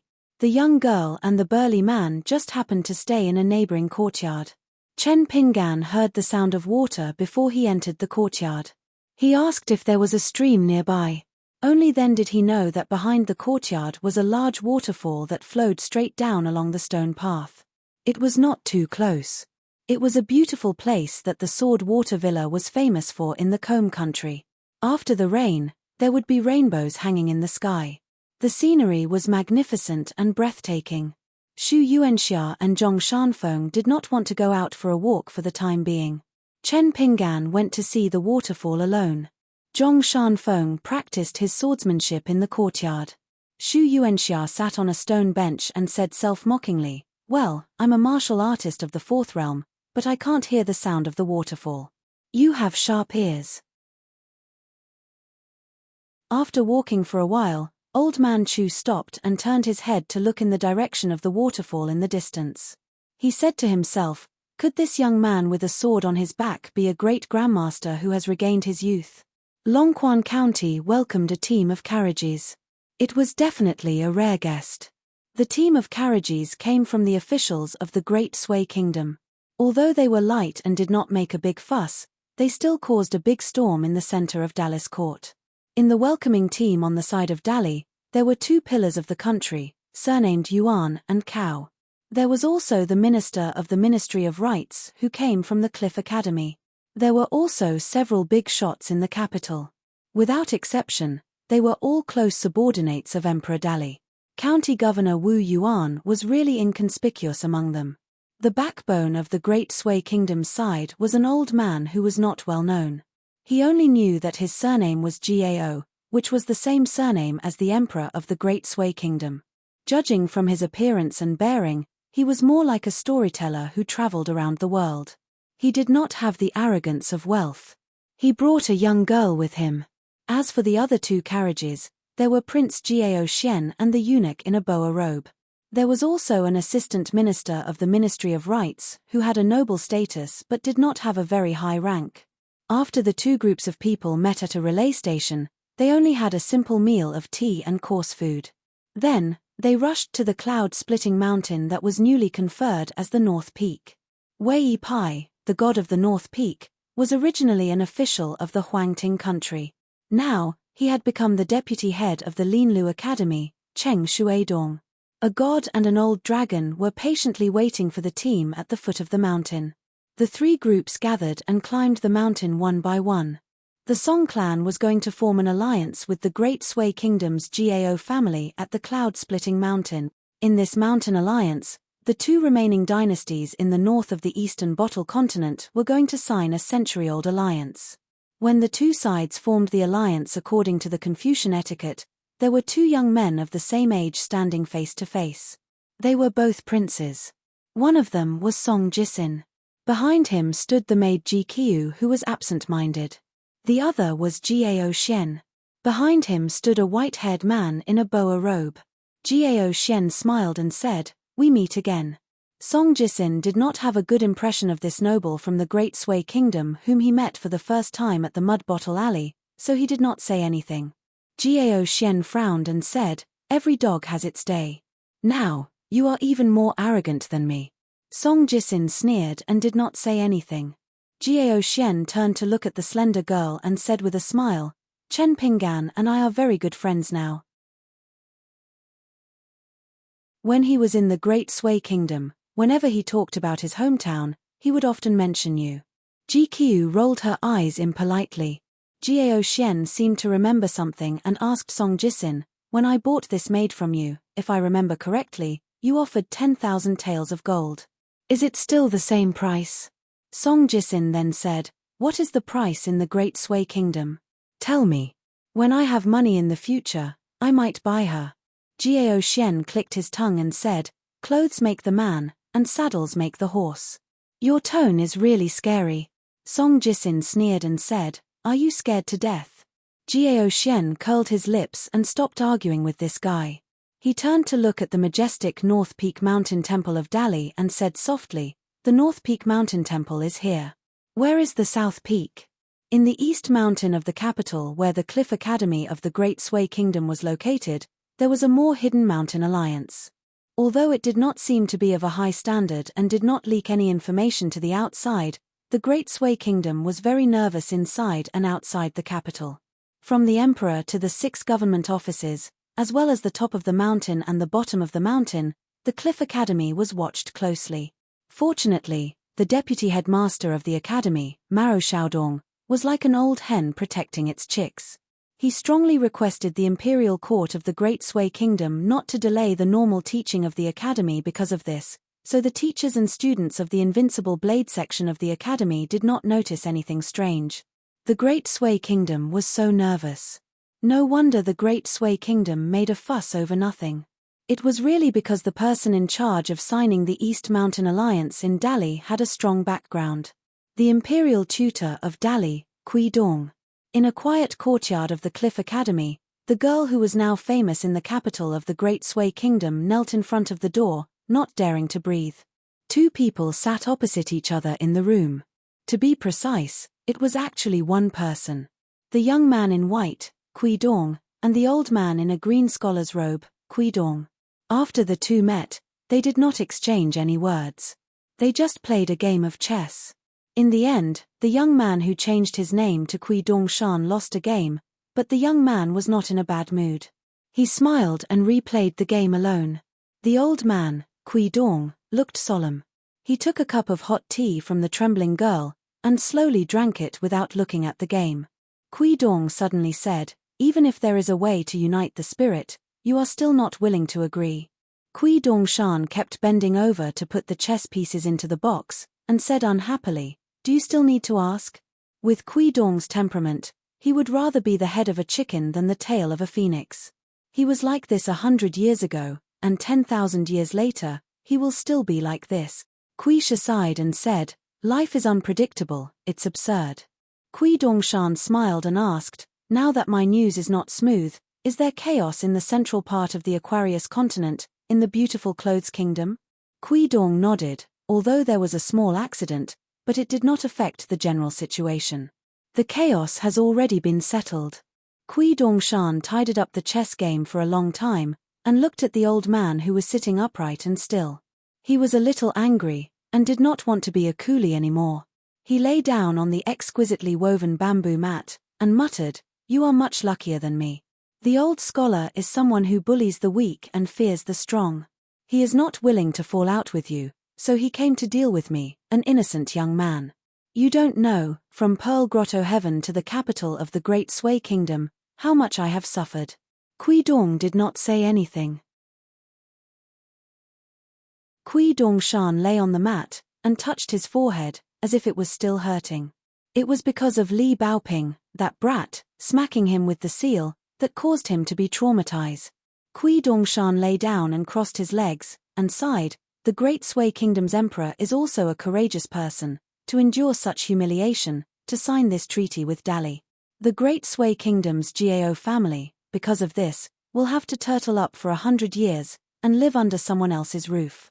They will give up all their subordinate countries, including Huang Court, and watch as Dali's cavalry bypasses their own doorstep, all the way to the south, and establish the Aquarius continent's unprecedented grand unification. Kui Dong said indifferently, 100 years later, what will be the Aquarius continent's situation? Can you and I see it? Even if we can see it, it will be right. Today, the Great Sui Kingdom's Gao family's forbearance may not be the first step for the latecomers to catch up. Kui Dong Shan shook his head. If it was me, I would not be able to swallow this. Kui Dong sneered, so when I, Kui Dong, was young, regardless of my temperament or foresight, they were all useless. No wonder I am in such a bleak situation today. Kui Dong Shan was not angry. He swung one of his legs, and used his hands as a pillow under his head, and stared at the ceiling. I don't know why, but you look down on the current me, and I don't like the current you. Looking at the mirror, we hate each other. Haha, there is such an interesting thing in the world. Kui Dong hesitated for a while. Grandfather is in the Longquan County, and is staying in a bamboo house in Luo Po Mountain, and is much more awake now. But I knew there would be a but. Kui Dong Shan covered his ears with his hands and rolled around on the bamboo mat, imitating Li Huai's moaning, I don't want to hear it, you bastard. Kui Shi ignored him and continued, before Lu Chen left the vast world, he found him and fought with him in the bamboo house. You should know that for someone like him who practiced martial arts to the point of Qigong deviation, his greatest wish in life is to know the Tao of the 10 realms martial man and the Tao of the 13 or even the 14 realms Qi refinement warrior. Even if it is the Tao of the 10 realms martial man, the Tao of the 13 or even the 14 realms Qi refinement warrior. Therefore, even if he is facing the chief of the Daoist sect. Kui Dongshan turned to look at the old man across the chessboard. Lu Chen is in the vast world, but he has to abide by the rules set by the Confucian temple, right?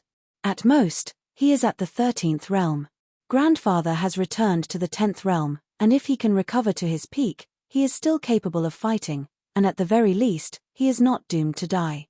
Kui Dong shook his head and said, Lu Chen played a little trick and brought him into the small grotto heaven. In this way, the battlefield will no longer be in the vast world. Kui Dongshan sat up abruptly, his face full of murderous intent, but his tone was extremely reserved and calm. Grandfather, he is dead. Kui Dong drank a mouthful of tea and said slowly, no. He is not. After that, he walked out of Luopa Mountain, and like an ordinary citizen in the small town, he was busy buying the 4 treasures of the study. When I found him, he said that in the small grotto heaven, Lu Chen used a mysterious Dao technique to summon as many as 10 10th realm martial artists for Lu Chen's use. Think about it, if a person with 2 fists was surrounded by 10 10th realm martial artists in history, knowing that death was certain, would you throw that punch? Kui Dongshan stood up and sat down cross-legged. He scratched his head and said in frustration, of course I wouldn't, but he would. Grandfather, don't you know that if you take back that punch, you will give up on the legendary 11th realm of martial arts? If you don't throw that punch, then wouldn't you have given up on your life's pursuit? Kui Dong put down his teacup. Then have you ever thought, even if he threw that punch and survived, and even became an 11th realm martial artist, then you, me, and Chen Pingan, will we still have peaceful days in the future? Those big shots who have been hiding behind the scenes for thousands of years, can accept a 10th realm martial artist from the Aquarius continent, but they may not be able to accept a new 11th realm martial god. So for that punch, he made a deal with the patriarch Lu Chen, or rather with the Central Plains divine continent, to use a pure 11th realm martial artist, in exchange for a chance to go to the marketplace to buy miscellaneous goods, in exchange for a peaceful life. Kui Dongshan fell backwards with a plop. Boring. Kui Dong's heartstrings trembled slightly, and suddenly looked out the door. Kui Dongshan was the same. Kui Dong laughed coldly, Qi Jing Chun. Like a ghost that refuses to leave, and is only willing to stop at this moment, I want to see if you still have any tricks up your sleeve, to play chess with me. Kui Dongshan said weakly, Old Kui, if you want to mess around, then go ahead, I am not going to play chess with Qi Jing Chun, it's even more boring. Kui Dong snorted, he stood up and looked down at himself in his youth form, and mocked, mud can't support a wall. Kui Dongshan did not even blink, and laughed. Lying in the mud and basking in the sun is actually quite comfortable. Don't ever help me, I will fight whoever helps me. Kui Dong stretched out a hand. Give it to me. Kui Dongshan blinked his eyes. What? Kui Dong's face darkened. That thing in front of you. Kui Dongshan flipped his body, and used his butt to face Kui Dong. Kui Dong's face darkened. I'll lend it to you for 20 years. After that, even if you haven't reached the upper 5 realms, I will still take it back. Kui Dongshan quickly turned around, stretched out a hand, and bargained, at least 50 years. Kui Dong walked to the door, and waved his sleeves, 30 years, if you dare to ask for more, I will beat you to death right now. After Kui Dong left the courtyard, Kui Dongshan rolled on the bamboo mat all the way to the door. The girl kneeling outside the threshold was like a wooden person from beginning to end. Languid Kui Dongshan sat up, glanced at the girl's sitting posture, and laughed. Thank you, it turns out that your butt is quite big, no wonder you want to be my master's wife. The girl sat in the same position, and turned a deaf ear to him. Kui Dongshan jumped up, ran to the girl's side, and kicked the girl's butt, kicking her into the courtyard. The white-clothed youth put his hands on his hips, and laughed loudly. The girl silently got up, and did not even pat the dust off her body. Kui Dongshan sighed, and reached out to gently beat his chest. Looking at your pitiful appearance, I feel like my heart is being cut by a knife. Xie Xie forced a smile, and squeezed out a smile. Kui Dongshan hurriedly covered his eyes with one hand, and shook his other hand hard. Quickly turn your head, I saw a ghost in the daytime, your master's eyes are going blind. The girl turned her head, and looked up. The sky was clear and boundless. When she was young, she did not understand why cloudless was the best weather. Isn't it better to have colorful clouds? It was not until she went up the mountain that she understood that if there were no clouds, there would be no wind or rain. Li Baoping gathered everyone with a wooden chief's order. This was because she had recently finished reading a novel about Jianghu heroes. A person who was respected as the chief of Jianghu would be able to command the Jianghu as long as he showed the order. It was very impressive. She held the self-made wooden token, and swaggered to knock on each door. She did not say anything, and with a straight face, she raised the token in her hand, and then walked to the next door. In the end, Lin Shuyi, Li Huai, Yu Lu, Xie Xie, and even Kui Dongshan joined in the fun. They gathered in Li Baoping's dormitory, waiting for this Wulin Alliance master to speak. Li Baoping coughed, and the small wooden token hung around her neck. There was a thick envelope on the table. The girl in the red cotton-padded jacket slowly opened the envelope, and said with a solemn expression, "Junior Marshal Uncle has written a letter to all of us. As the branch master of the Eastern Mountain Branch under Longquan County headquarters, I will now begin to read the letter to all of you. Remember not to make a ruckus, not to be careless, not to. Li Huai, sit properly. And Kui Dongshan, you are not allowed to cross your legs. Yu Lu, don't eat the melon seeds yet." The group could only sit up obediently, and listen with respectful attention. The girl first read the letter her junior marshal uncle had written to her, and she read it with a cadence of cadence.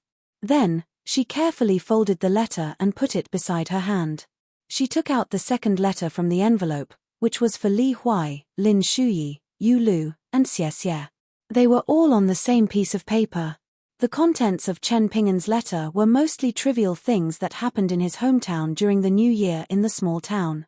If they were not allowed to have conflicts, they must be united when they were outside, they must get along well, they should not let their families worry, they should not be too tired from studying, they should go down the mountain to relax when appropriate, they could go for a stroll around the capital of the Great Sui Kingdom, and so on. At most, he wrote about some strange people and strange things that happened after they left the capital of the Great Sui Kingdom, as well as some descriptions of the scenery of riding on a Kuan boat and overlooking the earth. It could not be said to be written at all. It was flat and straightforward, and the wording was dull, but the feelings were sincere. Everyone could even imagine that when Chen Pingan picked up the pen and wrote the letter, he was sitting even more upright and still than they were right now, his expression definitely meticulous. After Li Baoping finished reading all the letters, her hands made a gesture of qi sinking into the dantian. Done. Li Huai wondered, Li Baoping, since Chen Pingan almost always writes a letter, why don't you just give the letter to us directly? The girl in the red cotton-padded jacket glared at him, and Li Huai shrank his neck. Kui Dongshan pointed at his own nose. What about mine? Li Baoping crossed her arms and sat cross-legged on the bench. She shook her head and said, "Youngest marshal uncle did not write to you." Kui Dongshan raised his head and pretended that his face was full of tears. He muttered, "There is actually such a heartless teacher in the world." Li Baoping suddenly laughed out loud and took out a few banknotes from the Dali time-honored bank. "Just now in my letter, youngest marshal uncle told me about this matter. I forgot to read it. Here. Take it. Youngest marshal uncle said that he owed you 2,000 taels of silver and he has returned it to you. Kui Dongshan, you can't go back on your words in the future. If you say that youngest marshal uncle did not return the money to you, I will testify for youngest marshal uncle." Kui Dongshan took the few banknotes that were as light as a feather. He looked heartbroken. Suddenly, a glimmer of hope appeared in his eyes. "Baoping, did your youngest marshal uncle mention anything about the spring festival couplets? I wrote them. Did teacher post them on the eve of the Lunar New Year? Read the letter carefully again. What if he missed something?" Li Baoping said firmly, "No. I've already read little marshal uncle's letter 9 times. I can even recite it backwards." Kui Dongshan looked suspicious. He stood up and bent down. He reached out to take the letter, intending to read it himself. Li Baoping pressed down on the carefully folded letters and glared at the defeated opponent. How dare you? Everything had its weakness. Kui Dongshan retracted his hand resentfully and sat down again. He sighed and felt that there was nothing left to live for. Li Huai whispered, Kui Dongshan, do you think the banknotes are an eyesore? Why don't you give them to me? Kui Dongshan kept the banknotes and squinted. The banknotes are not an eyesore, but you are. Li Huai imitated Li Baoping and crossed his arms in front of his chest. He said proudly, be careful with your words. Do you know that I am now the branch master of the Wu Academy's Dongshan branch under the Longquan village headquarters? Kui Dongshan stood up and patted his butt. He laughed and scolded the little brat, get lost. Li Baoping kept all the letters and put them in the envelope. I will keep the letters for you in case you lose them. Dismissed. Kui Dongshan yawned and left the school. Lin Shuyi and Li Huai left together. Yu Lu and Xie Xie walked at the back. Yu Lu laughed softly. Chen Pinggan wrote a letter to us. I have 24 more words than you. Xie Xie said with a black face. Yu Lu, are you not childish? Yu Lu laughed very annoyingly. Deep in the mountains of Swordwater Manor, there was an astonishing waterfall. It was like a white chain falling from the sky. Under the waterfall was a dark green pool. It was so deep that the bottom could not be seen. There were vague figures of red swimming fish that flashed past. The sound of the waterfall was like thunder. Water vapor filled the air. Chen Pinggan stood in an exquisite waterside pavilion beside the deep pool. He was thinking about a problem. If he slashed with his sword, could he split the waterfall? Chen Pinggan weighed the power of the waterfall. He then thought about the awkward situation where he did not even know how to use his sword correctly. The answer was no. Chen Pinggan tiptoed and stepped on the red railing of the waterside pavilion. He wanted to practice the sword furnace stance, but one of his hands could not help but take off the blade-strengthening gourd. He drank another mouthful of wine. He raised his head and looked at the peak of the waterfall. His gaze slowly moved down. It was like a sword chi that came from the sleeve of an immortal. You're tuning in to the Celestial War YouTube channel. Don't forget to subscribe and join us on this journey to catch the most captivating stories.